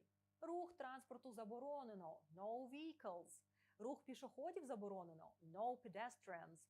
Обгін заборонено – no overtaking. Поступись дорогою – yield or give way. Дієслово to yield має декілька значень. І тут воно вживається в значенні to surrender, що може перекладатися не тільки здаватися та капітулювати, а й поступатися. У цьому випадку – дорогою. Знак stop – це stop sign. Поступись дорогою зустрічному транспорту. Give way to oncoming vehicles. Попереду поворот. Праворуч, ліворуч. Знак, який каже нам turn right, turn left. Поворот ліворуч, праворуч заборонений. No turn left sign або no turn right sign. Straight ahead sign – рух прямо. Цей знак каже нам go straight ahead або go straight on. Пригальмуйте – знак, який закликає скинути швидкість – це slow down. Інформаційно-вказівні знаки guide signs або інколи їх називають information signs. Вони вказують на destination – пункт призначення, distance – відстань, direction – напрямок руху, а також дають інформацію щодо дорожніх умов та сервісів на дорозі. Наприклад, автозаправна станція – gas station в американській англійській. Там ви можете придбати gasoline або petrol for your vehicle. А в британській англійській заправку називають petrol station. Також можна зустріти назву filling station. Існує безліч інших знаків, які просто неможливо згадати всі в одному уроці. Але ви можете самостійно знайти їх у мережі та подивитися, як вони називаються. Якщо вам раптом доведеться давати інструкції з пересування іноземцю, або їхати за інструкціями іноземця, або ж кермувати автівкою за кордоном. Перейдімо до наступного пункту – прокладання маршруту, бо одна з вимог стандарту з військової англійської – вміння описувати in English маршрут руху, давати вказівки щодо пересування автівкою. Ви маєте вміти давати бодай прості інструкції та вміти розповісти, як дістатися певного місця, а також зрозуміти інструкції, які вам можуть дати іноземці. У граматичному плані нам в цьому допоможе imperative mood – наказовий спосіб, про який ми говорили в одному з попередніх відео, а також prepositions of movement та prepositions of place – прийменники руху та прийменники місця, які ми розбирали в попередніх уроках. А от на лексику, на слова та фрази, з якими ці прийменники узгоджуються, прошу вас звернути увагу. Go straight on. Рухайтесь прямо. Go straight ahead. Рухайтесь прямо. Continue driving. Продовжуйте рух. Turn right at the crossroads. Поверніть праворуч на перехресті. Turn left at the crossroads. Поверніть ліворуч на перехресті. At the roundabout, take the second exit. На кільці поверніть на другий з'їзд. Go along the street past the bank. Їдьте вздовж вулиці повз банк. Go until you reach the train station. Їдьте, доки не дістанетесь з залізничного вокзалу. Drive through the square. Проїдьте через площу. Go over the bridge. Переїдьте міст. The post office is at the corner of the street. Пошта знаходиться на розі вулиці. The city council will be on your left. Міська рада буде ліворуч від вас. The drugstore will be on your right. Аптека буде справа від вас. The hospital is just across the street. Госпіталь на іншому боці вулиці. The police department is just over there. Поліцейська дільниця он там неподалік. The warehouse is located next to the hangars. Склад знаходиться біля ангарів. The observation post is opposite the old building. Пункт спостереження знаходиться напроти старої будівлі. The headquarters is located between the two barracks. Штаб знаходиться між двома казармами. Stop at the gas station. Зупинись на заправці. Отже, друзі, ви отримали порцію лексики для опису дорожніх знаків, розмітки, основних вказівників на дорозі. А також, слідуючи нашим моделям, можете прокласти маршрут, описати дорогу, дати прості вказівки англійською мовою щодо того, як дістатись певного місця, в якому напрямку їхати, де куди звертати та де зупинятися. Я Олена Чекрижова, вчителька. Це канал Армійська англійська, на якому ми з командою волонтерів не зупиняємося та продовжуємо, не збавляючи швидкості, рухатися в напрямку підвищення рівня володіння англійською мовою серед українських військовослужбовців. Зустрінемось в наступному відеоуроці.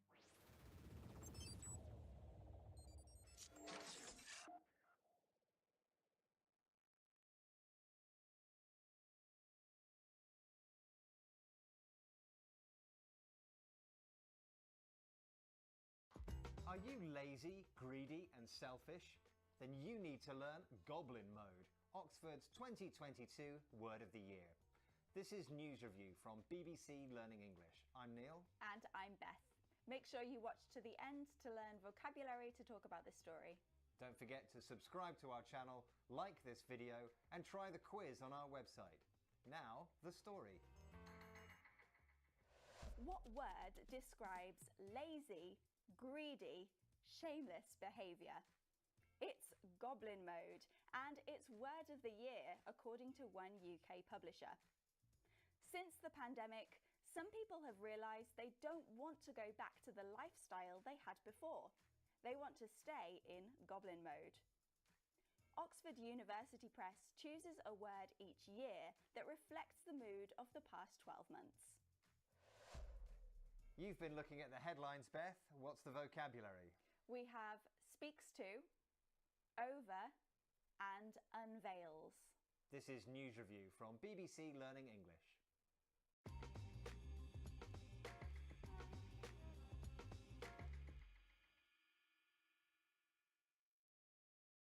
Let's have a look at our first headline. This one comes from The Guardian. Goblin Mode. New Oxford Word of the Year speaks to the times. Okay, well, first of all, Goblin Mode. A goblin is a small, ugly, possibly dangerous creature, a fictional one. Mode is a way of doing something. So together, Goblin Mode describes a way of doing something in a kind of unpleasant, slightly embarrassing way. So, for example, Beth, I'm sure you never did this, but working from home, wearing pajamas in bed? No, yeah, never did that. No. Okay, that's goblin mode. We're looking at the expression speaks to, and in the headline it speaks to the times. What does it mean? Yeah, so speaks to the times is a reflection of the mood of the people at that time. So the times referred to in the headline is talking about this current time, so the post-pandemic world. Now, during the pandemic, when obviously key workers who had to do really essential jobs were very, very busy, but a lot of other people were forced to be lazy because there was nothing to do. Exactly, yeah, they enjoyed wearing their pajamas, didn't wear makeup, they didn't care about their appearance as much, so they went goblin mode. Yeah, and so goblin mode speaks to the times. It means it reflects the times as they were. Now, is this common? It is in American English, and it's becoming more popular in British English. So, for example, we could say that the climate crisis speaks to a failure of governments for decades. Yeah, it means it reflects a failure. Let's take a look at that again.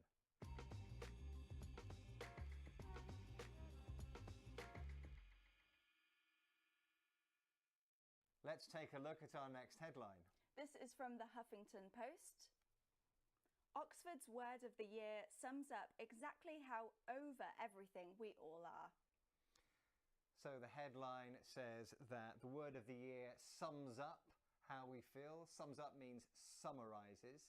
We are looking, though, at over. And that seems simple.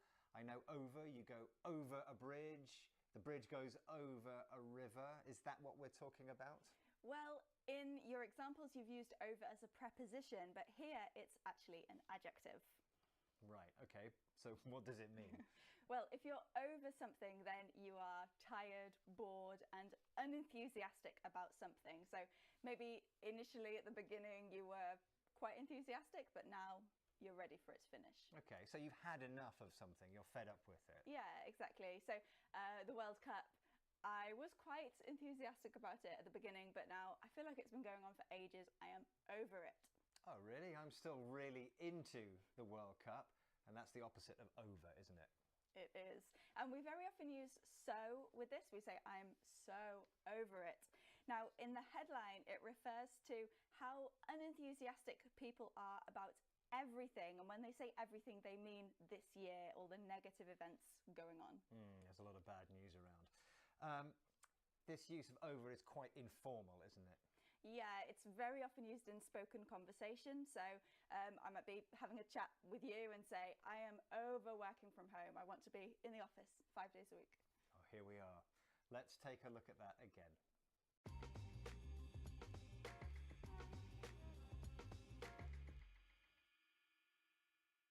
Let's take a look at our next headline. This one is from Fox News. Oxford Dictionary unveils 2022 word of the year, goblin mode.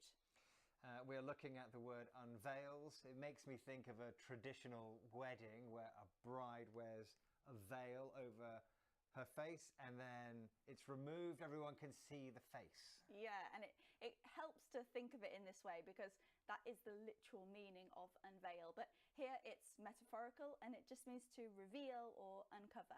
Yeah, you can imagine. You said it's metaphorical, but Oxford have this word, goblin mode, with a little curtain over it. They open it and we can all see it. Yes, exactly. This word is also used when something like a new exhibition or a new piece of art is uncovered or revealed. Yeah, and politicians use it as well to talk about their plans.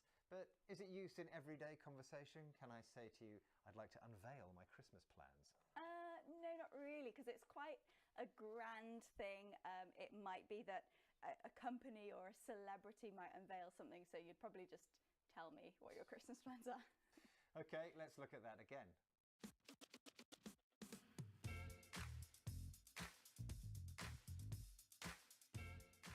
We've had speaks to, reflects. Over, bored of something that's been happening for a long time. And unveils, shows for the first time. Don't forget there's a quiz on our website at bbclearningenglish.com. Thank you for joining us, and goodbye. Bye.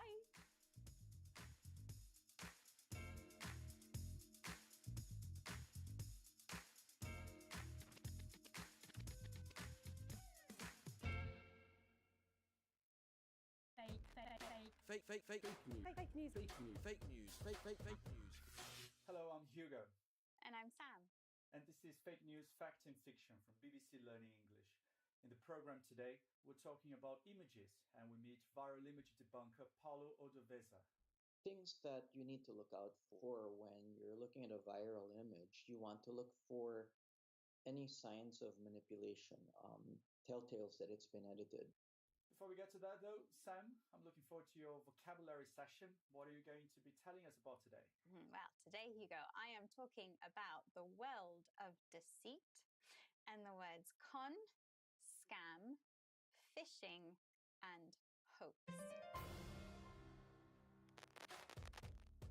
There have always been people who want to take our money, and the internet and social media have provided criminals with different opportunities to try and con us.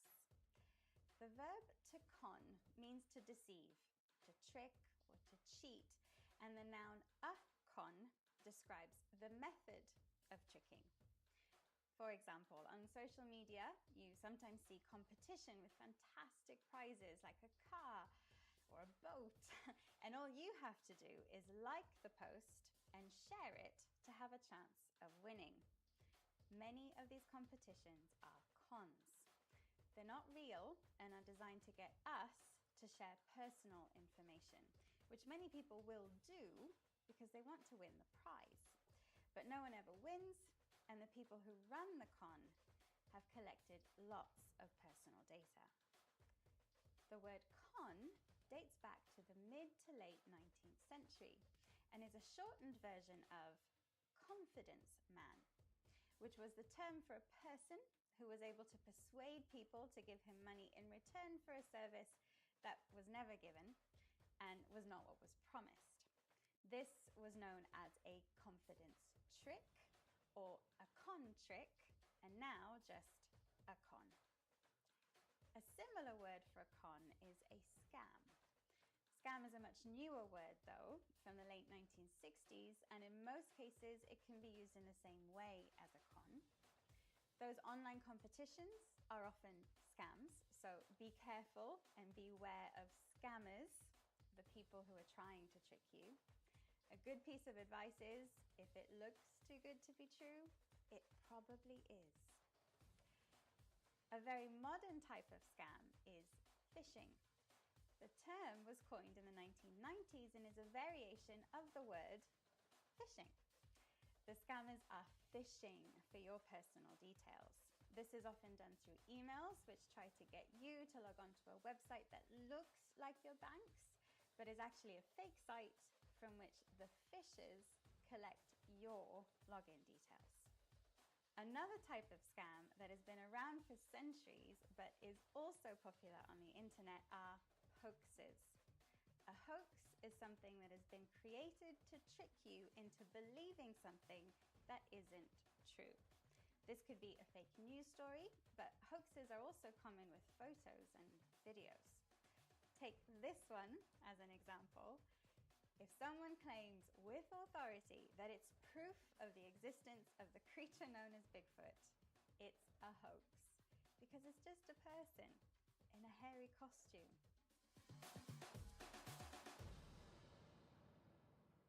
Thanks, Sam, and that leads us on nicely to today's topic about images. Yeah, so there's an old saying that the camera doesn't lie, but I'm not so sure we believe that anymore. Well, the camera can only record what it sees, so in that case, it can't lie. But what we are told we're seeing in the image is not necessarily what the image actually is. Yeah, so the camera doesn't lie, but people do.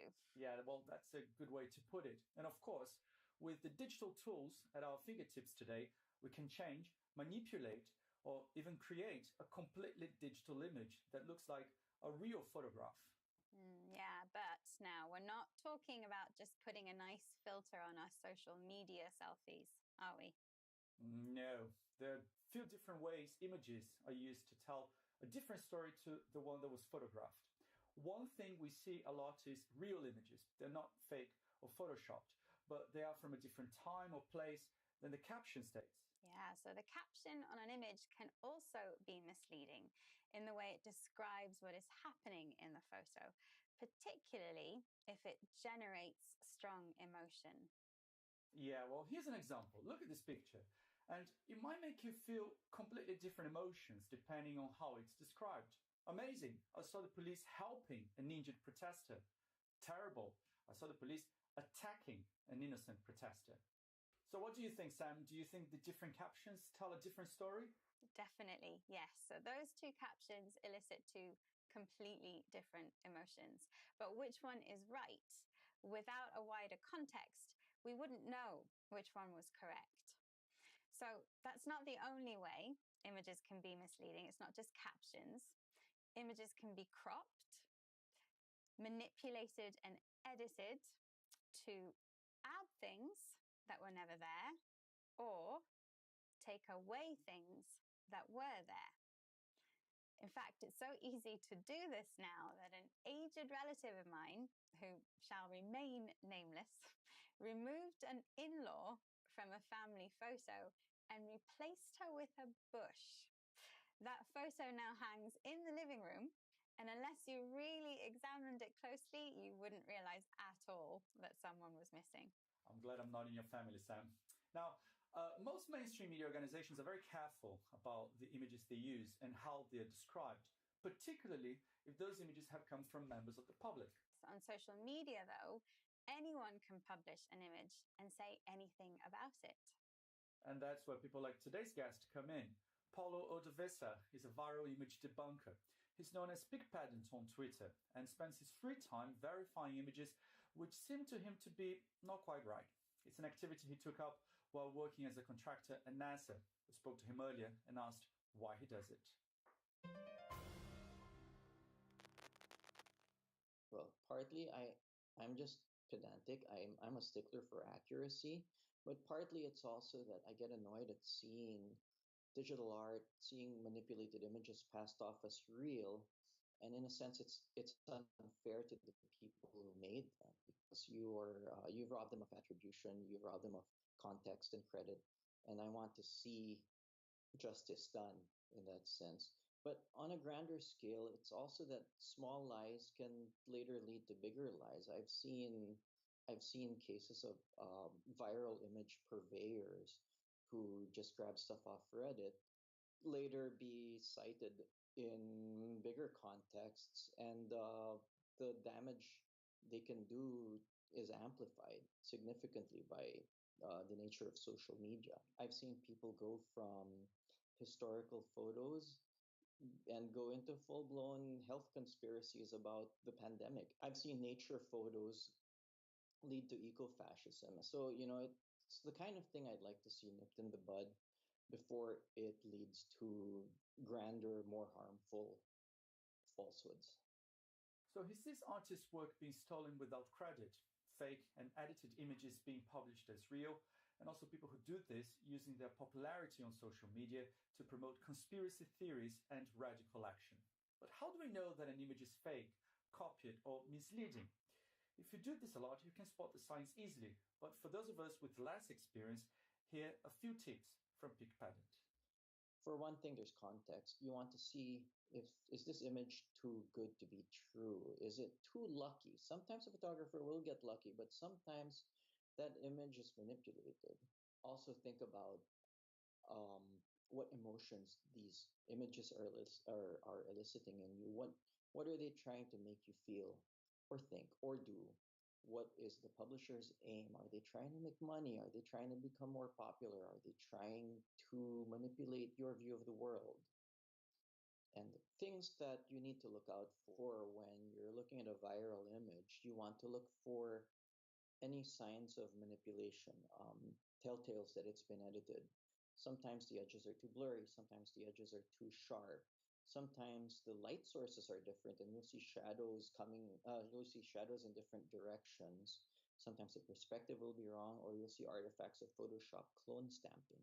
or you'll see repeating patterns that indicate that something has been copied. A few things to look out for there, some technical, some emotional. We've seen throughout this series that many examples of fake news are designed to generate strong emotions, and photos are no different. Yes. This doesn't mean that every emotional, interesting, or spectacular image is suspicious. The latest baby picture from your family is probably not fake, but with your critical thinking head on, when you see images that make you feel upset, angry, or outraged, it might be worth taking a deep breath and doing a bit of investigating before you think about sharing.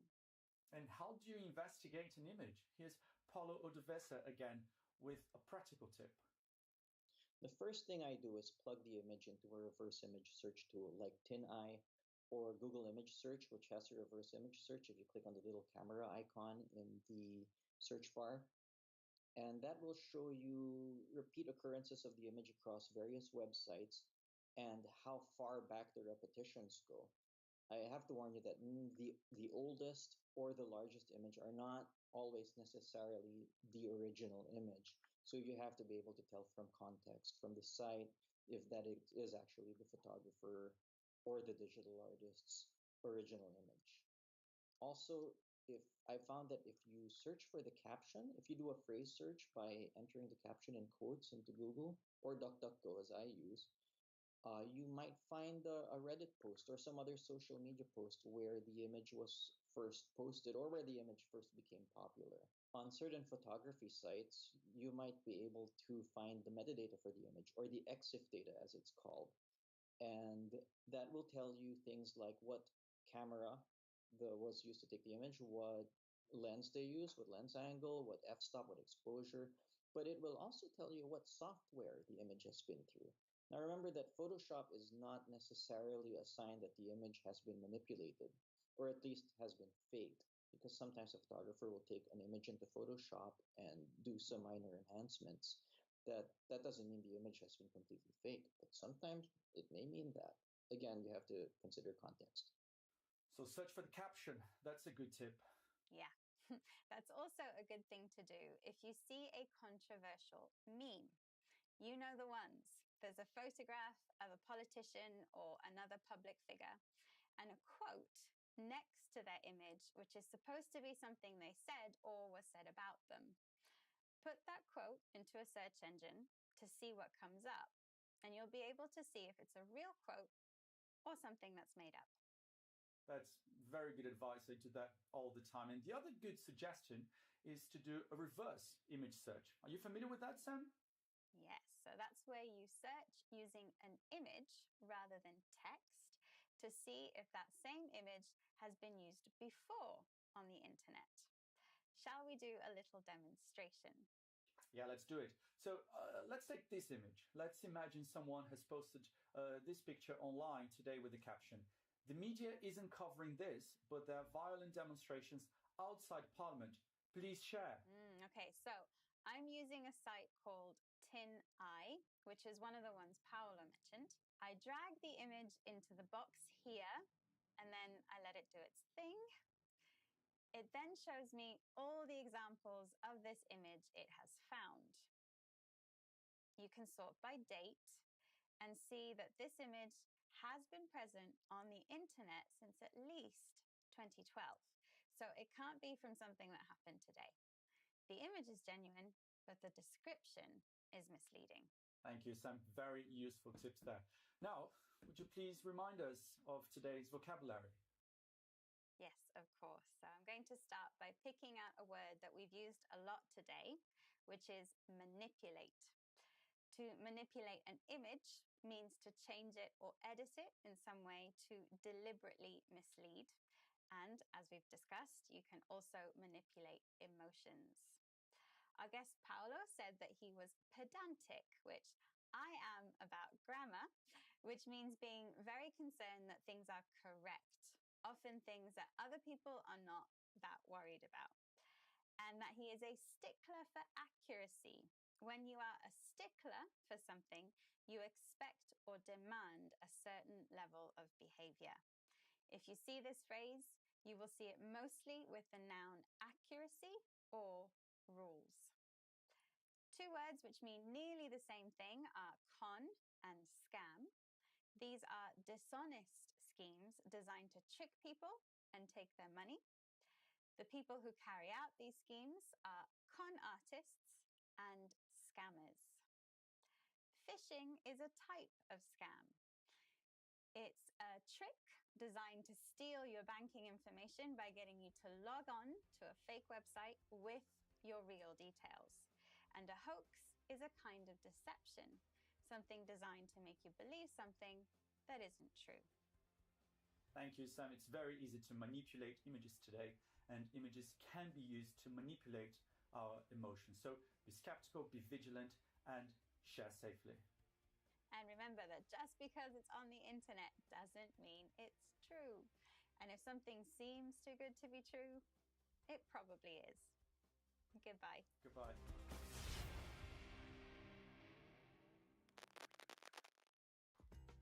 No more plant-based steaks, at least not in France. This is News Review from BBC Learning English. I'm Neil. And I'm Beth. Make sure you watch to the end to learn vocabulary to talk about this story. Don't forget to subscribe to our channel, like this video, and try the quiz on our website. Now the story. Plant-based food can no longer have meat-based names in France. The French government have published a list of words, such as steak and ribs, that will not be allowed on labels for meat-free products. Farmers in the country have argued that using these words for non-meat products could confuse customers. Similar measures are being discussed in other countries. You've been looking at the headlines, Beth. What's the vocabulary? We have meaty, salvo, and reignites. This is News Review from BBC Learning English.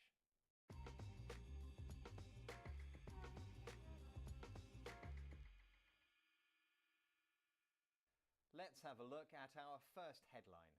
This is from The Guardian. No more cordon bleu.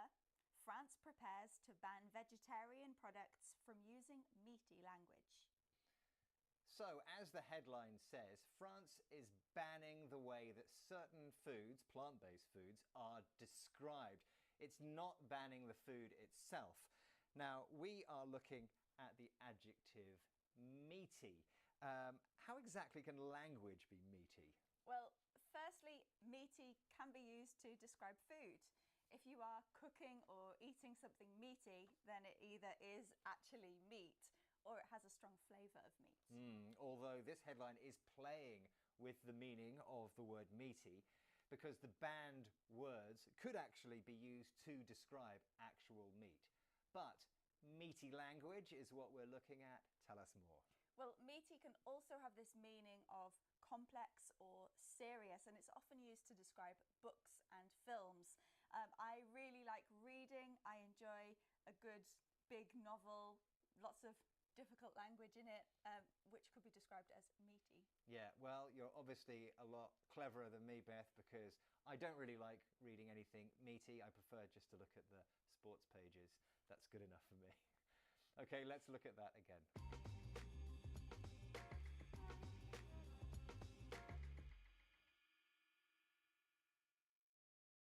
Let's have our next headline. This is from VOA News.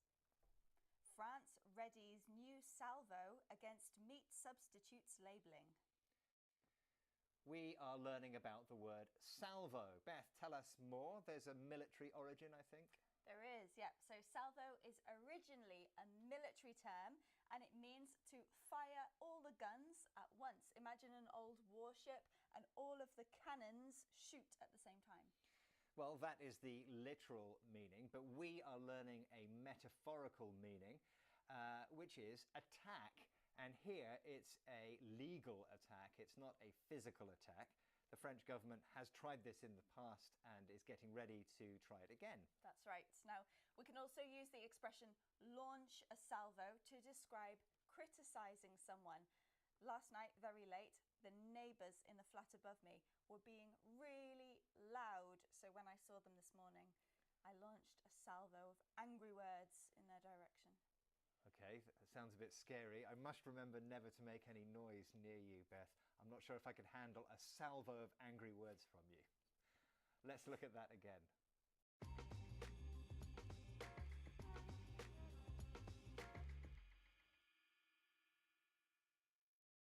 Let's have our next headline. This is from WIO News. France reignites bid to ban use of words steak, spare ribs for plant-based food. So we are going to learn about the word reignite, and there is a clue hidden in the word. It's connected, Beth, to fire. It is. Now, if you ignite a fire, you start a fire, and that prefix re means again. So reignite means to start a fire again. Now, we're not talking about a literal fire here, but obviously fire is dramatic. It's kind of related to conflict. And here we're talking about a political campaign. Yes, as we've already heard, this isn't the first time the French government has tried to ban these meat-related words, but they are doing it again. They've reignited it. They've started again. Exactly. And there are other things that you can reignite. Maybe you're having an argument with somebody. It's finally calmed down, and then they say something really annoying, and it reignites the argument again. Yes, but it doesn't have to be all negative. You can reignite your passion for something you love. Now, I heard, Beth, that you used to go surfing, and you've reignited your passion. You're going to start again. I have. In fact, I'm going to reignite my passion and go surfing right after news review. Okay, let's look at that again.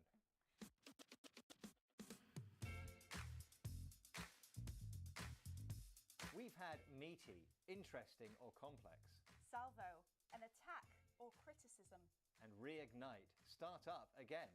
Now, if you've enjoyed this episode, we think you'll love this 6 Minutes English, where we asked, would you eat less meat if it would help the environment? Don't forget to click here to subscribe to our channel so you never miss another video.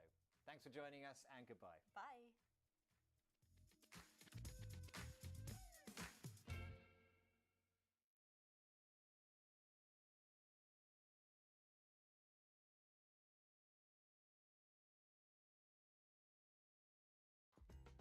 $8 billion. That's how many people live on Earth, according to the UN. This is News Review from BBC Learning English. I'm Neil. And I'm Sian. Make sure you watch to the end to learn vocabulary about this story. Don't forget to subscribe to our channel, like this video, and try the quiz on our website. Now let's hear the story. The world's population has officially reached 8 billion. The growth is partly due to developments in health, nutrition and medicine. It has taken just 11 years to go from 7 to 8 billion, but growth in several countries is actually slowing. Many are concerned the expanding population is destroying the planet. You've been looking at the headlines, Sian. What's the vocabulary? Okay, we have peak, poses and shape. This is News Review from BBC Learning English.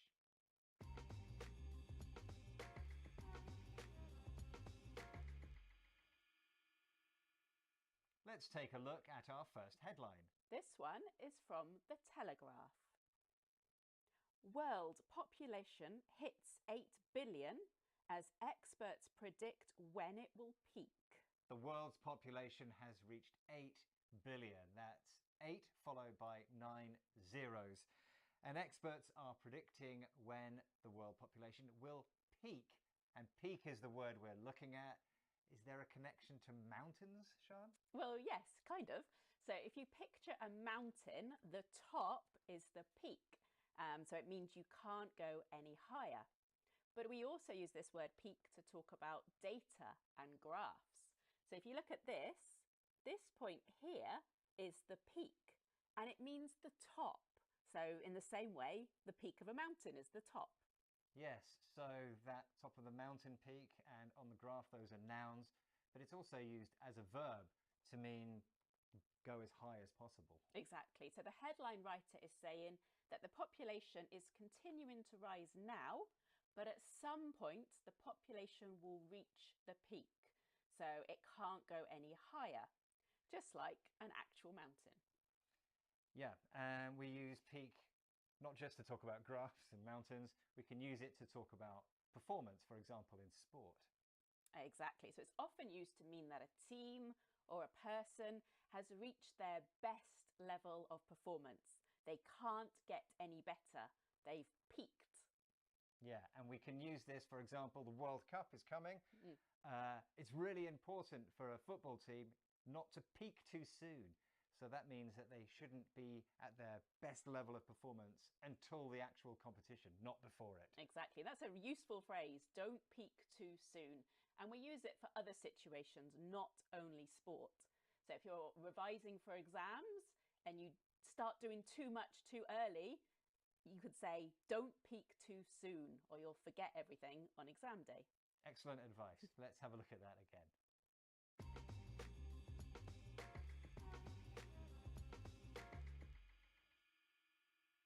Let's have a look at our next headline. This one is from CNN. Global population hits 8 billion as growth poses more challenges for the planet.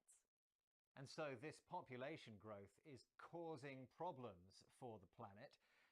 We're looking at the word poses, and I know this word pose, it means the way you stand. So a model, the way a model stands for a photo, or maybe an actor on the stage, that's a pose. Or a painting, yeah, it's the way you stand in a particular position. Or yoga, you can have a yoga pose. But here, it's a verb, and poses means creates or causes something to happen. Yeah, so the headline is saying that this population growth is causing problems, issues, challenges. It poses a problem. Exactly. So we often use poses with questions. You can pose a question, but it's commonly used with negative nouns like threat or danger or problem. So should we think of some examples? Yes, so if a driver has been drinking alcohol, it poses a danger to people in the road and in that car as well. Yeah, or a political scandal can pose problems for the government. Yeah. Okay, let's have a look at that again.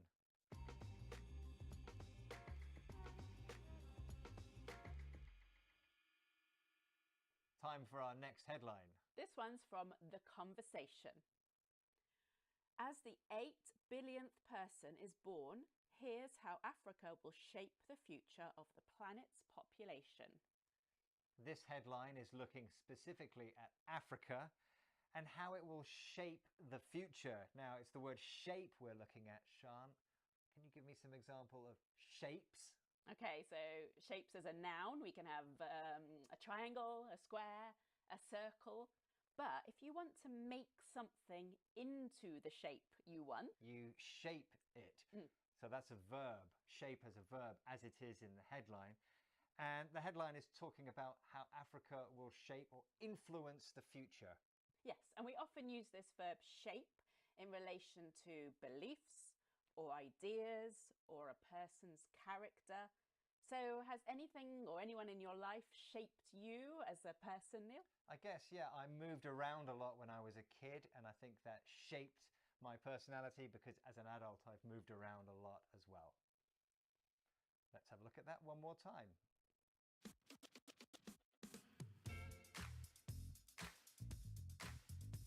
We've had peak, can't get any higher or better.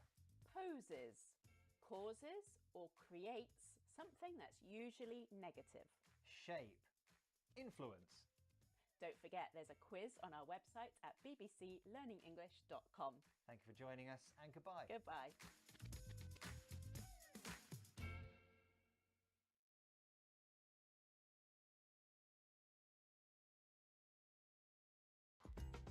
Could plastic-eating worms help the world's pollution crisis? This is News Review from BBC Learning English. I'm Neil. And I'm Beth. Make sure you watch to the end to learn vocabulary to talk about this story. Don't forget to subscribe to our channel, like this video, and try the quiz on our website. Now it's time for the story. Getting rid of plastic with worm spit. Spanish scientists have discovered something in waxworm saliva which helps them eat plastic. It's hoped the breakthrough will be an effective and natural way of reducing plastic pollution. One researcher suggests in the future, plastic-eating worm kits could be used in the home. You've been looking at the headlines, Beth. What's the vocabulary? We have gobbling, lowly, and humble. This is News Review from BBC Learning English.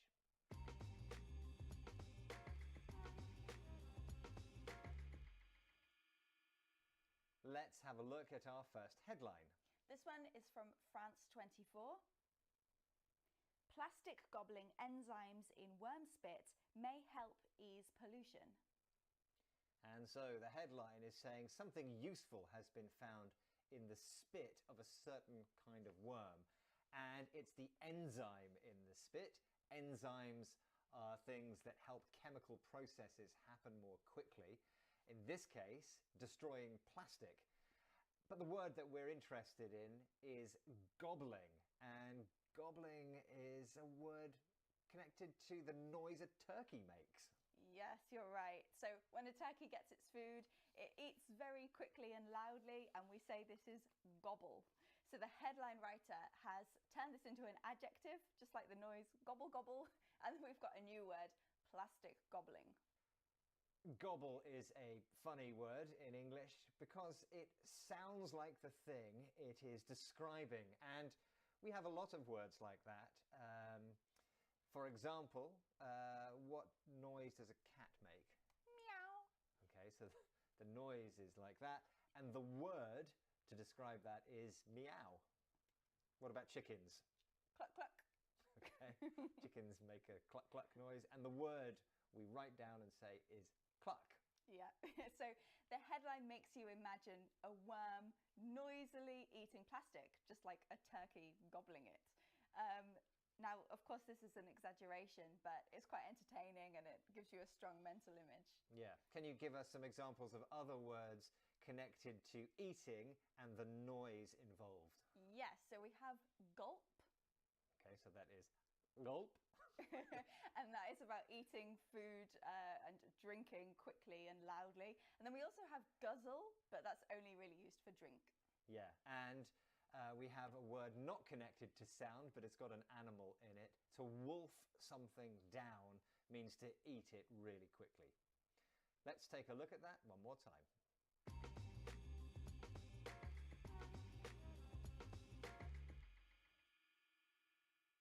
Let's take a look at our next headline. This one is from Reuters. Lowly waxworm saliva may boost fight against plastic pollution. The headline is saying that the saliva, that's the spit, another word for spit, of this certain kind of worm, might boost, that means help, the attempt to reduce plastic. But the word we're looking at is lowly. What can you tell us about lowly? Well, there's a clue in this word lowly, low, and it means low in position or importance. So, for example, Neil, when I started in my career, I wasn't presenting news review for the BBC. I was in a lowly position. Okay, so you mean that you feel that the job you were doing wasn't as important as the one you're doing now. It was lower. Exactly. Okay. Yep. Now, we have heard that this worm is actually really important. It's eating plastic. So why are we calling it lowly? Well, waxworms aren't really high up in the animal kingdom. They're a little bit dirty. Most people think of them as pests and they don't really like them. And so the headline writer uses the word lowly because even though this worm doesn't seem that important, it's actually doing a really important job. Now, do we use this word much in our everyday English? Well, yeah, when we use it, it's always in a humorous way. We're kind of saying the thing we're doing isn't very important. Like, I used to just be a lowly tea maker in the office. Ah, well, you call yourself lowly, but just like the worm, you're performing a really important task. Everybody loves tea. It may not be the most glamorous job in the world, but it is very important. Okay, let's look at that again.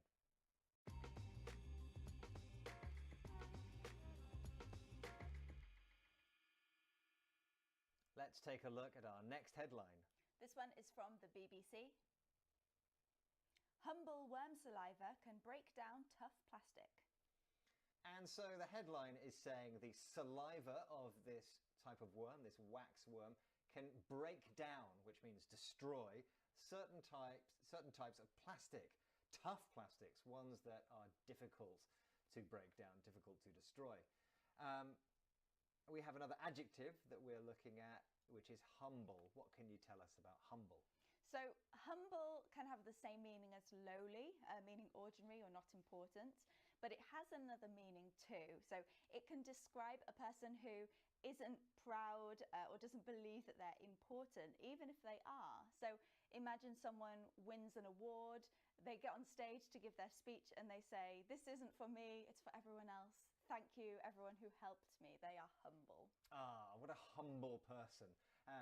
And it's a positive thing to say about someone, isn't it? So in this headline, using humble about this worm is a positive thing. Exactly, because even though this worm maybe looks just like a worm, it's really special and important. It has plastic eating abilities. Okay, let's look at that again.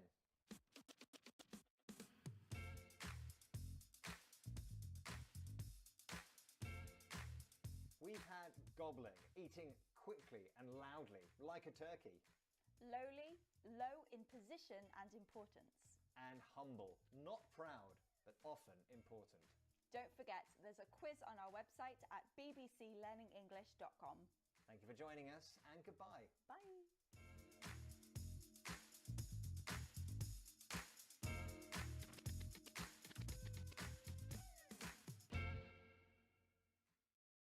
Які типи карт використовують військові та як розповісти про них англійською?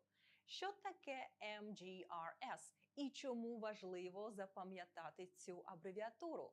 Як сказати англійською курс, довжина, широта, масштаб, орієнтир на місцевості та інші терміни з топографії, які військові використовують для планування та виконання операцій та завдань? Я Олена Чекрижова, вчителька. Це канал Армійська англійська, де ми займаємося мовною підготовкою українських військових. І в цьому уроці ми розглядаємо основні топографічні терміни і корисну лексику з цієї теми.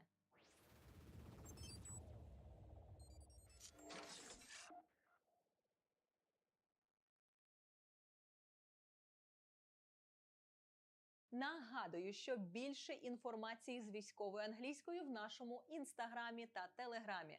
А якщо вам подобаються наші уроки, ви можете підтримати наш канал. Інформація знаходиться у описі до цього відео.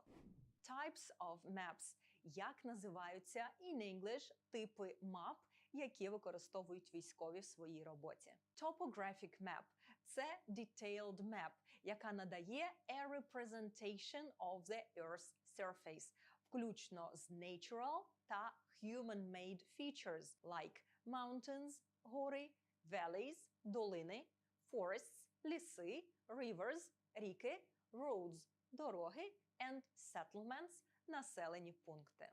Topographic maps use contour lines. Використовують контурні лінії to show changes in elevation and terrain, щоб показати зміни висоти над рівнем моря та місцевості. Ці мапи є необхідними crucial for strategic planning, movement and tactical decisions. Roadmap – дорожня мапа. Designed to assist with navigation – для допомоги з пересуванням. Ця мапа показує roads, highways, streets and transportation infrastructure. It often includes information about distances – відстані, routes – маршрути, intersections – перехрестя. Зверніть увагу на слово route. Воно перекладається як шлях, маршрут, курс та має два варіанти вимови. В британському варіанті це route, а в американському частіше вимовляють route. Tactical map Використовується in military operations to plan and execute tactical maneuvers and strategies для планування та виконання тактичних маневрів та стратегій. It provides information on – дає інформацію про terrain – місцевість, enemy positions – позиції ворога, friendly forces – дружніх сил, objectives – цілей, routes and other tactical elements. Aeronautical chart – це спеціалізована мапа used in aviation to aid pilots in flight navigation, щоб допомагати пілотам у навігації. Nautical chart – used by mariners for marine navigation – для пересування морем. It displays – вона показує coastal features – прибережні особливості рельєфу, water depths – глибину, navigational aids – навігаційне обладнання та засоби, currents – потоки, and other information crucial for safe navigation at sea, naval and amphibious operations – для військово-морських та підводних операцій. До речі, серед наших уроків на цьому каналі є окремі відео про кораблі військово-морського флоту, а також про military aircraft – військову авіацію. Переходимо до іншої термінології, пов'язаної з топографією. Думаю, самі терміни не будуть для вас новими, а от їх переклад англійською варто знати. Крім того, я завжди оздоблюю свої пояснення іншою корисною лексикою, яка вам обов'язково знадобиться. Legend або key – це легенда мапи, умовні позначення. Scale – масштаб мапи, який є дуже важливим для distance measurement – вимірювання відстані. Compass rose – це symbol indicating the cardinal directions north, south, east, west and sometimes intermediate directions – проміжні напрямки. Color code – кольорові позначки. Abbreviations, numeric codes and other symbols, як от contour lines, dot point symbols, line symbols, area symbols, icons використовуються для позначення areas, terrain features, cities, landmarks, орієнтирів на місцевості та інших features on the map. Крім того, існують military symbols, що represent military units, operations, equipment, communication infrastructure or signal stations. Waypoints – це specific points marked on a map, спеціальні точки, відмічені на мапі, to guide a route, щоб позначити курс або маршрут. Grid Coordinate System – система координатної сітки. Сітка – це не тільки нет, як ми з вами говорили в відео про смугу перешкод, а й grid. Це a system of squares or rectangles – система з квадратів або прямокутників, placed over a map, що розташована поверх мапи.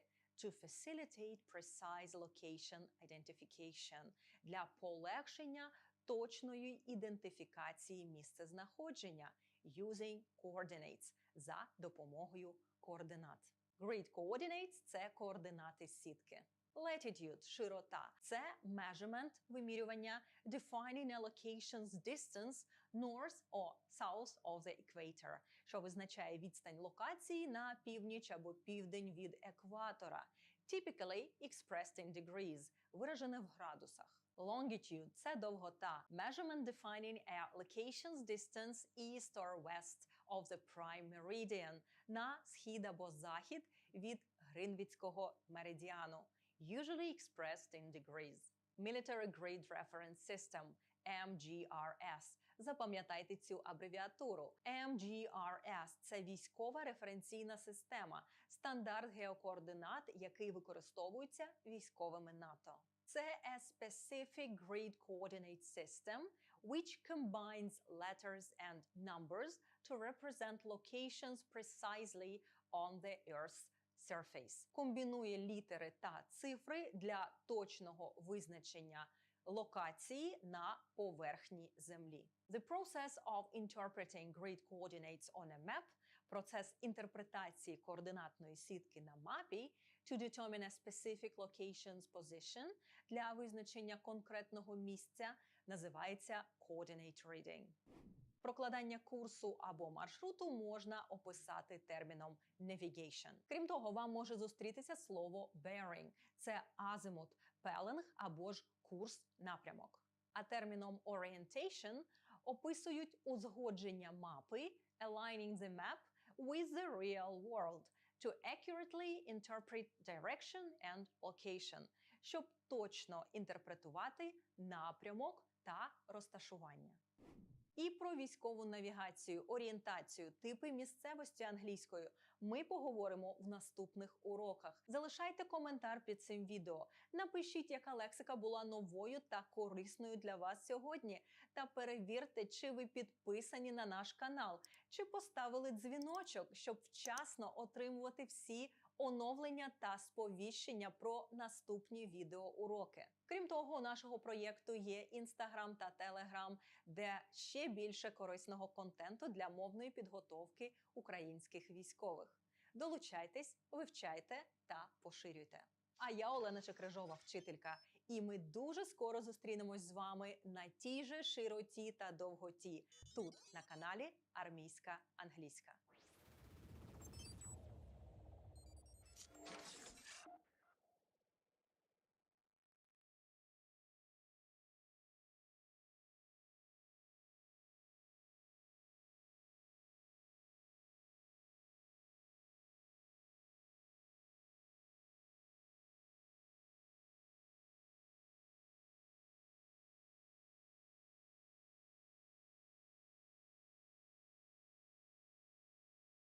Чим APC відрізняється від IFV? Що таке NSTVs? Як називати військову техніку англійською та як її описувати?